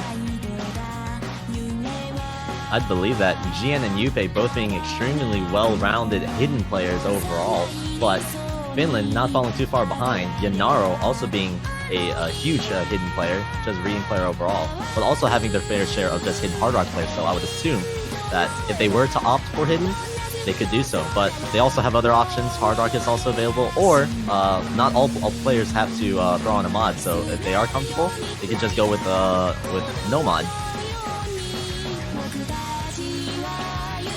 If you guys are sticking around for a little bit with us after this match, we will be seeing Italy versus Denmark in another hour. Now that this map is particularly interesting, we will be seeing Romania versus Poland. I'm personally going to be watching that one. I don't know about you, but just for the off chance that Poland might go on and lose. Unlikely scenario, but I mean, they did just lose to Denmark, so at this point, honestly, I could it's a little more likely. I still think it's highly unlikely, but you gotta keep in mind, group stage is the place where you see the most major upsets happen in a tournament. So, there is a small chance that Poland actually could go out. Rip everyone's pick'ems. Potentially.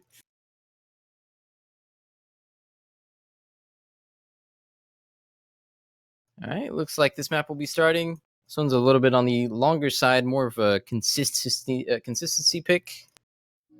Looks like I was kind of right on Norway's side. Mackenzie's also going to be going with a hard rock. I thought we'd be seeing more double mods from Norway's side, but it looks like they're playing a little bit safer here. Finland, not so much. Just slap 5 mods on. Norway opting to go with mods on all 4 of their players. Wookie actually going for a mod tank along with Yuppei. If Wookie and Yuppei actually hold their combo throughout the map, they could be the star players for this map.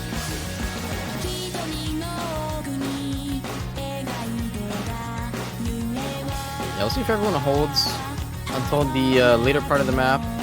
About like 3/4 of the way, and there's going to be the first like particularly hard part. But any miss before that is very impactful. So these players all just have to hold and, you know, hit the jumps. If not, it's going to be very devastating if they don't.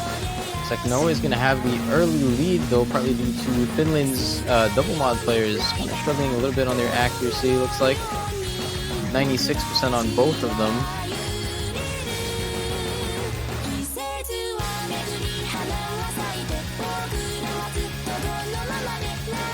I think Yuppei missed at the very beginning. Seems to have like 20 less combo than everyone. I'm not sure how accurate that is, but so far, in comparison to everyone else, every single player seems to be just performing out of their mind right now with full combos across the board, for the most part. Yeah, this is still really even. Could go either way, even though the accuracy tends to favor Norway right now. If Finland, if Yuppei and Wookie recover their accuracy, it's going to slowly swing back just from the mod advantage.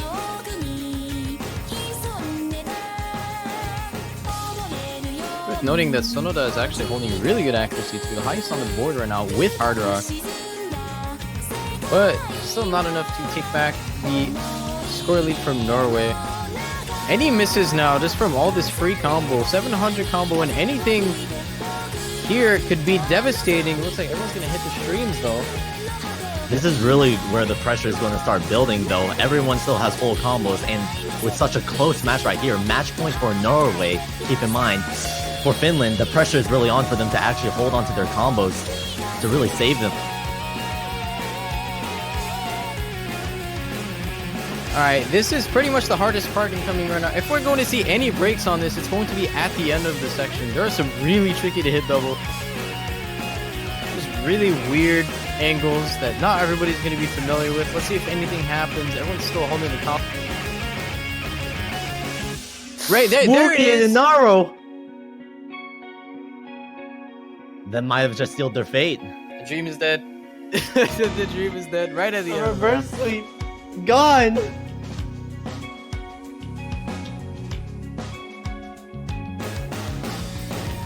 definitely a valiant effort. Though it could still potentially go in Finland's favor, but I just don't see anyone missing after that part. That's definitely the hardest thing to hit. So if they hit that, very unlikely that they'll miss afterwards. And then they're just slowly building this point lead. It's going really fast, actually. It's already 300k. Kevzy with a miss, though. Maybe 2 more Norway players miss, but doesn't look like it's going to happen. This lead is just, yeah, it's just going. It looks like Sonoda also missed early. 600k now. The last hope for Finland is really just going to be fails on Norway, but I highly doubt that's going to happen. There's nothing to fail on here, and there it is. That's going to be Norway with a 5-2 victory over. Very well played to them. Solid 700k points victory at the end there. 100 with only 1200s. Pretty solid stuff. That will be it for this match. I believe Finland still has a match to play later versus Argentina. Yeah. That'll be it for this block, though. I hope you guys enjoyed these matches. We will now be changing the casters a little bit around. I hope you guys can give a warm welcome to Chippy and Doland, I believe. And you guys are going to get to see, I believe, Italy versus Denmark. And then the match after that is going to be Poland and Romania, which is fairly important, as we've mentioned earlier.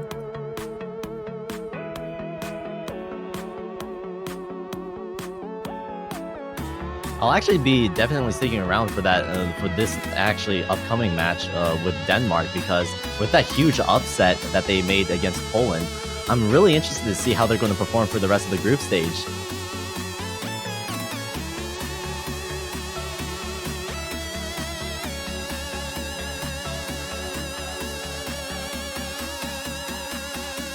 Anyways, that's going to be it for me and Azer. Thank you guys so much for watching our segment. We'll be moving on to the next one. We'll see you guys for the rest of it.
Let's go to see the stars and the moon.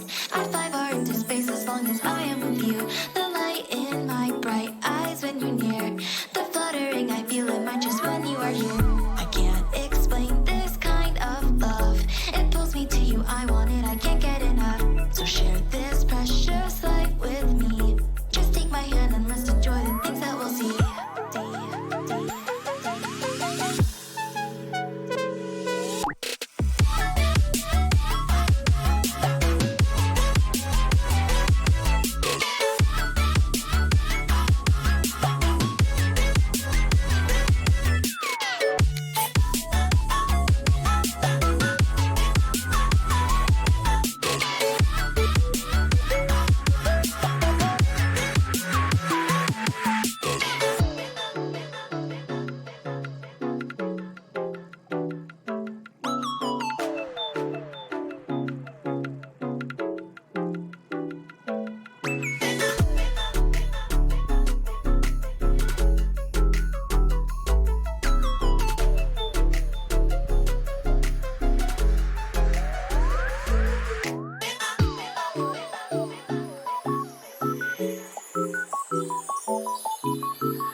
Let's go to see the stars and the moon. I'd fly far into space as long as I am with you. The light in my bright eyes when you're near. The fluttering I feel in my chest when you are here. I can't explain this kind of love. It pulls me to you, I want it, I can't get enough. So share this precious life with me. Just take my hand and let's enjoy the things that we'll see.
All right, and good morning to everybody in my United States time zone, and good evening to everybody else not. I am Chippy, joined here with Dolan. Say hi, Dolan. How's it going, guys? Super excited. What's going on, Chippy? Not much. We're here today to commentate for about 2 hours roughly. We have 2 matches to cast for you today. I hope you guys are all doing well. Hope you guys all got some food, because we got some good matches coming in for you all. Italy versus Denmark is going to be the first one on deck. Both of these teams in the group with Poland. Italy taking 2 points off of Poland, and those of you might have seen Denmark actually beating Poland 5-1. Yeah, an impressive upset win for Denmark, and that's the big win. Denmark, a great team, and now they're primed to take first place in the group. which is not something most people had in their predictions. Oh, of course not. And that is going to shake up the bracket immensely. So if Denmark, actually looking at the stats here right now, if Denmark just even managed to put up about 3-4 points, they should still be in good position. And that'll change a lot of people's predictions, Dolan, because a lot of people have it that Poland is going to be in the bottom half of bracket. But if Poland gets through as the second seed, they're in the top half, seeded to face UK. Yeah, that's bad news for the UK, because then the UK will run into them potentially in semifinals, and that's a big break for the USA. Exactly. So, interesting stuff. Now, also, we should keep this in mind. It's still possible for Poland to actually not make it out of groups. So, this is going to be the last Group G matches. We have Italy and Denmark, Poland, Romania. We'll be completely done with Group G after these two matches. Everything will be decided. Everything will be decided. So, again, a lot's going to be at stake. So, I still can't believe a 5-1. That's insane. 5-1. It's not even tiebreaker. It's not even like 5-3. 5-1. It's crazy. And the fact that it was a 5-1 is just giving Denmark such a comfortable spot to be in, because that's a +4, and they're currently sitting at +7 on map differentials, which is the tiebreaker used if teams are tied in match wins and losses, the first tiebreaker. So they're looking really good right now. Meanwhile, Poland and Romania actually tied right now with -1. Wow. Did you ever think you would see Poland with a negative? No, but I mean, today we have. It's crazy. History in the making. Now, there is potential for Poland to actually, gosh, I think it might be for the first time ever, not make it out of groups. This is like some Germany World Cup stuff. They win the World Cup, then drop out in groups next time. But anyway, the match coming up, Italy versus Denmark, should be pretty hype. I've been looking forward to it.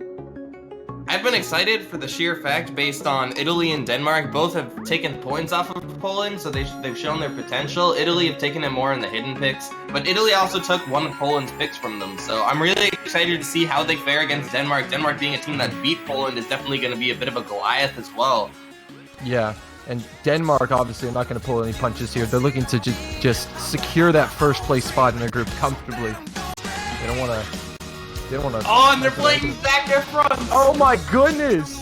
Little fun fact about this map. I paid 2 years of supporter to Pitchy for him to rank this map. Worth every month. Worth it. Oh my gosh. Dude, this is crazy. So it might be that, though. This was in the catch group stage. Oh my gosh. Yeah, it was a DT pick in the CWC group stage. Some awesome. It's a banger, man. Oh, I love Scream. Oh my goodness. Oh my goodness. What do you mean, what are we listening to? High School Musical. I know every single word to every single one of Zac Efron's songs, dude. Oh my goodness. Little funny fact about, what's it called? Hold on, let me adjust my microphone. I'm being a bit loud. Yeah, you're not too bad right now. This should be a little bit better. Zac Efron, so way back in 2015, a lot of people might remember this.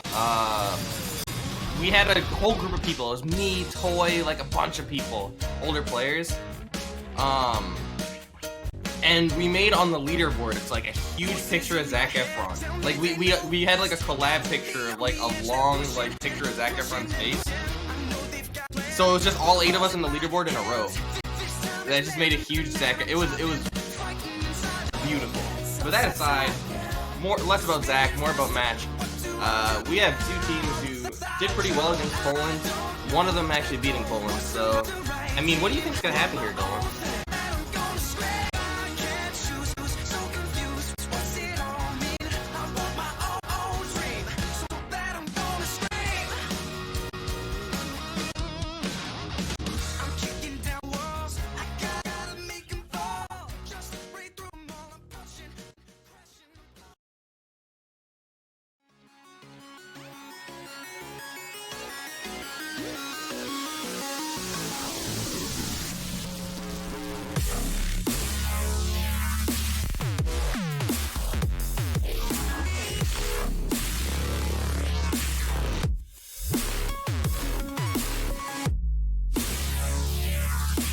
so I don't know if it's on my end, but I didn't hear what Dolan said. Can you hear me? Oh, I can now. Okay. I don't know. My Stream- literal but- connection went to like 1 bar per second, so Okay, I was like, Might- very interesting have thoughts, Dolan.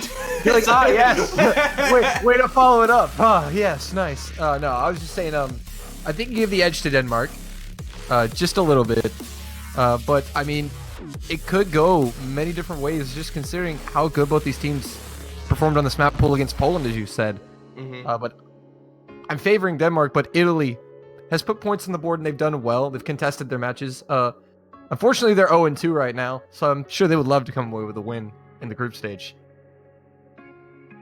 Yeah, like I can definitely agree with you. See, the thing is with an upset is now that they've made that upset, everyone's eyes are on them. Plus, they need to show up not only against Poland but against everyone. It's so easy to just pop up. I mean, okay, let me rephrase. It's not easy at all. They beat Poland 5-1. But it's like, it's one thing to be able to pop off once versus Poland, but to keep that consistency through the rest of the group, which I hope they can do because that'd be amazing, is another because thing. you know the whole world's going to be looking on them going, was it a fluke? You know, that kind of mentality. And I'll give credit here to Bubbleman. This Bubbleman has preached the fact that Denmark are super underrated for so long. So he obviously knew what he was talking about. Because Denmark showing up against Poland. So this team's got the skill, and there's a lot of pressure. And Italy, not exactly a cakewalk. Yeah, exactly. So I think mainly they're just going to be playing for themselves here, honestly, to just try to secure first place in the group. So I think that's what they're gonna, be focusing on. Yep. And I know we just kind of raising viewers a fair amount over the past couple of minutes, so I'll say it again. I'm Chippy, joined here with Dolan. We are commentating for about 2 hours, roughly. The first match we're going to be casting, they're both in the same group, Italy versus Denmark, and then we're going to be capping off the group with Romania versus Poland. For those who didn't hear, Denmark actually did beat Poland 5-1 in group stages, so this is leaving Poland in a position to either A, not be the top seed, or B, not get past groups at all, depending on how they do versus Romania. And then after that, we have a... not casted by us, but we have Spain versus Chile coming up before the showcase. Yep, that will be the final match of the weekend that will be streamed. So, hype stuff. But yeah, it's crazy to imagine the fact that there is a likely scenario here in which Poland do not advance out of groups. Honestly, that'd be insane. But we're going to find out in 2 hours. Yeah, we definitely will. And... history could be made. It's crazy to say history could be made in group stages. Yeah, it really could. That's some insane stuff. So we're experiencing some minor client issues at the moment. So they're working on the technical issues behind the scenes. So we will get you updated and get you to the match as fast as we possibly can. But so. Recognizable names from these rosters. Namely, I recognize Koba, I recognize Spaza for obviously his videos, but also for his plays as well. Kane for his maps.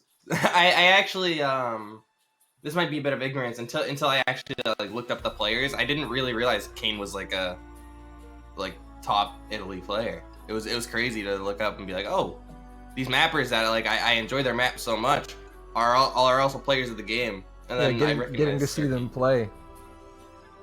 Yeah, but it's really cool to see players that I recognize, especially long term. I've known Serki for a fair amount of time, and I've known Spaza for a fair amount of time. So it's really cool to see them both be playing in this tournament, especially against each other too. Yeah, that's kind of cool. But here we go. Looks like we're getting into the lobby now. Again, I don't know if we've missed warm-ups. We may have, but that's okay. Worst comes to worst, whatever. Yeah, it's there's not really much to commentate over for warm-ups. And so what are we gonna be happening? Like, oh, the first fictitious point goes to them. Yeah. It's not a big deal. Does anybody else see what's happening in the bottom right corner? Morality and Daddy A. Oh my! I think it's not. Forte, so I doubt they're picking that. Mania warm-up. Yeah, the world, which I hope not. I commentate standard. This one I don't. I see them click things and I'm like, cool. This is great. It's like now you know how I feel, Chippy. Hey man, Oh yeah, for those who don't know, Dolan is a catch-the-beat commentator. He does a lot of play-by-play. If anybody listens to anything that I utter out of my mouth besides nonsense, I also do a lot of play-by-play. So we might run into a bit of, you know, talking over I think each other. we'll be good. But right now we've been pretty fine. We'll see when we get into the match, but bear with us if not. It is our first time casting together, so Yeah. So hey, we'll get it. We'll get it down. we'll get it. I mean, we haven't been interrupting each other like at all in this little section, and we've still been talking up a storm. So Yeah, I think we're good, man. All good. I'm just. I I am don't want to ready. side bet on like whether it's Chirality or Daddy Yankee. Yeah, it's like, oh, what's it gonna be? it's like That's the real question. Forget whether or not Poland's making it out of groups. I need to know if we're getting Daddy Yankee or not. that's what I'm saying, dude. Bro. I mean, it's not by Kane, so it has to be. It's just switching back and forth. It's so mysterious. This is like it's like opening a CS:GO case. Stop. It's like, come on.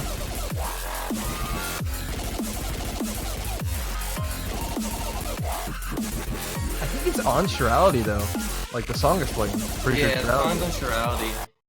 So You might just be playing it and the map's not downloading, for all we know. yeah, the client does tend to not like it when you download maps. Oh yeah, they did play one. Okay. Okay. Yeah. Ooh, we got the tiebreaker song. Tiebreaker song's a banger. It actually is, yeah. We did see one tiebreaker. Singapore and South Korea. I'm so sad that I didn't see that. It was specifically like Singapore versus South Korea in a tiebreaker situation, but also the tiebreaker. Cause like Singapore is good, but like South Korea is like, in my opinion, like one of the 5 best teams. Yeah, and unfortunately what ended Singapore was just their lack of accuracy. Actually, South Korea found more misses, but they tanked Ack. Singapore tanked Ack on the tiebreaker, and it was not enough to pull them back. And we're gonna be seeing Koda doing the band. Yup. Going gamer mode. I think we got a on 3. I actually really upset because I like that map a lot, and I like the song a lot. Me too. I was kind of surprised. Hey, as long as they don't ban Dreamcatcher, mapped by my boy Debs. I actually, surprisingly enough, haven't seen Street Catcher because it's either banned or It actually has been banned quite a bit. yeah, it's like, if I see a consistency map, I usually see Yellow Splash. Ooh, and Sola is gonna be the band. Interesting. Crush still available. A lot of dangerous maps in the pool still open.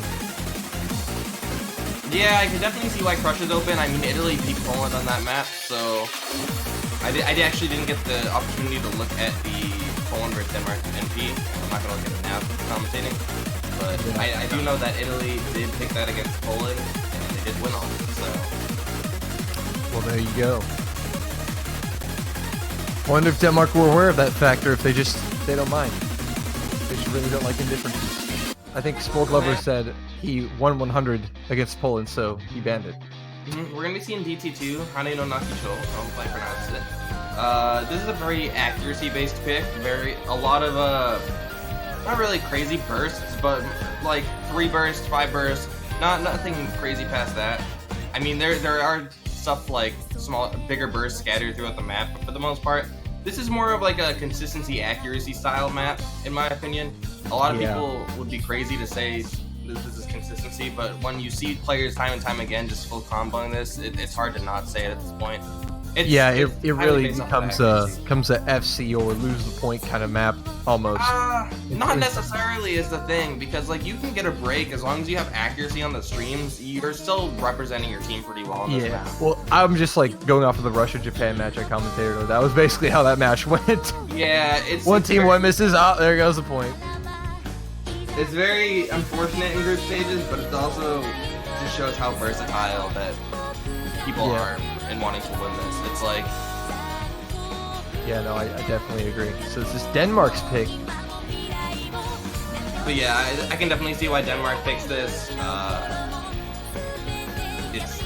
It's like I said, consistency consistency base, and Denmark being the team that beat a very consistent team such as Poland, it's very easy why they pick this. Yeah. Also, they're not. They know that they have the advantage in this match. Technically, so I think they're going to try to play Technically, they do. consistency, and they're going to try to kind of test Italy and see how they're performing today, see where their weaknesses lie. But consistency is always a good place to start, because if a team is struggling with consistency, then you know exactly what to go for from the very beginning. Yeah. For the most part in this map, you're going to be worrying about the choruses. That's the main places where players are going to break. There are a lot of burst changes in the chorus, specifically burst into sliders, can trip a lot of players up. Generally, this is going to favor accuracy players more than anything right here. Yeah. Because you don't necessarily need to FC in order to contribute to your team, which is good, because a player with good accuracy on streams can miss once at the beginning or ending and still... And still put in a lot of work. That's true. Okay. But yep, we're going to be going into it. First match of our block, and first match for Italy versus Denmark as well. We're going to be seeing Hane no Nakucho, the insane difficulty, first decent pick. And what do you think about this? Going into here, Dolan, who do you think is going to take this? Well, going in, I was going to say Denmark, but Sport Lover tanked a little bit back there at the beginning. Not fatal, but... Yeah, it's early, so it's not a huge deal. Yeah. I mean, I would favor Denmark here at the beginning, but I, again, haven't seen how Italy's playing today, so you have to wait and see how they respond to these picks. That's fair. I know when Italy faced against Poland, they were still kind of holding their own in terms of score in the match, so we should definitely be seeing a close match here. Yeah, but Denmark with the lead right now off of accuracy, they've taken it back. Yeah, the accuracy, like you said, the accuracy is going to be very huge here. Sport Lover missing is going to be even huger. That's kind of a weird miss. It's an unfortunate miss, but it's not a fatal one considering his accuracy is still half decent. So it's like he can still come back from it, but a third of them through the map is not the greatest to be breaking at. Oh my goodness, Spazza. Spazza's having a fun time. Oh, he has his smoke key bound to his key 1 or 2. Oh no! Oh my goodness. If he pulls this off, he'll be a legend. Oh my goodness! That has to be before the matches as a joke. Oh, tell him you're... Well, that is definitely not... That's probably the worst place to miss right there. Yeah. A little more than halfway through the match. But because there's not really enough time to fully recover and contribute to your team. Now you just gotta basically not miss. That's all you're trying not to do. Oh, this is gonna be super fatal for them. Especially in a map such as this. Like, the players on the side of Italy still have good accuracy. Spazza, despite smoking it up, Faith Nation having the 99.2. Yeah. Koba killing it with the 99.4. And Italy pulling away. This score gap is too much to overcome at this point unless we see misses very soon from Italy. It needs to happen now for Denmark to really stand a chance. Even then, I don't even think they have a chance. Yeah, there's we're at 700k out of a mil. That's 300 potential K for each player, and it's that's 2.7. That's like 600k gap right there. But Spazza with the smoke key coming in clutch. Spazza's gonna get the first smoke key SC in this tournament right here. That's pretty hype, man. Which I'm hoping this early in the morning I'm not able to do, but if I do curse it, sorry. Kane's gonna be with the miss side of Italy, but it's not gonna matter. Yeah. All of them getting over 1 million, very great job. Rasser gonna be as well on the side of Denmark, and that's gonna be the first point going over to Italy. Very convincingly, might I say. By in very convincing fashion. Almost a quad FC there. Kane's drop was at the very end, so again, not going to hurt his team at all. And Italy up 1-0 over Denmark here with the pick next. Yeah, but notable FCs on that map include Koba, Spazza, and Serki, all getting over 99% FCs. Very crazy on a map such as this one, where accuracy is huge, and keeping your finger control on these different note bursts and streams is very essential in order to actually not mess up. Because all it takes is for you to mess up reading one note in a burst, and it throws off your whole rhythm, and then you get like all 100s in the next stream. It's super easy to do if you're not prepared, and all three of those players were super prepared, and that's why they got the accuracy they did. Yeah, definitely. Now, let's see where Italy goes. So the consistency pick has backfired horribly for Denmark here. So we'll see if Italy can take advantage of this. Maybe go up 2-0 here. But we have a score from another match going on. Sweden and Germany tied at 1 apiece at the moment. Oh, wow. Germany's a monster of a team, so Yeah. Sweden taking the point out of them is pretty cool. Yeah, actually, that's the top seed versus the unseed in that group. Yeah, for real. Oh my gosh. Germany is nuts at OC World Cup. Like they show up really well. They're super I always consistent forget too. every single year that how good Germany is, despite them doing really good. Yeah, that's true. Free mod too. Oh, Yume Mabaroshi. We have not seen this picked a lot at all. I've seen this picked. Yeah, Surprisingly it was. enough. Yeah, it was picked once in the last block I casted earlier in the morning, but it just has not been heavily picked by This map- most. Very linear in nature. From what I've seen, it is usually safer to just kind of run hidden on this. If you can read it, there's a couple of overlaps that you should look out for. So as long as you can read overlaps with hidden, which a lot of these players can, especially on the side of Italy, I would say are a lot of notable hidden players. Sergey Koba calling his exact timing of miss. 10:25. That's not a bad place to miss, though. To be fair.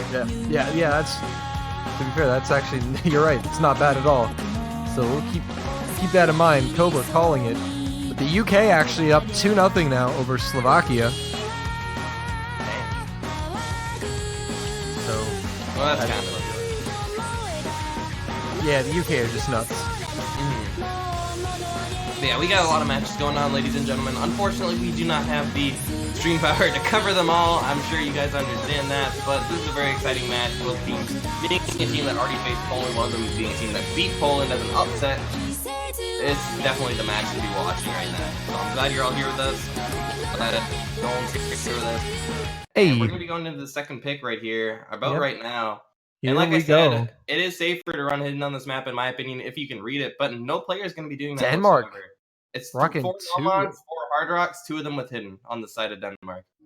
Yeah, so Denmark gonna have the mod advantage here in terms of score boost.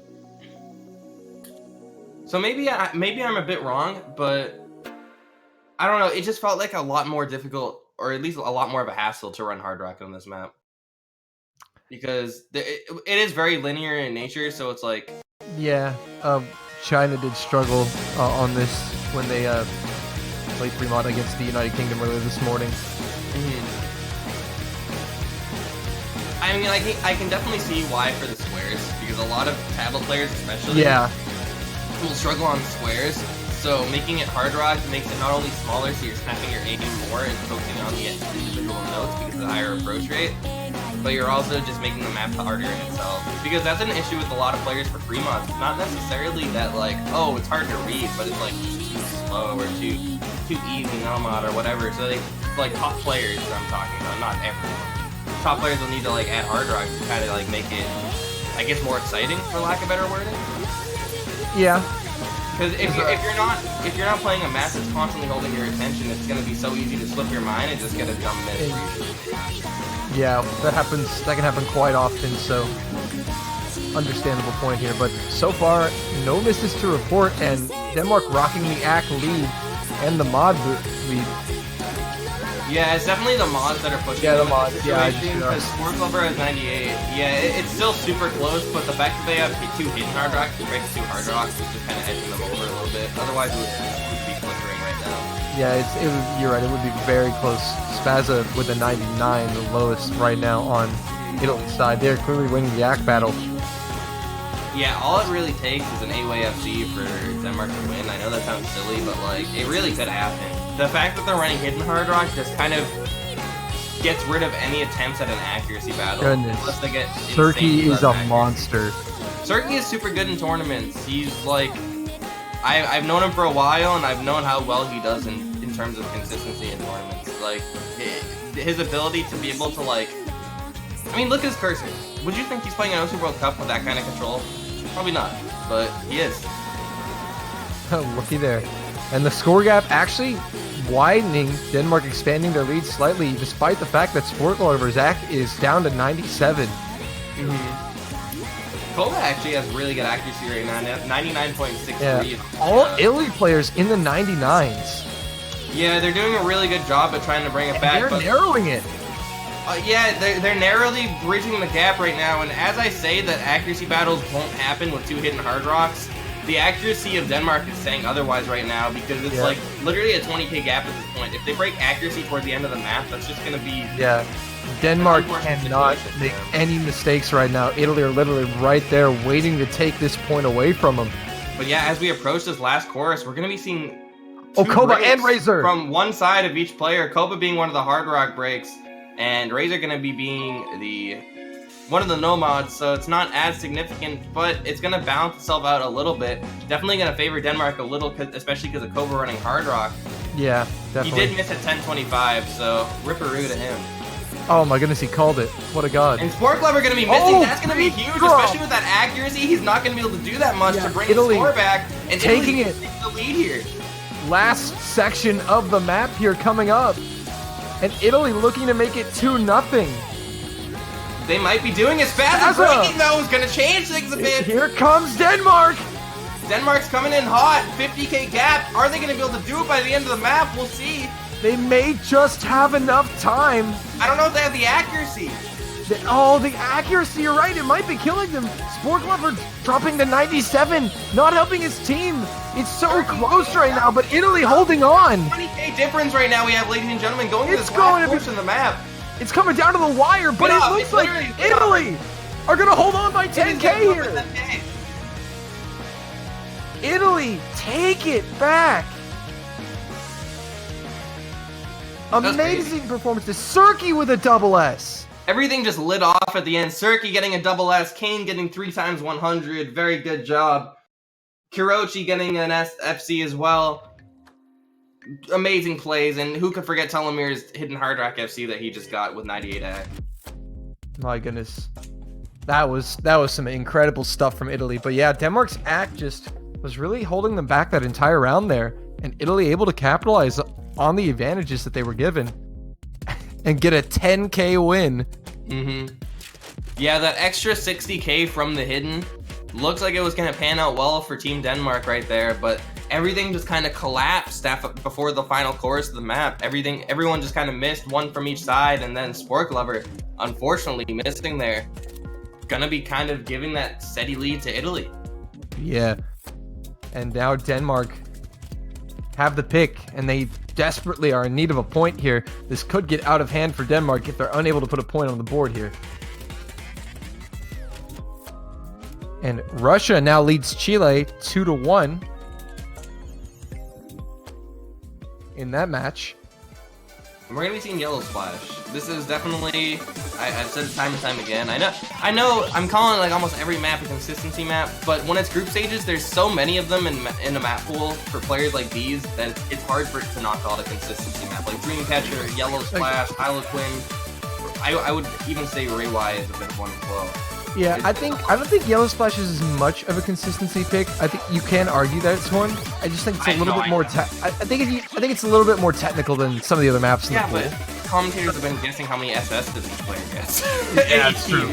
It's one of the arguably most consistent based maps in this map pool, or one of like the easier ones we've seen in my opinion. Yeah, I have to agree with you on that. Because all that really relies on you full con. The accuracy sections are actually pretty simple, even though it's technical timing. It's very easy to nail the accuracy on this. What really determines whether you get accuracy or a full combo is the 2 stream sections before the courses. Oh yeah, definitely. I've seen people tank on the stream course, and it can especially really mess with up nerves. It's really hard to follow.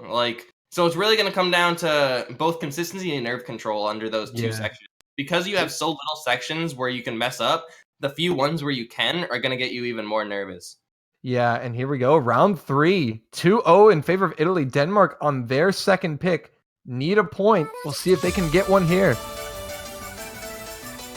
Yeah, right now things are looking great for Italy. And, we said that Denmark needs to show up after that upset. And right now they're unfortunately not doing so. Hopefully they can make it work in this next pick. Yeah. With an early break, not going to do much. It's early break. As you can see, he's still keeping up with the rest of the pack. 10k behind, so it's going to give an early lead to Denmark, but... Yeah, just a slight advantage here, nothing too crazy. It could mean a little on this map, but usually, 2 or 3 people end up breaking towards the end. of this map, even though there's a lot of full combos a lot of the time. Yeah, I think we'll see more misses before the end of this map, so I don't think that will be the difference maker quite yet. And it could still give them win in an accuracy battle situation. I doubt that Denmark is going to let their accuracy slip on a map like this one, but... I mean, so far they're holding Act well. Everybody holding Act pretty decent at the moment. So, nobody in the 98s. But Denmark leading the accuracy battle, I believe. Yep, first stream section, everybody's going to get through just fine. Oh, Kuroshi isn't actually great. No, yeah, I was about to say, yeah, I think it was just the client lag. Oh, that's fine then. Okay, so slight accuracy lead going to Denmark right now, and we're going into the second stream section I was talking about, and we'll see if anybody does anything here. Nope, all players hitting Kuroshi does though! Not Kuroshi, okay. Oh, and there's That's the gonna be break. pretty big for Denmark. Yeah, near the end. Yeah, it's really easy to hold on after that point, and really hard to come back from. And Spazza and Surky though. Surky missing, but Spazza is gonna Yeah, they're gonna trade it. They're gonna offset each other really, and Denmark going to hold on. Even if it was just Surky missing, they wouldn't have had enough time. Yeah, there just would not have been enough time. After the second stream, you're already at the 700k range, and it's a no-mod map, so there's not much leeway past a mill for you to work with. Yeah, there's so it's definitely like just 200k per player. There's only so much you can really do since Surky got to 850k anyways. He only lost up by 150k, and if you look at the score, they won by 300k. So it's like, even if it just Surky missed, there was nothing they could do in that situation, unfortunately. Yeah, unfortunately, just it was too little, too late. The gap was too big, but scores of the matches also coming in. The UK lead 4-0 over Slovakia, and Germany lead 3-1 over Sweden. Yeah, it's definitely looking like the UK and Germany are going to be taking those matches. I mean, Germany might be too close to tell, but right now it's looking pretty good for the UK in that situation. Yeah. And again, Denmark literally just need to get like 3 or 4 points this match to make sure that they don't lose too much of their plus minus on their map wins losses, because that's what's going to keep them in first place in the groups. Obviously winning is, optimal. is the best way to ensure that they get first place.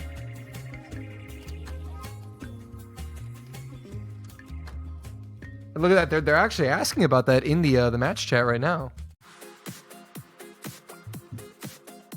Yeah, I don't know the 100%. I don't think there is statistics to be able to 100% be called here, actually, because there's been 2 matches not played yet. The only thing that we can say with certainty is that Italy will not be advancing out of groups. That's 100%? Italy's 0-2 right now, Denmark's 2-0, and then Poland, Romania 1-1. So if Italy win, they go to 1-2, and then Denmark would be at 2-1.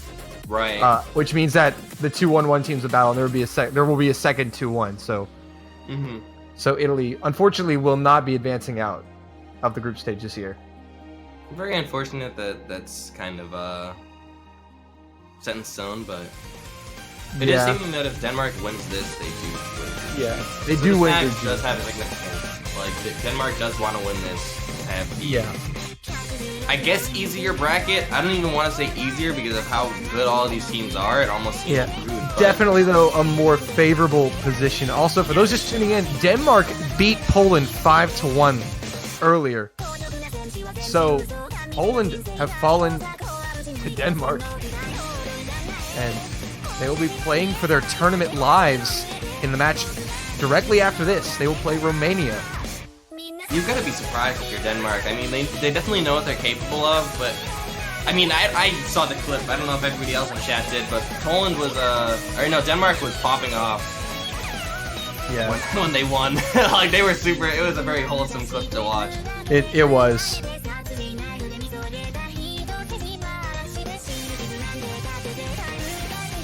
Yeah. So Denmark would secure first place with the win here. They'd be 3-0. Guaranteed first place would be big for them.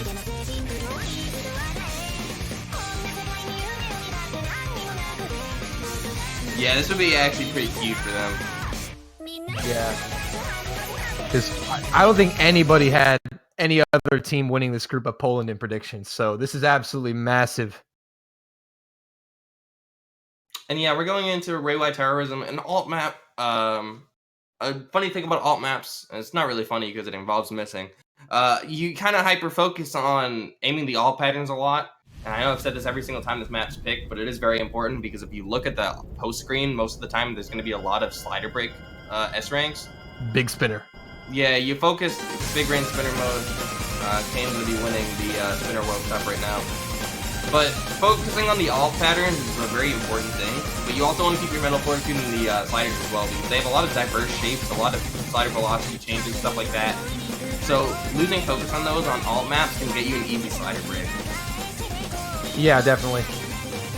But Italy actually in the lead right now. Oh, wait. Simone, yeah. I didn't read that right at first. Yeah, it's okay. Simon it could be Simon E. Trepani. I don't know. I'm going to say Simone because it sounds smoother. Simone, yeah, it sounds Italian. Could be Simone. Azza. Whatever. Azza going to be missing as well. That's not going to be good for Italy. Yeah, Denmark going to throw the score lead. About 60k. Azza missing again. Yeah, Spazza just unable to keep together here, unfortunately. And Sark's going to be getting the first miss of Denmark right before the end of the first chorus. One of the SSs for their team as well, so that's not going to be that great for them. Still, though, leading by 100k, able to do pretty good here at not letting it get to them because it's 2 FCs to 1 at this point. Yeah, Denmark still have the advantage at the moment, so nothing to really worry about right now as we're halfway through. There is a slight score creep for Italy, but it's not enough to be able to get them at the end of the map. It's literally like 1 or 2k every like couple of seconds. Yeah, they're gonna need a little more from Denmark. It's not out of reach for Italy by any means. This is still anyone's game. Oh, but Kane missing is gonna really put a damper on that. That happened. Yeah. Things are starting to look not so great, especially since this part coming up is pretty free combo. Sport Lover going to be having an SS as well. Koba as well, 1 for each team. And it's looking pretty good for impressive stuff. Yeah, Denmark looking poised to tie this matchup. Telomere going to find a miss. That's not going to be a big deal, though. Yeah. Actually...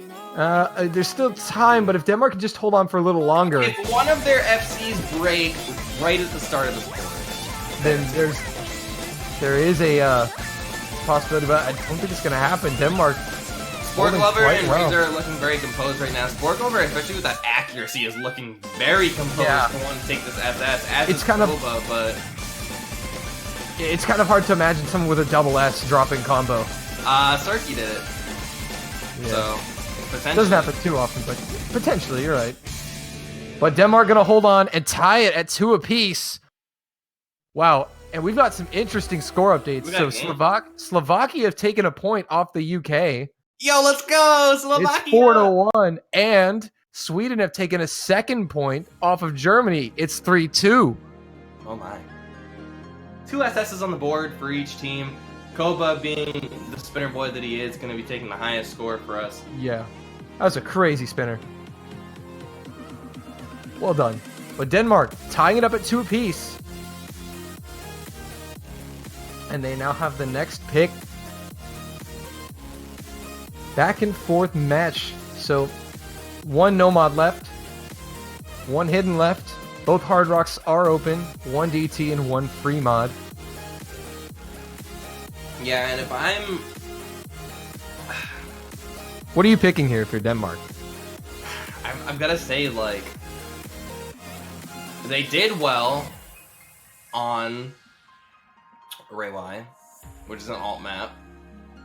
There's not really many maps that resemble that much in the rest of the pool. I mean, I guess Hokiboshi is the next best thing, but that's just like an older style, like burst map. Yeah, it's going to be breasts or quietly leave the premises. Kindly leave. Not quietly. There's no quiet. Kindly leave. Kindly. Or my favorite one is breasts or Brexit. Oh my gosh.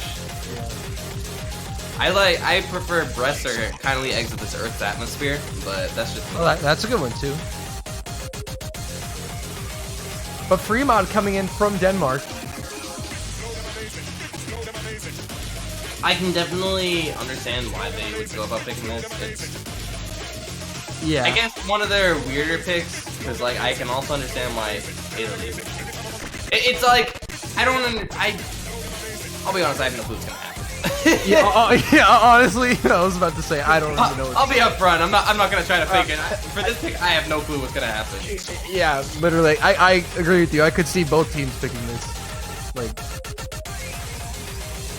this is I feel like we're just along for the ride right now. Yeah. It's a good ride. It's a good map.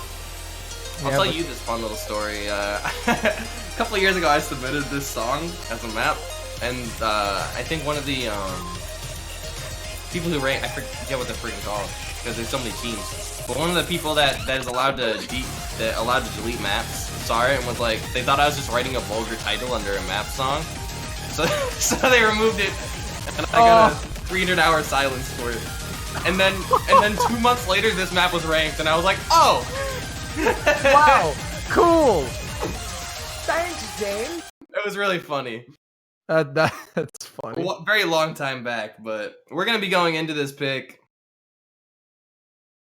Oh my gosh. Oh my goodness, mods for everybody but Razor. Denmark, triple HDHR, very ambitious. Brazil did this on this exact map yesterday against Singapore. It did not work out for them. Hard Rocks. Yeah.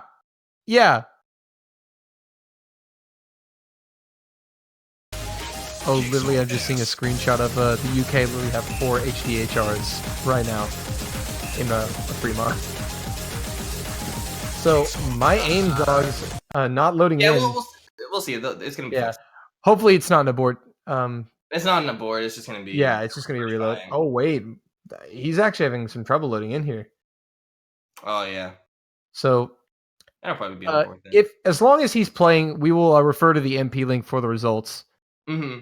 Unless he's disconnected, it's not going to be an abort here. So, unfortunately, we apologize for this. This just happens occasionally with attorney clients. So, please bear with us. Yeah, it's confirmed aborted. It's confirmed. Oh, it's aborted. It is aborted. Okay, they have aborted it.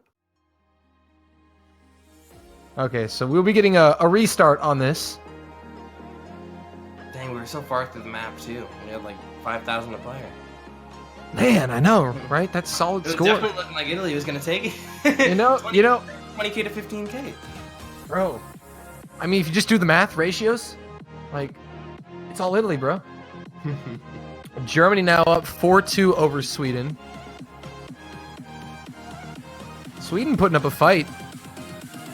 Well, it could potentially be their last match. I don't know if they have any other matches. Mm-hmm. Well, I mean, we're reaching the end of the day for yeah. Days, but so. it's always good to see the low and unseeded teams put up a good fight. Yeah, I mean, you can go from low and unseeded to like God mode, as we've seen with teams like Australia. Like Australia last year didn't even make it out of groups. Oh yeah, now they're the 5th seed and playing really well on top of that. Yeah, definitely favored to make a deep run in this tournament. Yeah, like the past couple of years, honestly, Australia hasn't really shown up as much as I hoped that they would. Yep. UK gonna be finishing their match against Slovakia, by the way. Winning there it is. 5-1. Rest of Brexit. But yeah, as I was saying, Australia hasn't really like in the past couple of years. I know when I commentated, they got to like lose round 1 or lose round 2, and then that was it. Past group stages. Yeah, they are on the rise. Yeah. Oh, they super changed their roster, so it's like, and it's working out well for them. Yeah, I'm really excited to see what Australia are going to be able to do this year. Italy have 4 points. All right, and we're going into it. Zogs is here, so apparently Italy have 4 points. Knock on wood that he's still here. We're gonna get that fixed, but yep, we're sticking with 3 hidden hard rocks on the side of Denmark. I can definitely see why this map's a bit slower, so you kind of want to run as much mods as possible. Yeah. And then Italy running 4 hard rocks. Oh my goodness. Yeah, 3 HRs, 1 HDHR. I think that. I want to say it slightly favors Italy. Because that's 4.6. That's 4.6 for Italy, because 4 hard rocks and 1 hidden. And then it's. No, that's 4.8 for Denmark. Yeah, it's slightly in favor of Denmark here. Yeah, it's slightly in favor of Denmark. By the way, chat, the score is actually 2-2. Just had some issues with it. Yeah. So it's actually 2-2. We'll get that fixed shortly, though. But yeah, so mod advantage slightly with Denmark. And they hold the lead at the moment. Nobody really taking major act. Telomere and Kurochi are going to kind of offset each other. 97%. Yeah, this is just kind of standard. The small scattered hard sections of this map, I mean, this is one of them, if you want to consider it a hard section. It's just kind of testing your cursor control, because a lot of people would be used to, with patterns like these that are very linear, they'd be used to more curved sliders, but the straight sliders really offset that. 8 FCs going into this first, or into the slow part though, and accuracy is favoring Denmark. Yeah, into the slow part, watch for act drops. It can get the best of us. Razor definitely showing why he's on the Nomad right now with crazy accuracy. Yeah. Yeah, playing absolutely well. Just brilliant stuff from him. He's definitely he's gonna hold that accuracy down to keep it. Yeah. That's the thing with free mod is you want to run as Oh, much Sport mod- Clubber! That's gonna be really bad for That's Denmark. big. And Italy. Italy. As long as they hold it here, this is like the last kind of hard section. Yeah, Sport Clubber finds another miss. Yeah, you're right, and as long as Italy can hold on, I think they've done it. The buzz sliders, Kurochi gonna be choking on the buzz sliders. That could be huge for them. 200k to gain. Is there enough There's a little bit of time, but I don't think it's enough. I don't think so. No, it's just too much to make up. And yeah, that's gonna be it. Italy gonna be taking the 5th point, well, 3rd for them, but the 5th map of the match by 200k points. Really good job. Very kind of close ending there, almost, Stolen. Yeah, that almost got pretty close, but Italy able to hold on. Unfortunately, Sport Clubber found a miss. Unfortunate. And again, it's just the timing of these misses. As you've said earlier, Chippy, the timing of these misses is very important. Denmark's miss was closer to the middle of the map, which is that's gonna be punished more heavily on the scoreboard. Whereas Italy found a miss closer to the end, which means they're gonna take that win. Exactly, and Italy winning on one of Denmark's picks is definitely not good for Denmark. They want to get this top seed. No, yeah, and again, even if they don't win, they need to get as many points as they possibly can. Because now it's Italy's pick, and if Italy wins their pick, they guarantee a tiebreaker. Which, I mean, I know me and you want to see, but oh yeah, Denmark, I don't think they want to see a tiebreaker. I think they want to end this match as cleanly as possible. Actually, Denmark would probably not mind a tiebreaker, given that would mean that the worst that could happen is their plus minus would go down by 1, which wouldn't hurt them too bad. They have a really good plus minus right now. Do you think they'd still make it top seeded groups if they? They would be guaranteed to win because Romania and Poland both have -1. So even if one of those teams 5-0'd, the best that could happen is they would get a +4. Right. Which means as long as Denmark as long as Denmark gets 3 points, they're guaranteed. Because that would be one more point in Denmark. Yeah, literally. Actually, I just realized that. Okay. Yeah.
This would be the most ridiculous Number upset. 4. See, Ray Y is gonna be it. Yep. Yep, Ray Y. I can definitely see why this would be picked by Romania. Their consistency's been on fire right now, and Poland's been kind of missing, especially on the fields of Alien and Boom, just haven't been playing that well. Yeah, Piggy also finding misses as well. Yeah, I can see Rohulk doing well in this. He does well on these kinds of maps. I mean, Rohulk does really well on a lot of kinds of maps, but specifically like the more like unorthodox ones. This isn't really super unorthodox, but I guess the patterns and all style of this map is kind of unorthodox. But I can see Rohulk doing well in this. I like this because I feel like Romania are picking this because they've rattled Poland, and now they're going to try to throw them off with some unconventional patterns here. I don't know, dude. We have Bartek coming back in, and we saw how well he did when he just came in. Yeah.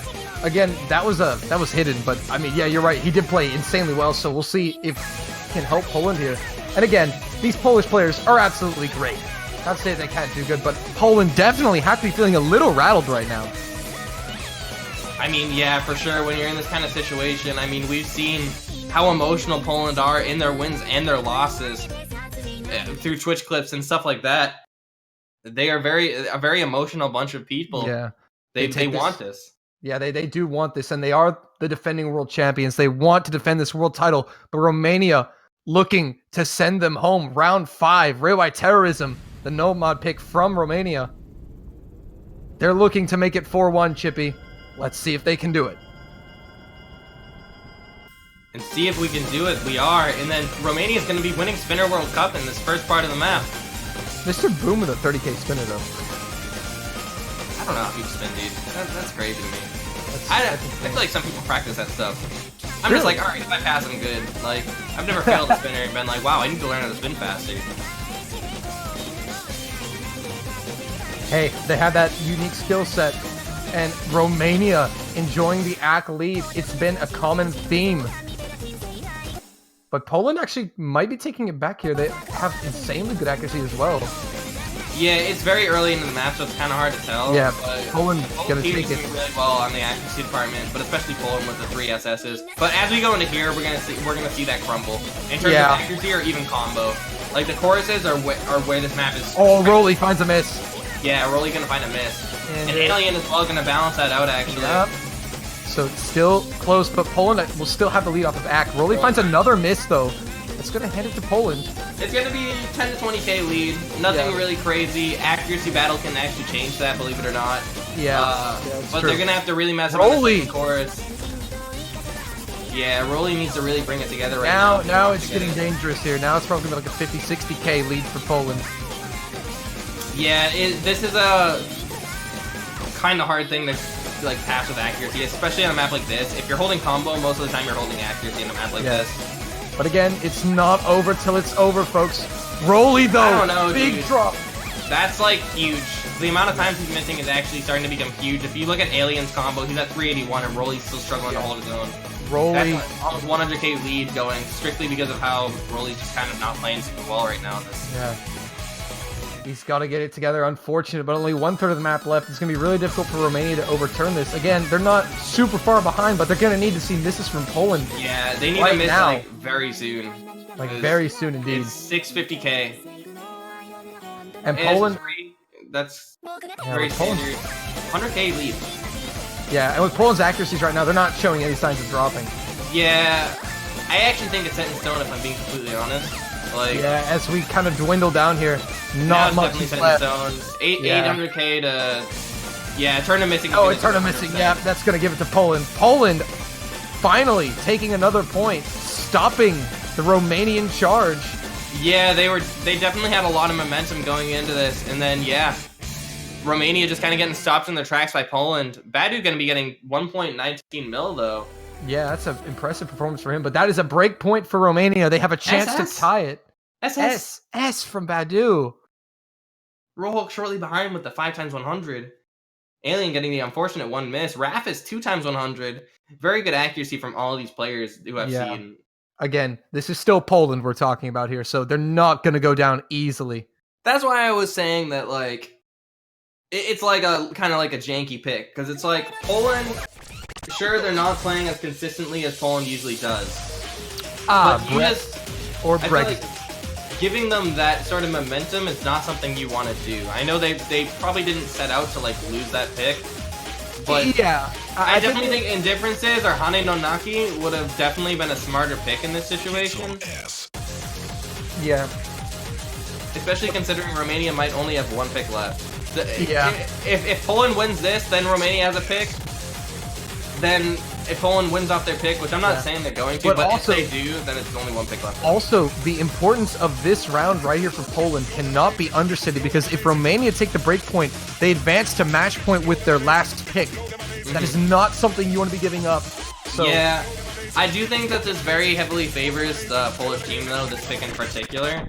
I think Rohulk is definitely going to run Hidden Hard Rock. He runs Hidden Hard Rock in these kinds of maps that are like slower, more linear, smaller circles. He's kind of known for getting plays on that kind of stuff, getting Hidden Hard Rock where no one else really does on these weird kind of maps. So I can definitely see him running a Hidden Hard Rock. I think Badu will probably just run Hidden.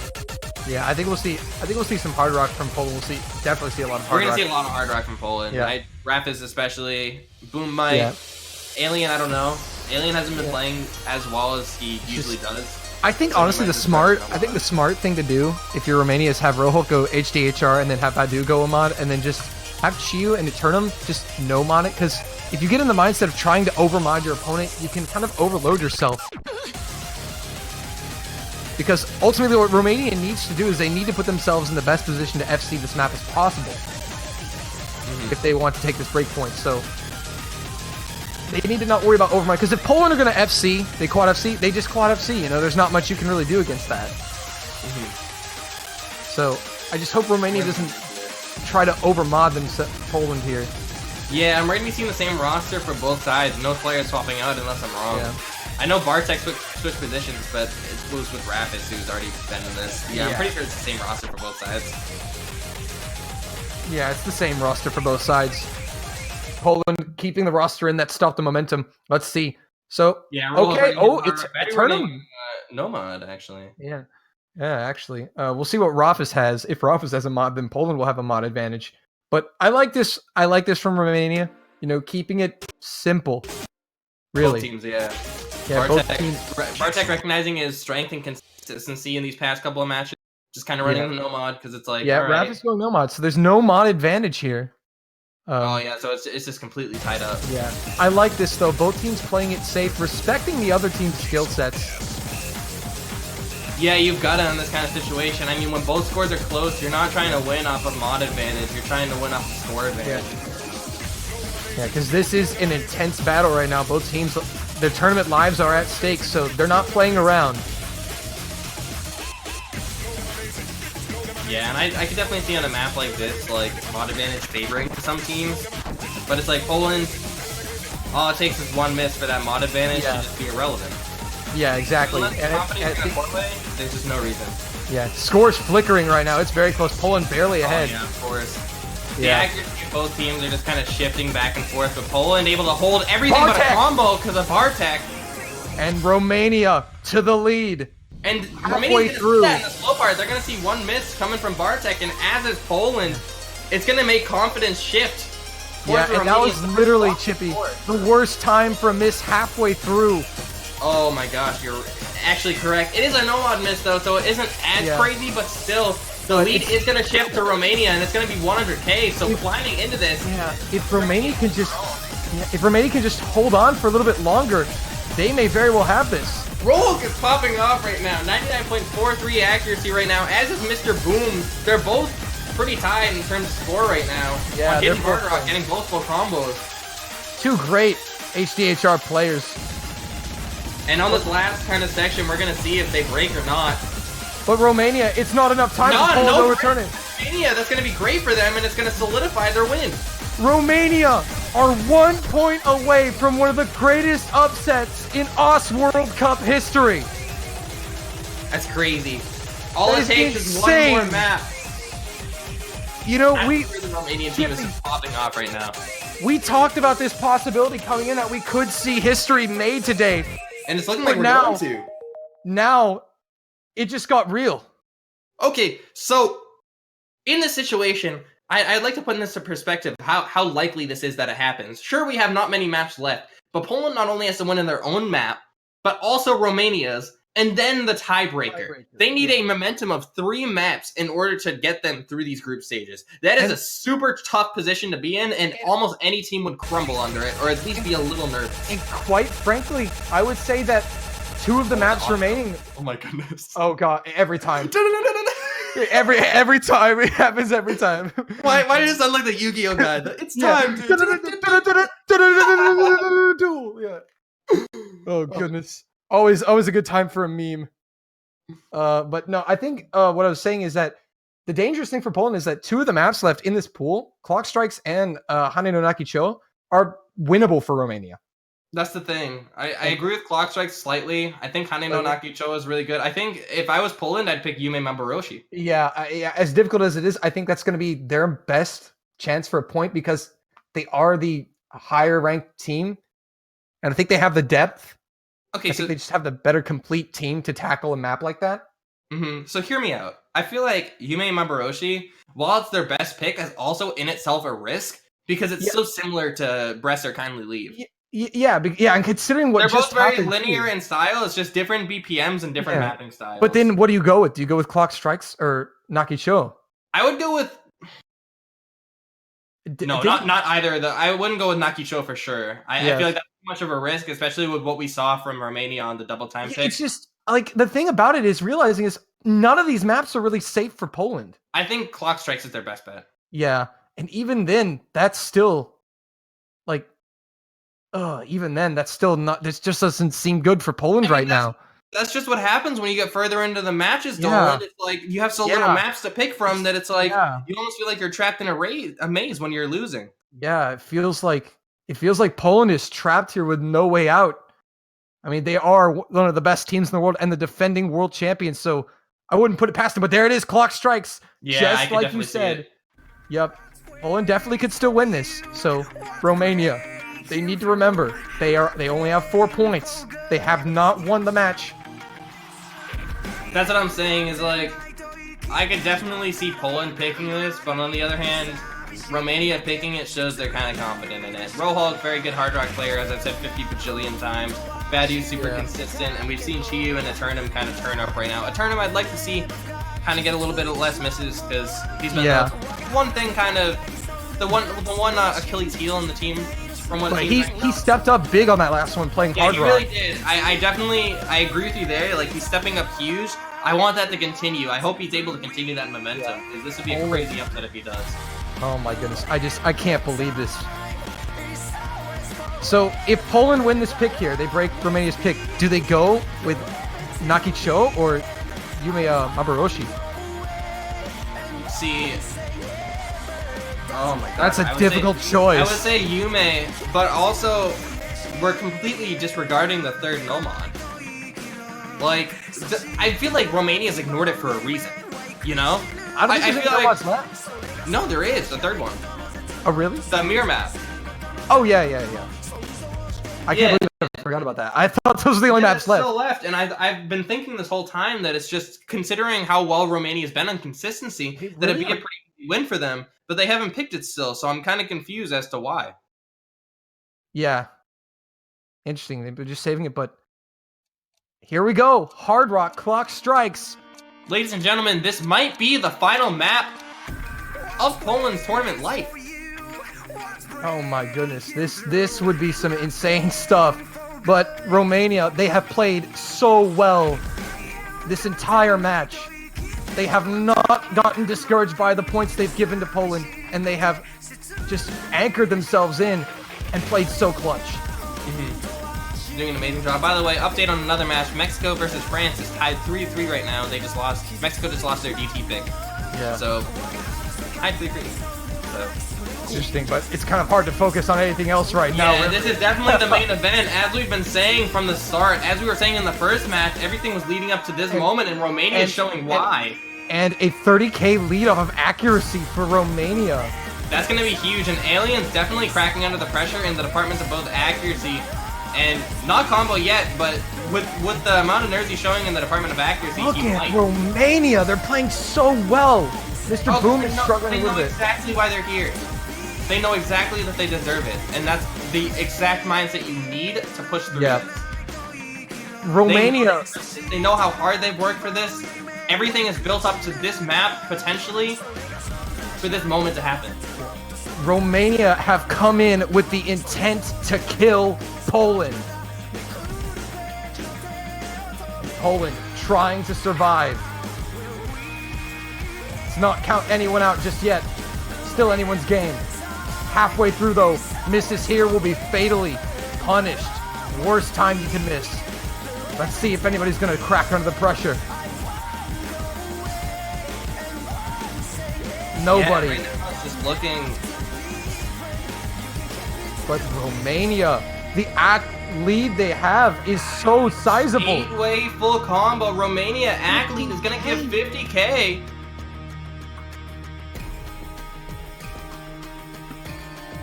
It's 40K at least right now. Romania are honestly just on fire.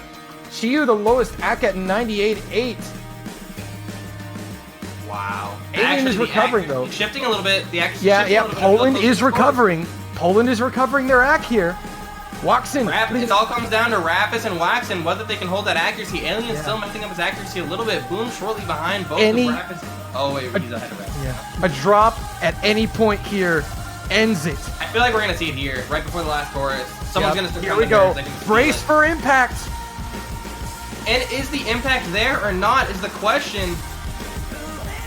It is not. No players. No. Breaking on this last It's section. going to be. Ladies and gentlemen, is this going to be an accuracy battle, Dolan? Act battle. Could we see it?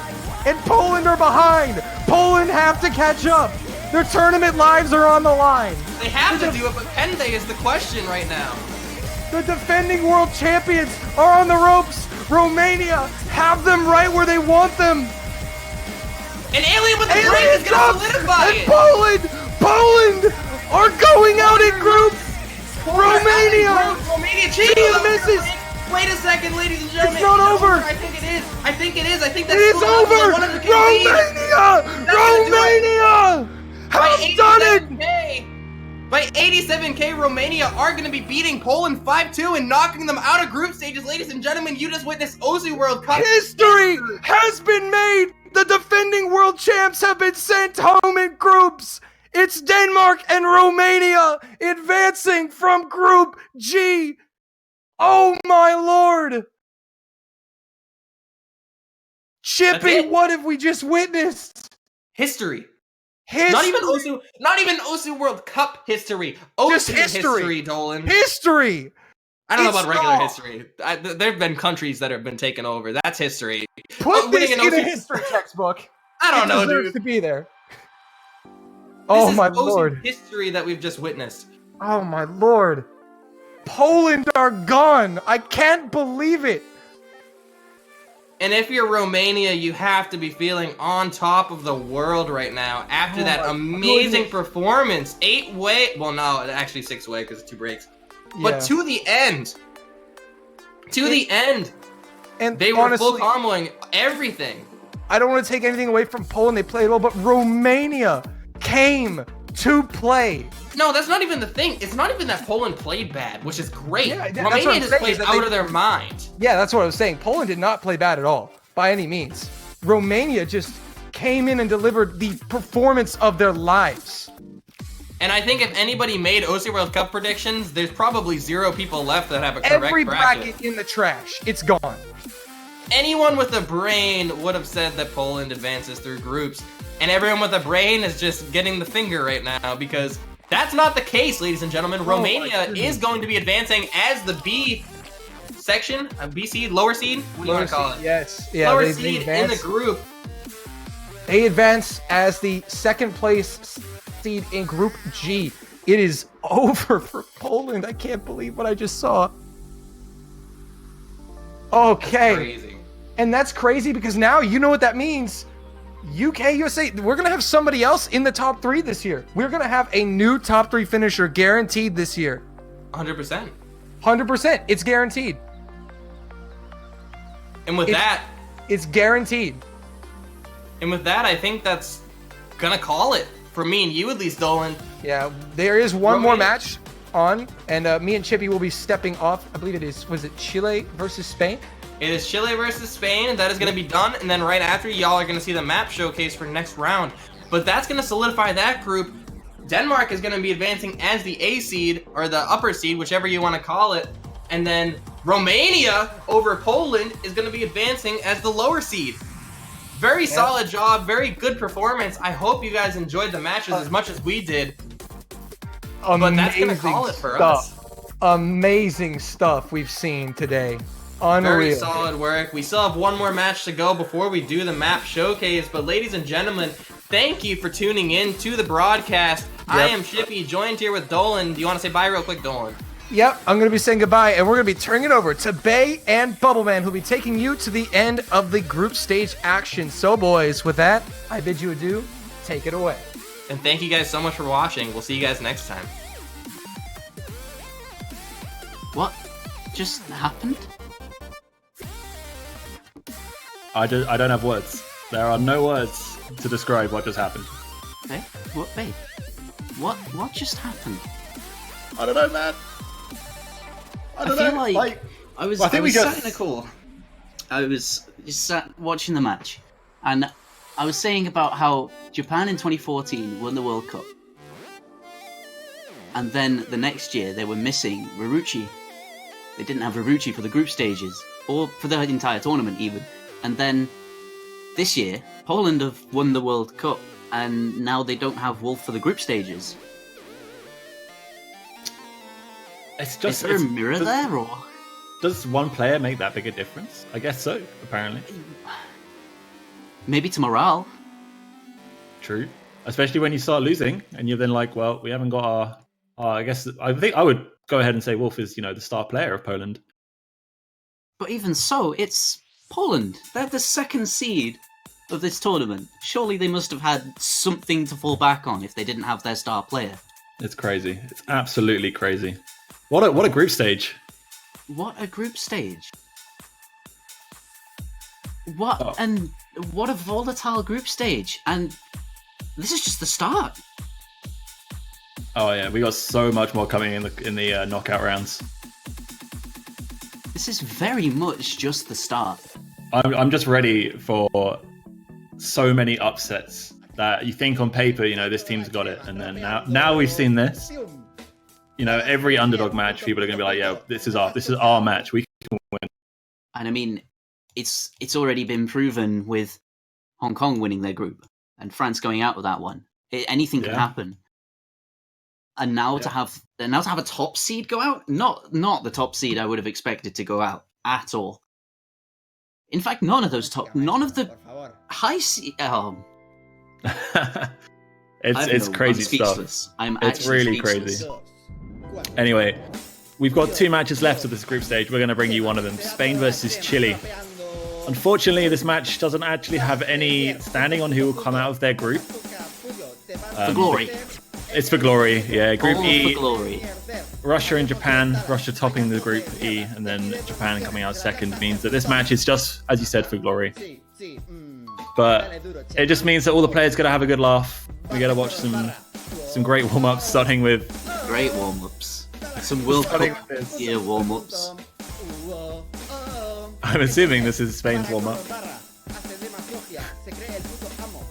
Who knows?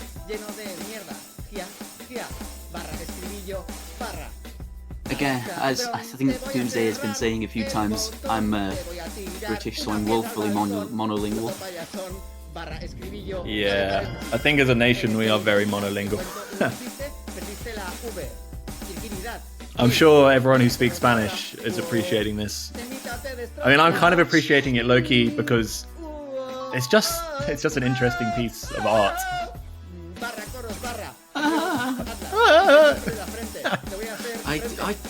Oh my god, I hate to stick on that, but I can't believe it. We gotta move on, Bubble Man. We got another game to commentate. You're right. We do have another game to commentate.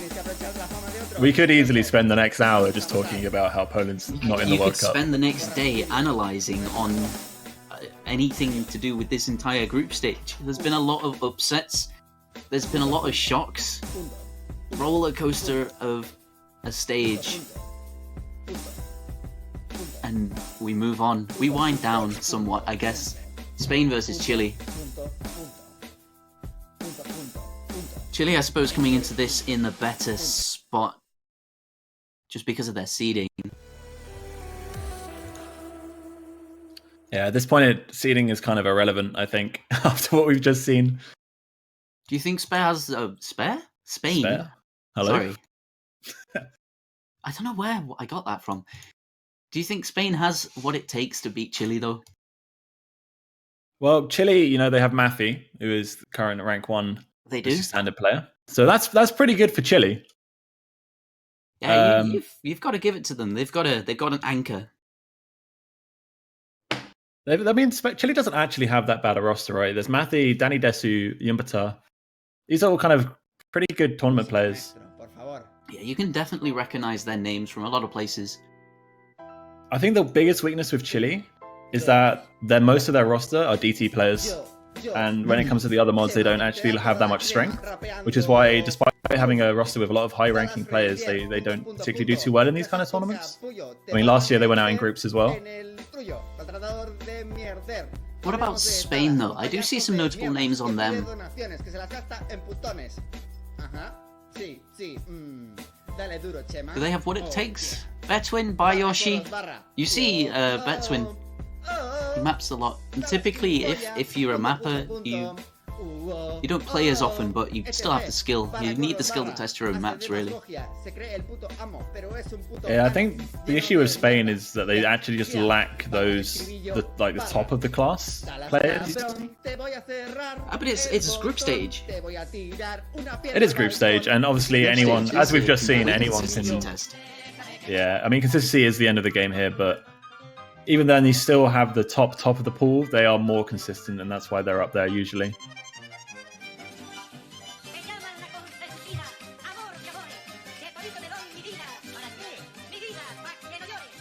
Okay, actually, I think that was Chile's warm-up, because it sounds more Spanish to me. Jeez. Again, woefully monolingual. This sucks. Monolingual.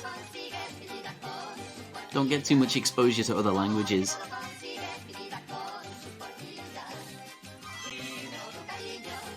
The issue I think we have as Brits and learning languages is what language do we learn? Everyone else is like, I want to, or even when they're growing up, it's like, I'm going to learn another language. Oh, I guess I'll just learn English because that's what the rest of the world speaks. And for us, it's then like, well, what do we learn? Yeah, you log on to the internet from anywhere in the world, and it's all in English or some derivative of it. Thanks, LeetSpeak. And besides, who needs to speak another language when Google Translate's getting better? Yep, you're right. Just Google Translate everything. It's perfectly accurate 100% of the time. Mm-hmm. Don't worry about translating things you have written. You can just copy and paste it off the paper. This is one hell of a background. Oh yeah, definitely. Just copy and paste. It's the future.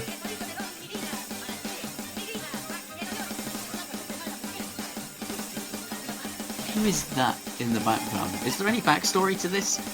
It's always tough as commentators because you sit here and watch these maps and they have some relevance and they have some meme value and you just can't tell. You can't say, oh, this is a meme because X.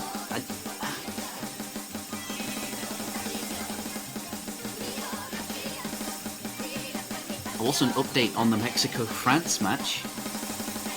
Again, not much to play for in that, just a third place on a victory. It's once a tiebreaker. It's 4-4 right now. Well, maybe it's because France are, not happy. They haven't made it out of groups and are playing worse. But they needed. I think even if they managed to beat Taiwan 5-2, they would have had to 5-0 Mexico, and that would have been a real tough challenge as well. Oh, these streams. Oh my god, Danny Dersu hitting every one of them. Oh, I think we just had a team fail. It looks like it. No, that was the end of the map. Oh, okay. Near FC, I think, from Danny Dersu. I think it's just a sheer number of fails that happened. That's the last space stream. 95% is pretty impressive, I think, after just seeing that.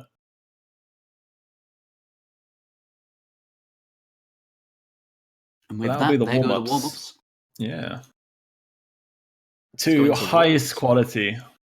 You gotta love the quality that comes out. Top quality. Perfect to send us off from groups.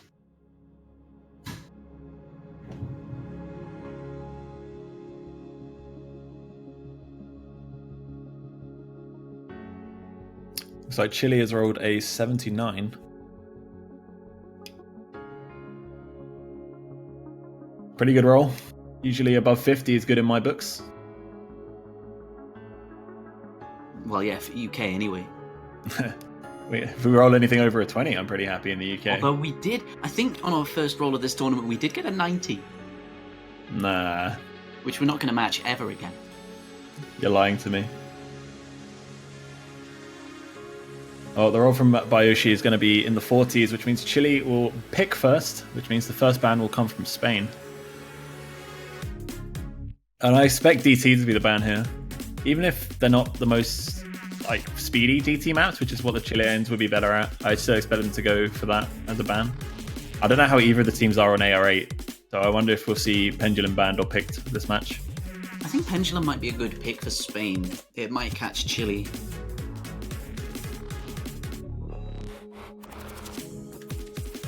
Although Solar, they choose to take that out of the pool instead.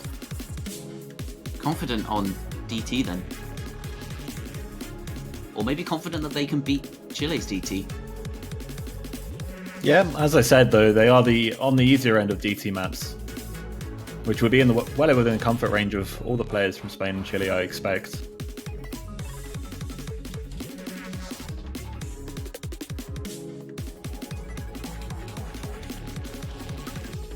GG hidden. They do ban. Oh, they do ban it, so no AR8 hidden. The entire hidden pool just nuked away. They want to see notes. I don't expect we'll see any hidden then in the free mod picks if they come to that. Just see a board of hard rocks. Oh yeah. Not even hidden hard. We don't like hidden. Well, I do, but the players in the lobby don't, seemingly. Either that or they just don't like the maps. Maybe not feeling confident on streams. Maybe not feeling confident with reading, which could rule out both of the free mods. They're both AR9, to my knowledge. They are indeed. And I would almost say that Bress or Please Leave is quite like Solar in a sense, in terms of Breasts or please leave the map. premises. Chileans have the first pick. They get to set the tone for the match. They could start off with momentum.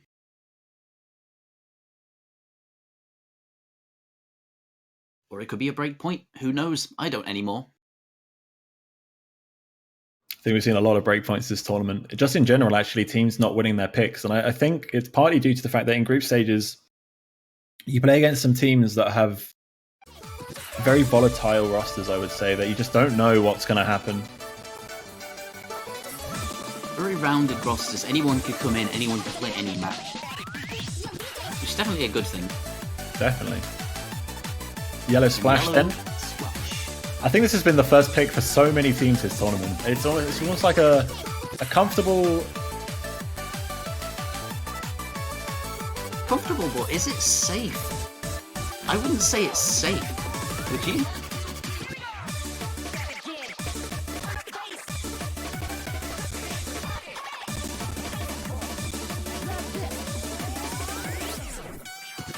I don't think I'd say it's safe at all. Because there's a lot of buzz sliders. There's about 3, I think, sliders that start on a different tick. Very easy to slide a break, very easy to tap. A little too late. Not hit that timing window for the first repeat. Drop the slider to a slider break.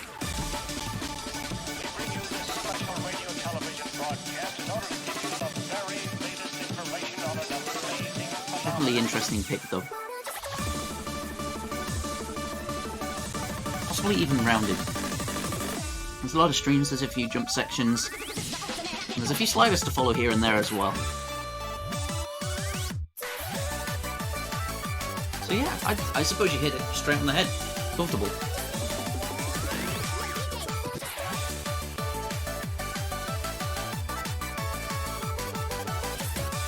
I'm just looking for players to get into the room.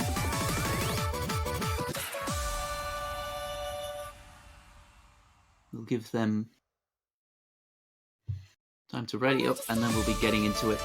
We do have Matthew in the room. The current #1 leaderboard player.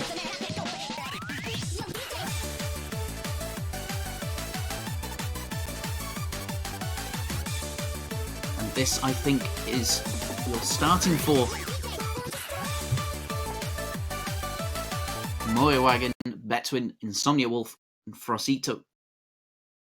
For Spain, against Yumta, the Dacox, Danides, and Mathi for Chile. And Yellow Splash with your last streamed match of the group stages of OWC 2018.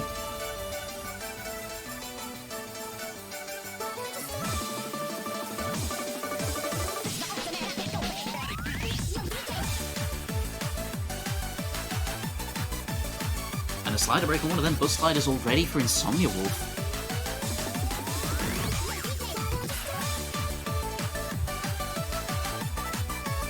That's not going to help his team out. It's going to give a lead, small lead to Chile. Well, starting the map, it may not matter, and it doesn't. Yumta misses, drops on that stream. Insomnia Wolf, though, with the strong combo, is going to bring the lead over to Spain.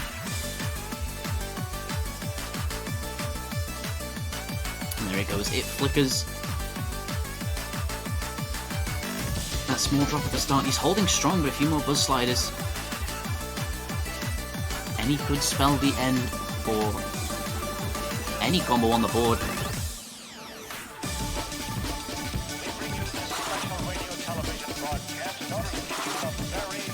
Accuracies are stable. Combos are strong and are building, and Spain have the lead right now. A few hundreds dropped by Moewagen. It's not going to matter too much with the combo lead, but that miss will. He drops. No combo for him, and is there enough time for Chile to come back? They have the full combos, they have the strong combo on Yumta, and it might be a case of them taking the lead back imminently. Just before the end of the map, possibly. They do, they take it. The last 100,000 points, every player, and they take it. Chile just snatched that one back. Oh, fortunate miss by Moewagen gives them the point. No slider ends missed on Frosito, but an early slider break on Insomnia Wolf and the miss on Moewagen. Only one on the board. Going to give Chile the first point. They nearly had it. But Chile fights back against the break. And Spain are now to pick. If every map's like that, we're in for a good match.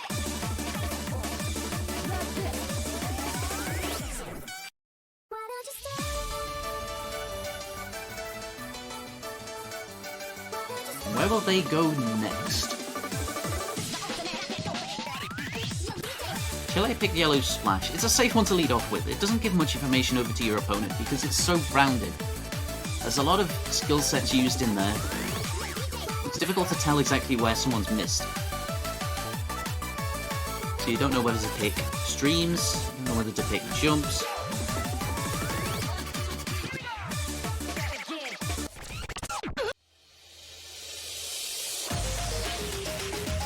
And it will be green.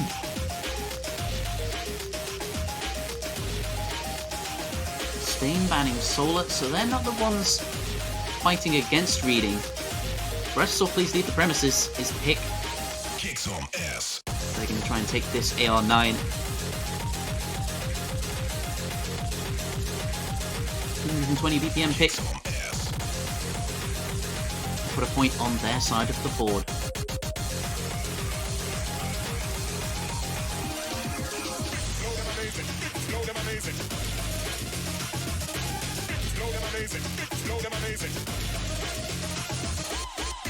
As Faye said before, we are unfortunately having difficulties getting him connected to the voice server.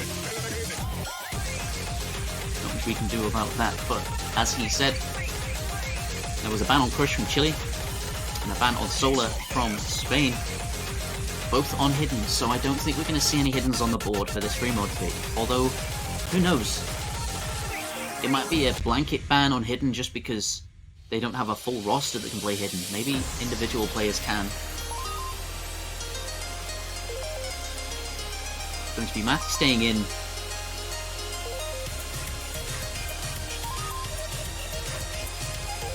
Swaps on the Chile side.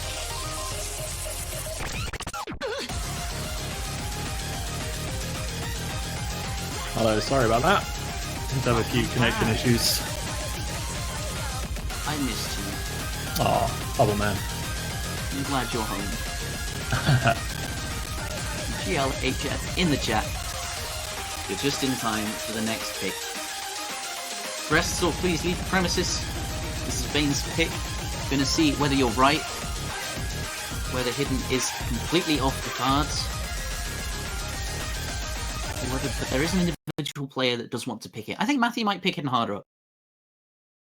He does. He takes Hidden Hard Rock, as does Hellbeak and Bayoshi. Forcito, Zax Raid, and Dacox all take Hard Rock. And Betwin and Insomnia Wolf with no mod. I love the 4 mod from Chile. All 4 players taking a modification. Means that if they do manage to full combo, they're going to get so much more score than the side of Spain. Yeah, there is a big score advantage. Just through mods. Early misses though. Saturate and Insomnia will both dropping nodes. If they cancel each other out, the accuracy from Zax Raid is going to keep this score below the no mod of Insomnia Wolf, and Spain take the accuracy lead.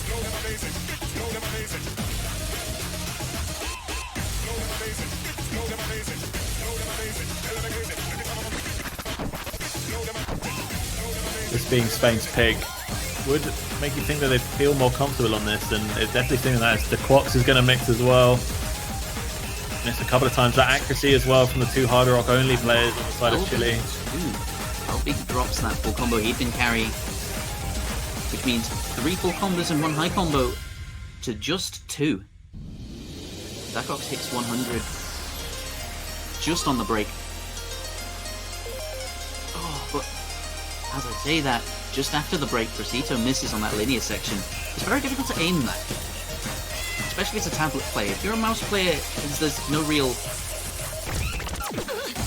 or at least I'd assume there's no real bias towards any position on the tablet, but the tablet player's corners are definitely a difficulty, a stretch, as you were. Dacox has missed again. Point lead firmly in Spain. They got themselves 300k right now, and the lead's just going to keep on building. The accuracy advantage is massively over to Spain as well, as the Quox is down at 94%. Looking like a very solid pick from them. Oh, Yoshi misses right at the end. Unfortunate. But the Hard Rock FC from Matty. 98.72, only 9 100s. Well done from him. And Betwin, though, boasting the highest accuracy in the lobby with his no mod. That score difference between no mod and Hidden Hard Rock, though. Matty had about 200,000 extra points just from the Hidden Hard Rock. Very scary. Very scary to go up against more mods. But is it scary? Will they be inconsistent? Will the mods throw them off? Who knows? Score back to 1-1. We have a best of 7 on our hands. Pick back over to Chile. I wonder if they'll stick with the no mod. I still think that DT is a good option for them, featuring a very DT heavy lineup. Double time, fast boys.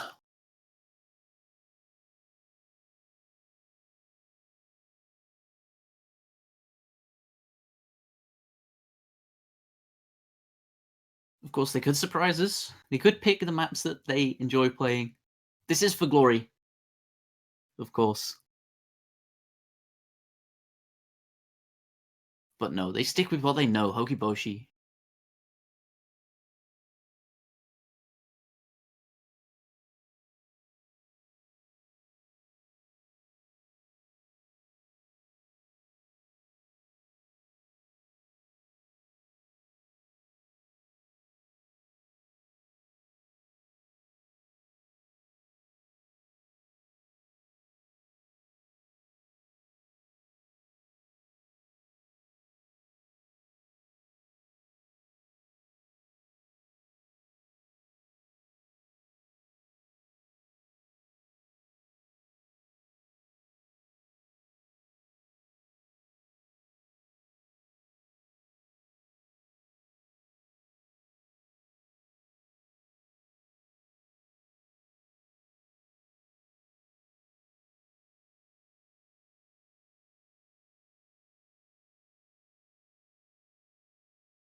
in their center, so you can't just aim in the middle of them. They have a very flow rhythm and flow aim to them as well. So usually, once you've practiced this map a little bit, you get it quite ingrained into your head, but you can still quite easily miss.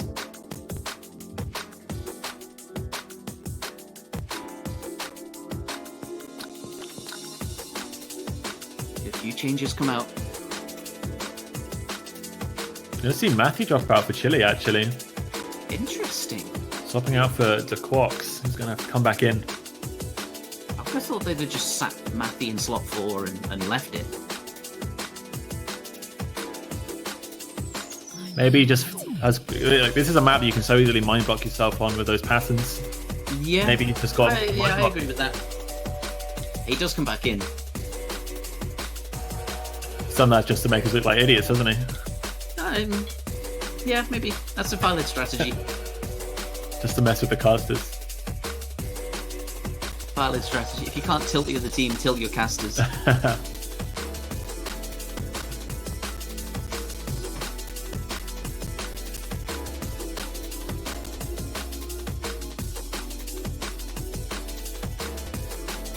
think this was a good pick for Spain.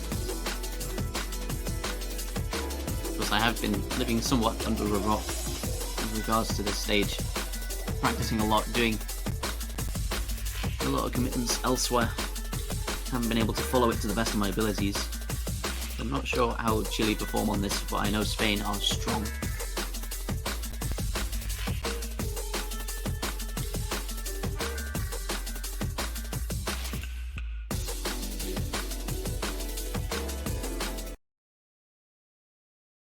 Well, let's see how it goes as the good luck have funds are fired into the chat.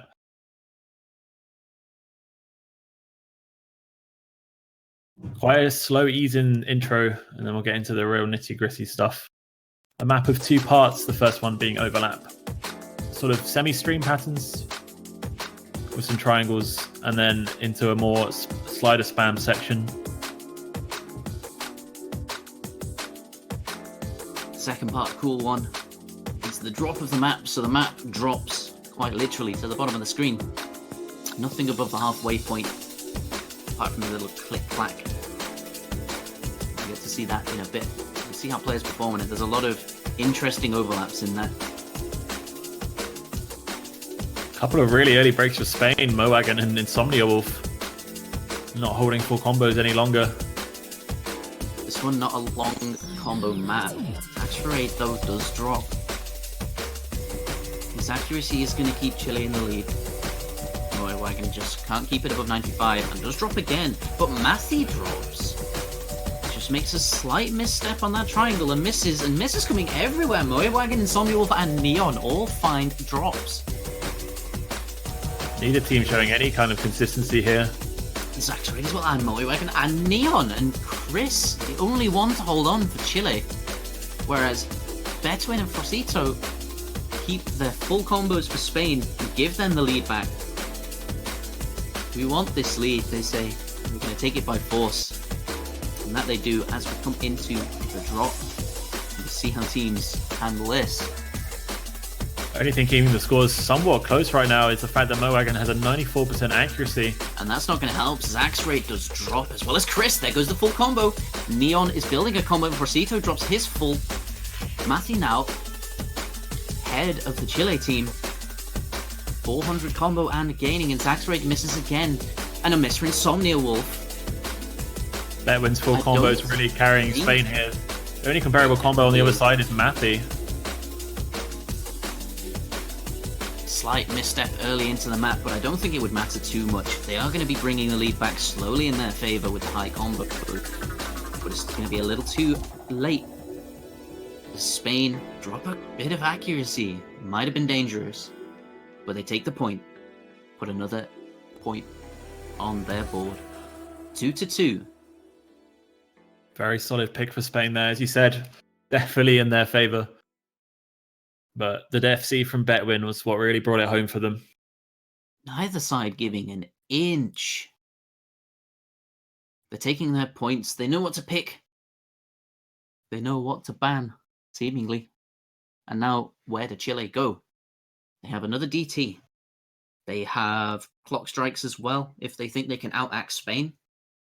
It's definitely an act pick is clock strikes. You want to be focused. You want to have that metronome. Follow it to the beat. Yeah, I really like the idea of the second double time pick here for Chile. And I know Naki Cho, slightly more alternatey, more finger control-y sort of double time pick. Not quite like Hokiboshi, which they did manage to win on, but I still think it's more up their skill set than Spain. I was going to say alternatey. How fast do you alternate? It's more the finger control-y. Like you kind of, with doubles and stuff, you're using 2 keys as opposed to just single tapping the whole thing. Well, unless you single tap the doubles, in which I get your case point. you've got a finger like a power drill. Or you're called Mo Yandere.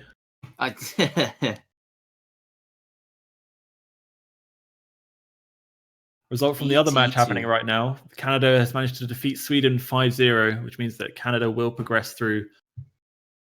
They'll be the last team to lock in their place in the round of 16. Asa and the boys. Your boy Squapple. Yeah, on loan from our Royal UK. So that's nice to see him go through. But yeah, that means that the round of 16 actually is all confirmed now. With that victory for Canada.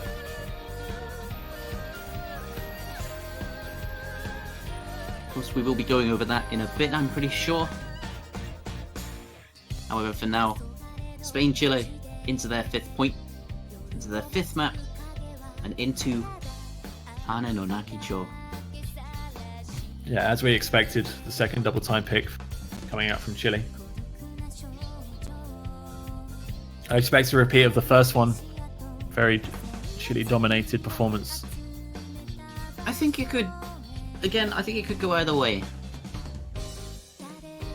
I'm not sure how up to scratch Moyowagon is on the faster picks, but maybe it was the high approach rate throwing him off. There's 2 very different maps in the DT pool. One's very standard, slightly higher in approach rate, 8.5, bringing it up to about 10. And then this one is AR8, brings it up to 9.67, as well as OD7 instead of OD8, so it's a little bit easier, a little bit more forgiving to add. There's a little bit of finger control in it, as you said. There's a couple of doubles in the breakdown before the last PI as well. There is a quad or 2 to contend with. I believe this map's sat around 215 BPM, so a little bit more comfortable in terms of the speed required.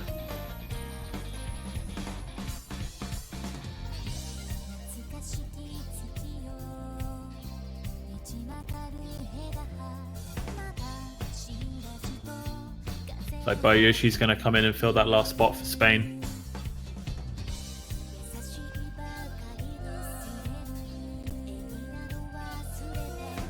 Bedwin seems to be the core player here for Spain. I don't think he's been swapped out a single map so far. I think he did get swapped out for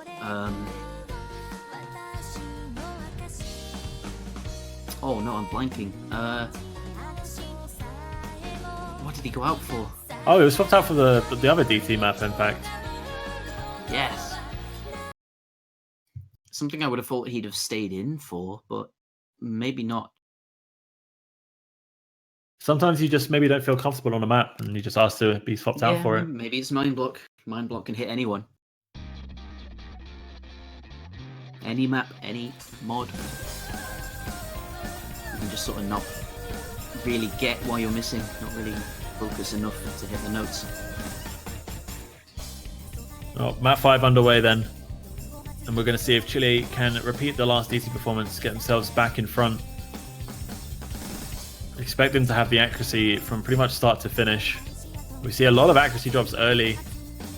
Mowagon once again and Dakbox.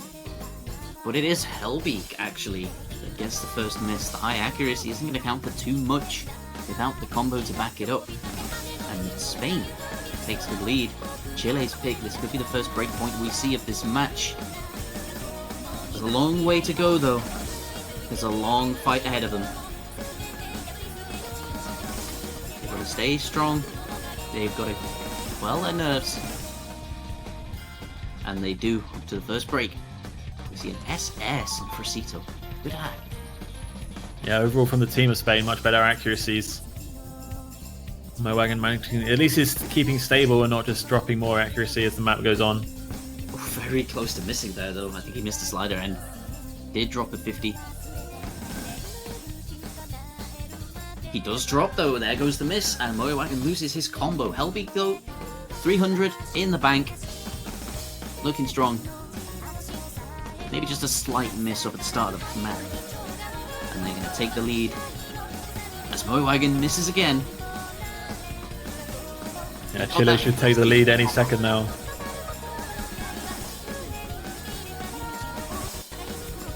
Could be nerves getting the most of him. Seems to get the combo and then sort of just drop a little bit. Maybe losing that focus. And the quads hit Mowagen and Bayoshi. One more to go, and Frosito misses as well, and Betwin the only one holding the combo through that section for Spain. That'll be all she wrote for this one. I don't know, it's a long map, but Chile do look stable. 500,000 points in the lead. Misses though. It's not going to matter too much at the moment. Coming back with bit of smoke. Slight combos. Yeah. I don't see any other use for smoke really, other than the universal. I'm not happy with my what just happened. Not happy with my miss. It's rare that it's even used for drawings. Yeah, not so much break art. We used to see a lot of smoke break art, but now it's just to show that you're upset with or angry at your performance. But a repeat of the first DT, then Chile will take the map number 5, put themselves back out in front. But interestingly enough, only one FC on both sides. Matthew and Betwin, the two players to get every note, land that perfect and keep the S. Hierarch on Matthew, 99%. Dreamcatcher picked by Spain. Fire back with a map of their own. Yeah, it feels like a pick they've had in their pocket. It's called out instantly by Bayoshi. Pretty standard, generic no-mod map with a few cut streams and some slightly larger jumps than you'll find in the rest of the pool. Definitely larger. This is the highest star rating map in the pool. So the hardest mechanically, or at least rated by the system as the hardest mechanically. Big jumps. Slider, well, not slider, cut streams. Jump streams, as some people call them. It's going to be interesting to see who combos those, who gets the timing right. These cut streams are 4 notes into 5, so you have to snap on the downbeat or bar. But you can't snap too soon, you have to hit that 4th note. Seen quite a few breaks on the first cut stream on this map. And the thing is that generally accuracy on this map is pretty good. Everyone seems to get normally above 99%, but if you miss one of those cut streams, you miss 5 or 6 notes in a row, it really tanks your accuracy, which also in turn tanks your score. Is there anything else about this map that can catch you out? It's just the jumps, really. If you misaim a jump pattern, there's 1 or 2 misses on there. Any kind of combo break on this map can actually be quite costly.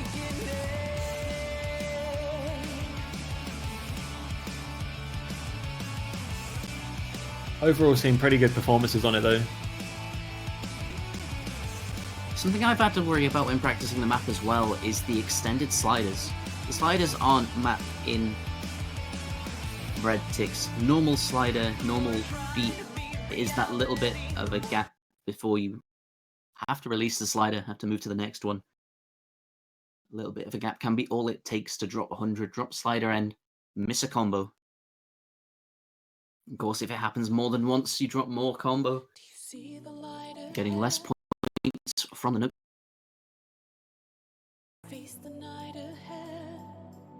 So we're having a little bit of connection issue getting the spectators from all the players, but here we go then. Bit of a slow intro, but it'll soon quickly build up as the map gets going. I think, as you said with the sliders, this map was one of the least favorite from the players aspect. Quite a lot of players wondering why this map was selected. But every map serves a purpose. And then actually this map has been very heavily picked. We've seen it in pretty much most of the games played.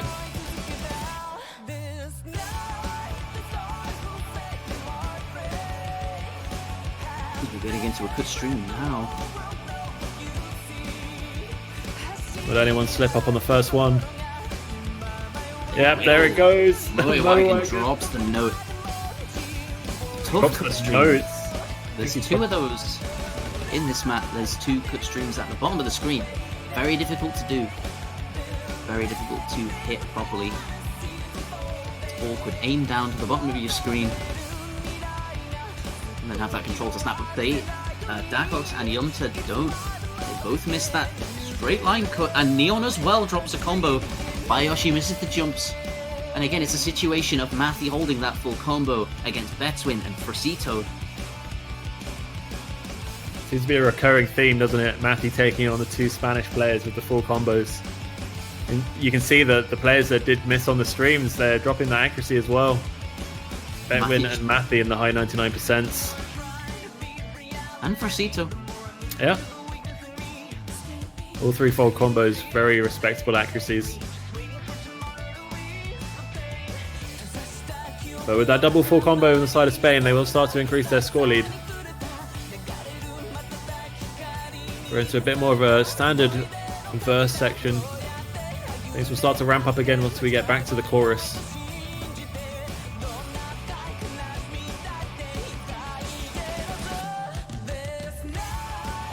And here we go. Some more cut streams to come.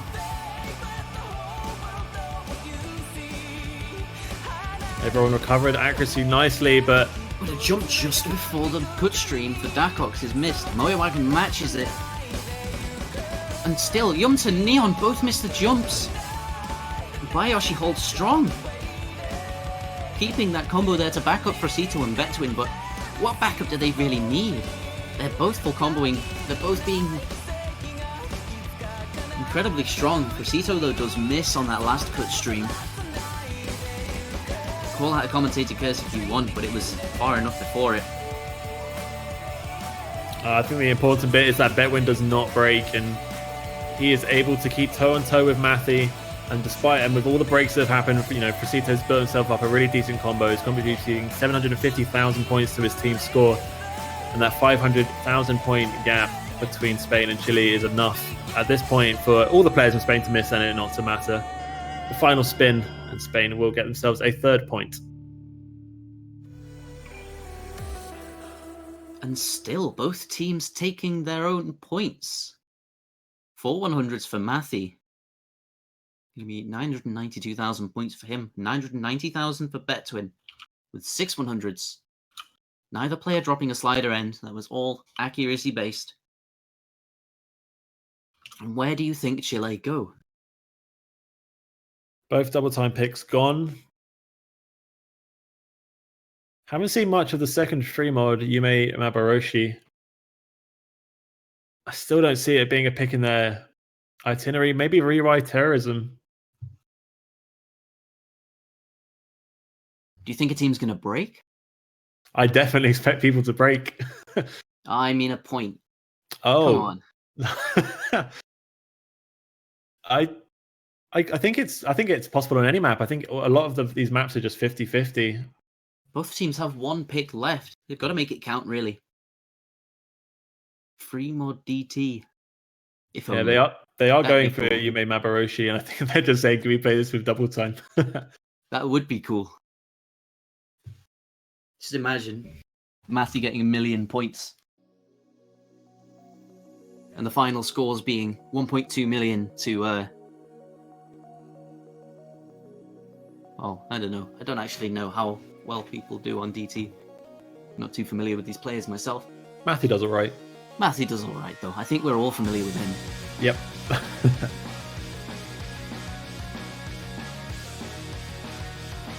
Gonna see a very similar Spanish roster for this map. I think this might be the least popular map from the group stages. not been seen in many matches this weekend. No, it's relatively long. It's oh man, please send help. I can't do much. All I can do is sit and talk. I could talk at you if you want that kind of help. Whispering motivational words. Guide him through this beat map. But it's Chile's pick. They will need some form of motivation if they are going to take it.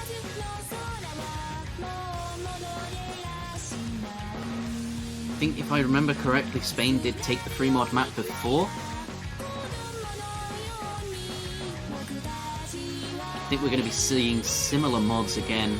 All hard rock on Chile, maybe.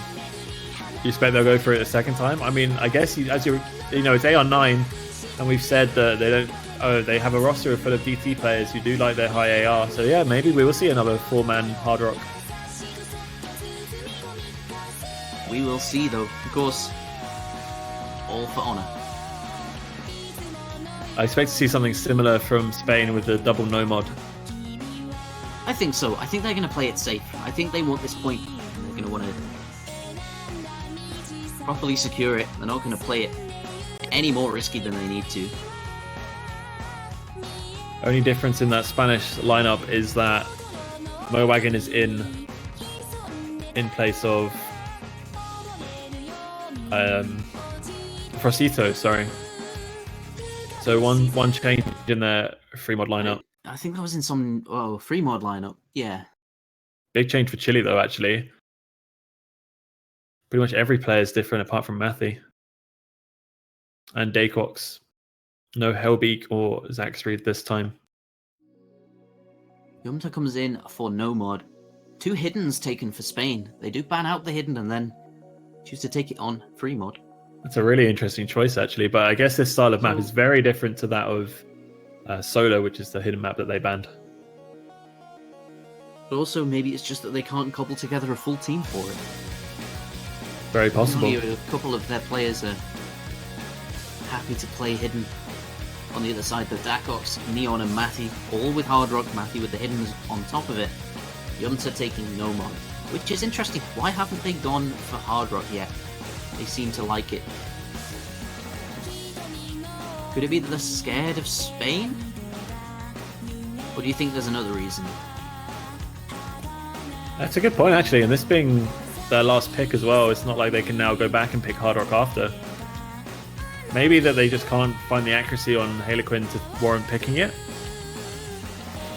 Or Clock Strikes is just too much of a consistency map that they also didn't feel like going for it. Consistency not being shown by Dacox, so maybe you're right. He does miss. Drops his combo relatively early on. This is a longer map. Just above 4 minutes, actually. Yeah, one of the longest maps in the map pool.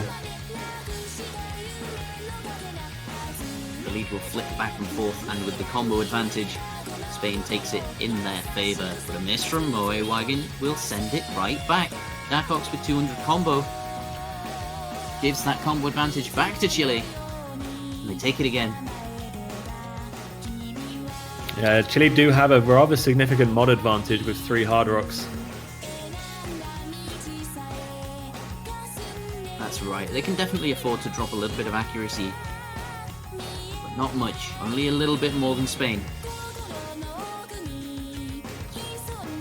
Of course, neither team can afford to drop combo. Still 3 full combos for each team.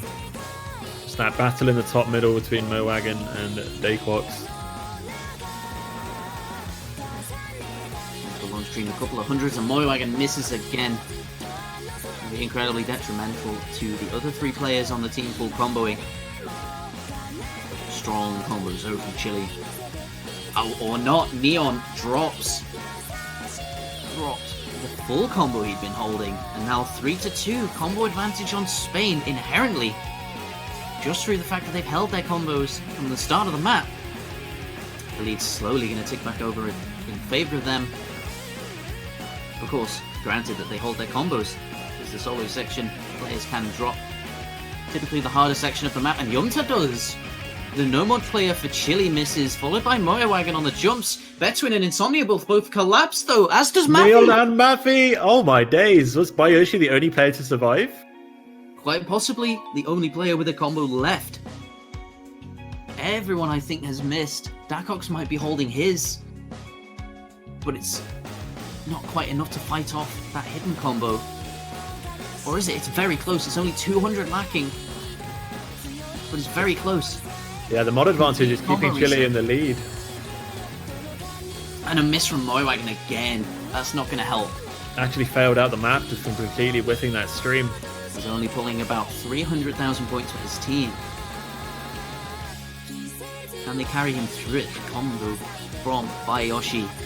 Going to be bringing it slowly back to Spain, and that miss from Dacox is going to drop the combo. It's going to give Spain a humongous advantage, and the lead is ticking incredibly quickly. Back to Spain. Can they pull it in favor of them? I think there's enough time. Last few circles of the map. This is going to be very close. Spin to win. Not quite. 20,000 so points. Close. But Bayoshi just can't do it.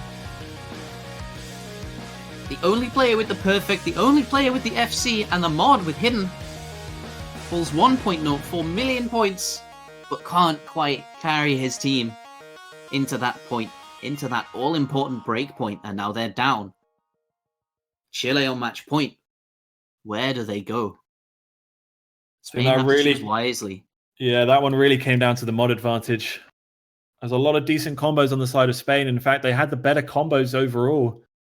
But the almost 2 whole mods, almost 2 entire Hard Rocks advantage. Yeah, that might have been the difference. That might definitely have been the difference. And now where does Spain go? The only no mod left is Rayway Terrorism, and then they've got Hard Rock, Clock Strikes, and Harlequin. I wouldn't dislike them going Clock Strikes here. But I wonder if just the mass Hard Rock is going to be too beneficial for Chile.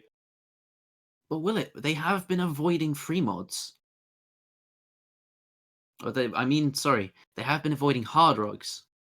Yeah, both teams have, though. And they're the only maps that are basically left, so we're either going to see no Hard Rocks, with Rewai being the final pick. Either 2 mod pools completely stricken out. Completely ignored. Could the last pick be Raywide Terrorism? I mean, they did well on indifferences. They took indifferences. Put the point on their board, and Raywide relatively similar, I suppose. That it's a gimmicky style. They do take it. I think it's a very risky pick. If they have to put Mowagon in for this, he's proved to be very inconsistent. And on a map like this, where the difficulty level is the same from the start to the finish, he's going to find himself a lot of misses, not really going to get that many points. I mean, I believe actually, he can bring it back. He can bring it back. He's going to carry this map. He's going to prove you wrong. Let's go. Map by Broccoli, this just below 5 stars. Don't let the low star rating fool you. It's a difficult map. Hard one to be consistent on. Yeah, 280 BPM is really surpassing that point where people who are single tap players even find it comfortable to single tap. Overall, most people end up alternating, and for those who aren't full alternating players, adds a real level of difficulty to the map. And of course, the pressure's not off yet. Chile have to take this to win. They have to take this to not go to tiebreaker. Spain proved consistent, proved strong on no mod. And they've shown that they can take the tiebreaker if it comes to it. But as always, it's not over. It's never over. I expect to see a lot of misses from both teams on a pick like this. Could be a real back and forth. It will come down to those who get the bigger combos and how decent everyone can keep their accuracy. Do you think there's going to be a lot of misses or a lot of slider breaks? I think a lot of misses. I think a lot of the linear alternating patterns can be quite easy to not aim correctly. Definitely very easy to slider break this. There's a few buzz sliders here and there. There's a few Repeat sliders that you have to follow or you have to hold for just long enough to hit them. There's one difficult to time section in particular.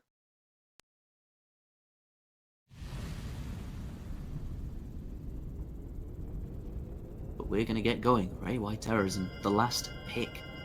The last map to be picked in this group stage. Bayoshi spinning his heart out. 34k on the spinner to start with. Going to give Spain a very reasonable lead at the start, but then him and Mowagen with the early break. And again, missing twice in that intro. Could Chile capitalize? Of course, from this point onwards, if Chile full combo, no players miss, Chile are going to take it. Combo advantage is there, but Neon does drop it. It's now 3-2 with the high combos of Moewagen and Bayoshi. They can be pulling the lead back in their favor. Moewagen misses again though. Drops down to nothing. Bayoshi lacks slightly in comparison to an FC. All down to accuracy. Matthew still in. Moewagen and Bayoshi miss again. Every full combo that Spain break is very costly to them. Every small combo they break is costly to them, and costly indeed from Precito. He drops his Betwin. Betwin, their anchor, their solace. He holds strong, but he's going to take a lot of misses.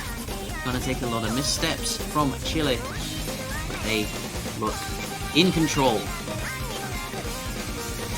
And Desu does drop with 2 FCs still left. Curse of Circles coming out from Danny Desu. He's not happy with this miss, but he is going to be happy to learn that they're in the lead at this break that's coming up. Moewagen misses again, and everyone is going to see it. Everyone is going to see the state of this game. It could be match point. It could be over. Spain could make a comeback with a big collapse from Chile. We have yet to see.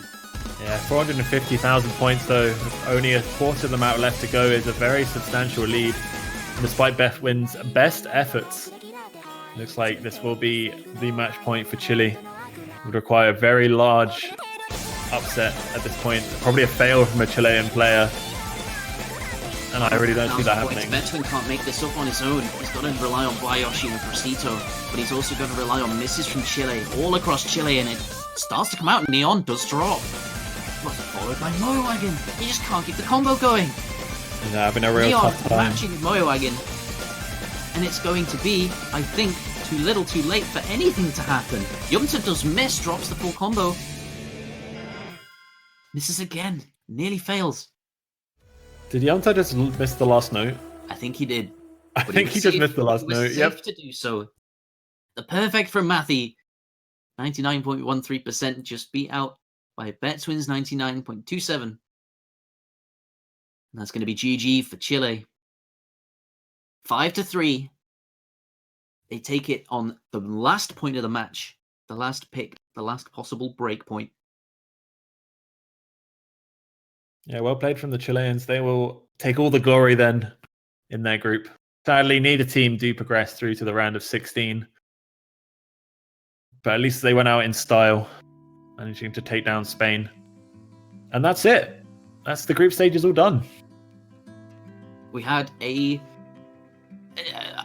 metric ton of action. Upsets and drama. Close calls, commiserations. And unfortunately, we had to lose teams. It's just how group stages work. Wish every team could advance with how they played, but just can't do that. It's a competition, of course. 16 teams advance. And one of them is not Poland, which I think is the headline of the group stages. Just to rub more salt in the wound. Shock. It was you that was telling me to come off of it. Come on. We can't go back to that. The match is finished. We can go back to whatever we want. But more importantly, we'll be moving on, because obviously the tournament doesn't stop here. And for the next round, we get another map pool. That is right. It is time. Time indeed. For the showcase. showing you the pool that has been selected for the round of 16. How do you think this pool went? Were there any picks that stood out to you? Well, asking that question to you in particular, I guess, is a little bit. I should be asking that to you. You're gonna have to be a bit of a. You're gonna have to quell your biases a bit to answer that one, I suppose. Yeah, I mean, Indifferences is an okay map. I have no real strong opinions about it, other than the fact that it's probably my favorite map of like any OWC pool ever. But really, the question should be asked to you as a player. How did you find this group stage map pool? Was it hard enough? Were the maps appropriate? All this kind of stuff. The group stage pool was harder than any pool that's come before it. At group stages, I mean, not harder than any grand finals. Jesus, imagine that. Coming straight in at 7-star maps. I don't know if I'd want to play that. It has, though, been harder than any of the group stage pool before it. By about 0.1, 0.2 stars. So a good progression. A linear progression across the years. You can see players getting better. Something like this, maybe you'd see in quarterfinals 2015, maybe even semi-finals in 2013. We've come a long way as a community.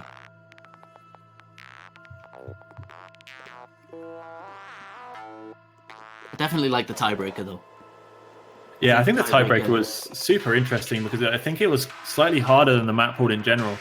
But it meant that when you actually were making a decision between two teams that were very close, it definitely showed a gap. The tiebreaker, the map is top notch. Oh yeah, definitely. You can't complain about that. And the song, I suppose the song isn't half bad, I suppose, maybe. It's great. I love that pick. I honestly really love that pick. There's a lot of doubles. There's a lot of quads. There's sliders. There's jump streams. There's regular streams. There's jumps. There's a lot to test yourself on. A lot to be consistent on. You have to be very well-rounded to play it well. How many times did we see it? According to this stat sheet, I think we've only seen it twice. The tiebreaker? 3 times. We've seen it 3 times.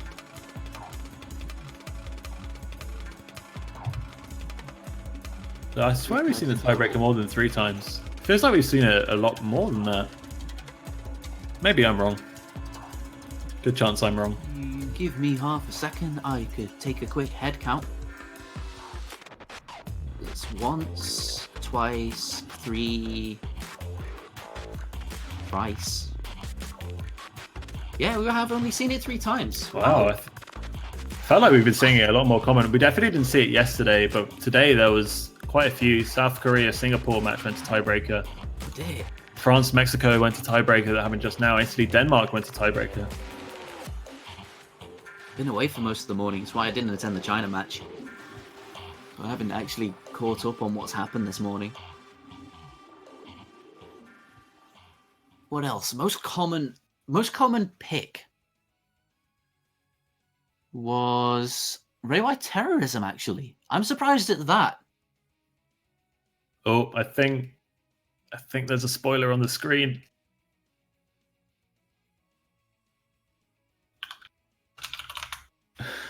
I think there's a spoiler on the screen, and we will be passing ourselves off to a couple of other lads to go over the map pool showcase.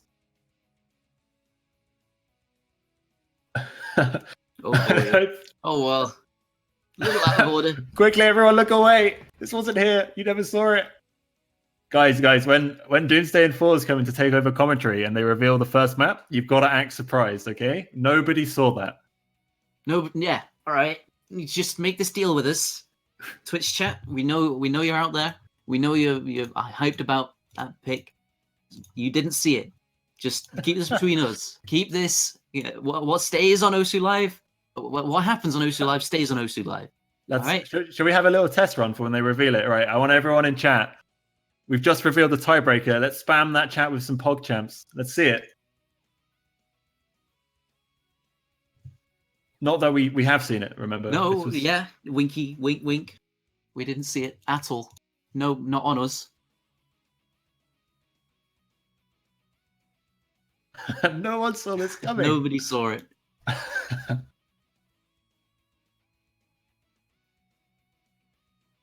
Oh, look at that. Look at that spam. Good test run. Oh, you guys are ready. You are ready. We are ready. I think we're all ready to see this pool. I'm excited for it. Anything that you'd like to see? Any maps you've been playing recently? You've been like, whoa, this might be a good one. Isn't that a bit biased? Maybe, Ooh, but it's already been decided. I put that in. Actually, yeah. If you say anything and it comes true, then everyone's gonna be like, "Well, it's rigged. Rigged. Man did the map pool, rigged." If I say anything and it comes in, just act surprised, just like the tiebreaker. Okay? Okay?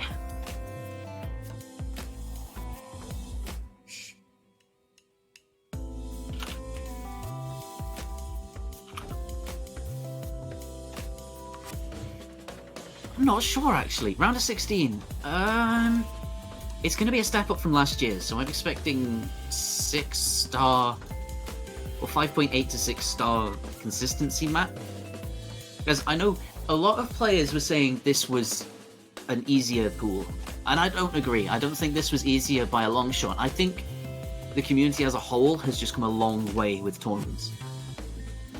Everyone has gotten far better, far more consistent, far more focused on practice, and I think that's shown really in this group stages. There's been a lot of FCs.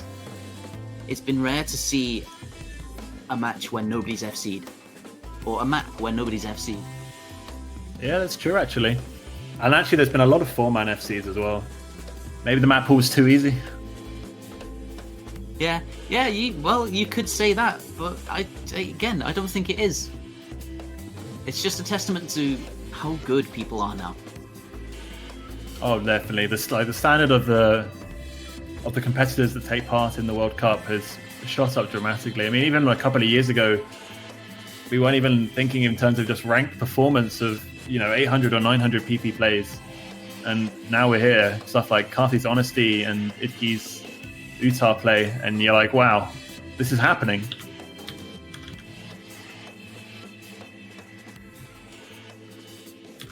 And it really does then also reflect into tournament practice. It does, most definitely. Here they are. They're joining us now, Doomsday and OMG4s. Remember Hello. about our secret chat? Wink, wink. Don't tell them. Yeah, no spoilers here. Oh yeah, cool. How are you two? None the wiser. I'm good, man. Enjoy the group stage? Yeah. God, it's an absolutely insane group stage. I don't think anyone predicted that at all. I also absolutely loved it when I just went and walked into the burning fire, which is Poland not being in the knockout stage. Man. What an upset. Could anyone have seen this coming? I don't think so. Not a soul. Those pick'ems have been going around, absolutely destroyed. They are trashed. Nobody's correct anymore. You know, the interesting thing about those is that it sometimes feels a little bit stale because the skill set of players don't really get a lot worse. And it's almost really easy to predict the winner of a certain match just by looking at the skill sets of the players and how much they played and the consistency and just what they did over the past few months, because that's pretty important. But Poland just showed us that that's not the case, and that things can still change quite a bit because the Untitled team are just gonna play out of their minds. Most definitely. It's definitely shown you that anyone can do anything as long as you put enough of your heart into it. And Right, just believe in the heart of cards. Believe in the heart of the cards. And with that, I think we're going to hand over for the showcase. Thank you, Bay, for casting with me. It's been a pleasure. Bubbleman. Absolutely. It's been a pleasure to bring you this group stage. The last match was a good one. I hope everyone's enjoyed the last 2 days of OS action. And now time for the showcase. Thank you very much. Bye-bye, everyone. Thank you. See ya. Goodbye. Alright, now it's time for the map pool, which is gonna pave the way for next week's matches and set the tone for those. Because we did see some so we did see some feedback, some complaints, some improvements to do, and hopefully things are looking better for the players. I'm not sure myself, even if I'm a map pool selector. We'll soon see. Find out that next week. But I think we're just about ready. Just about to show you guys the map pool for the round of 16.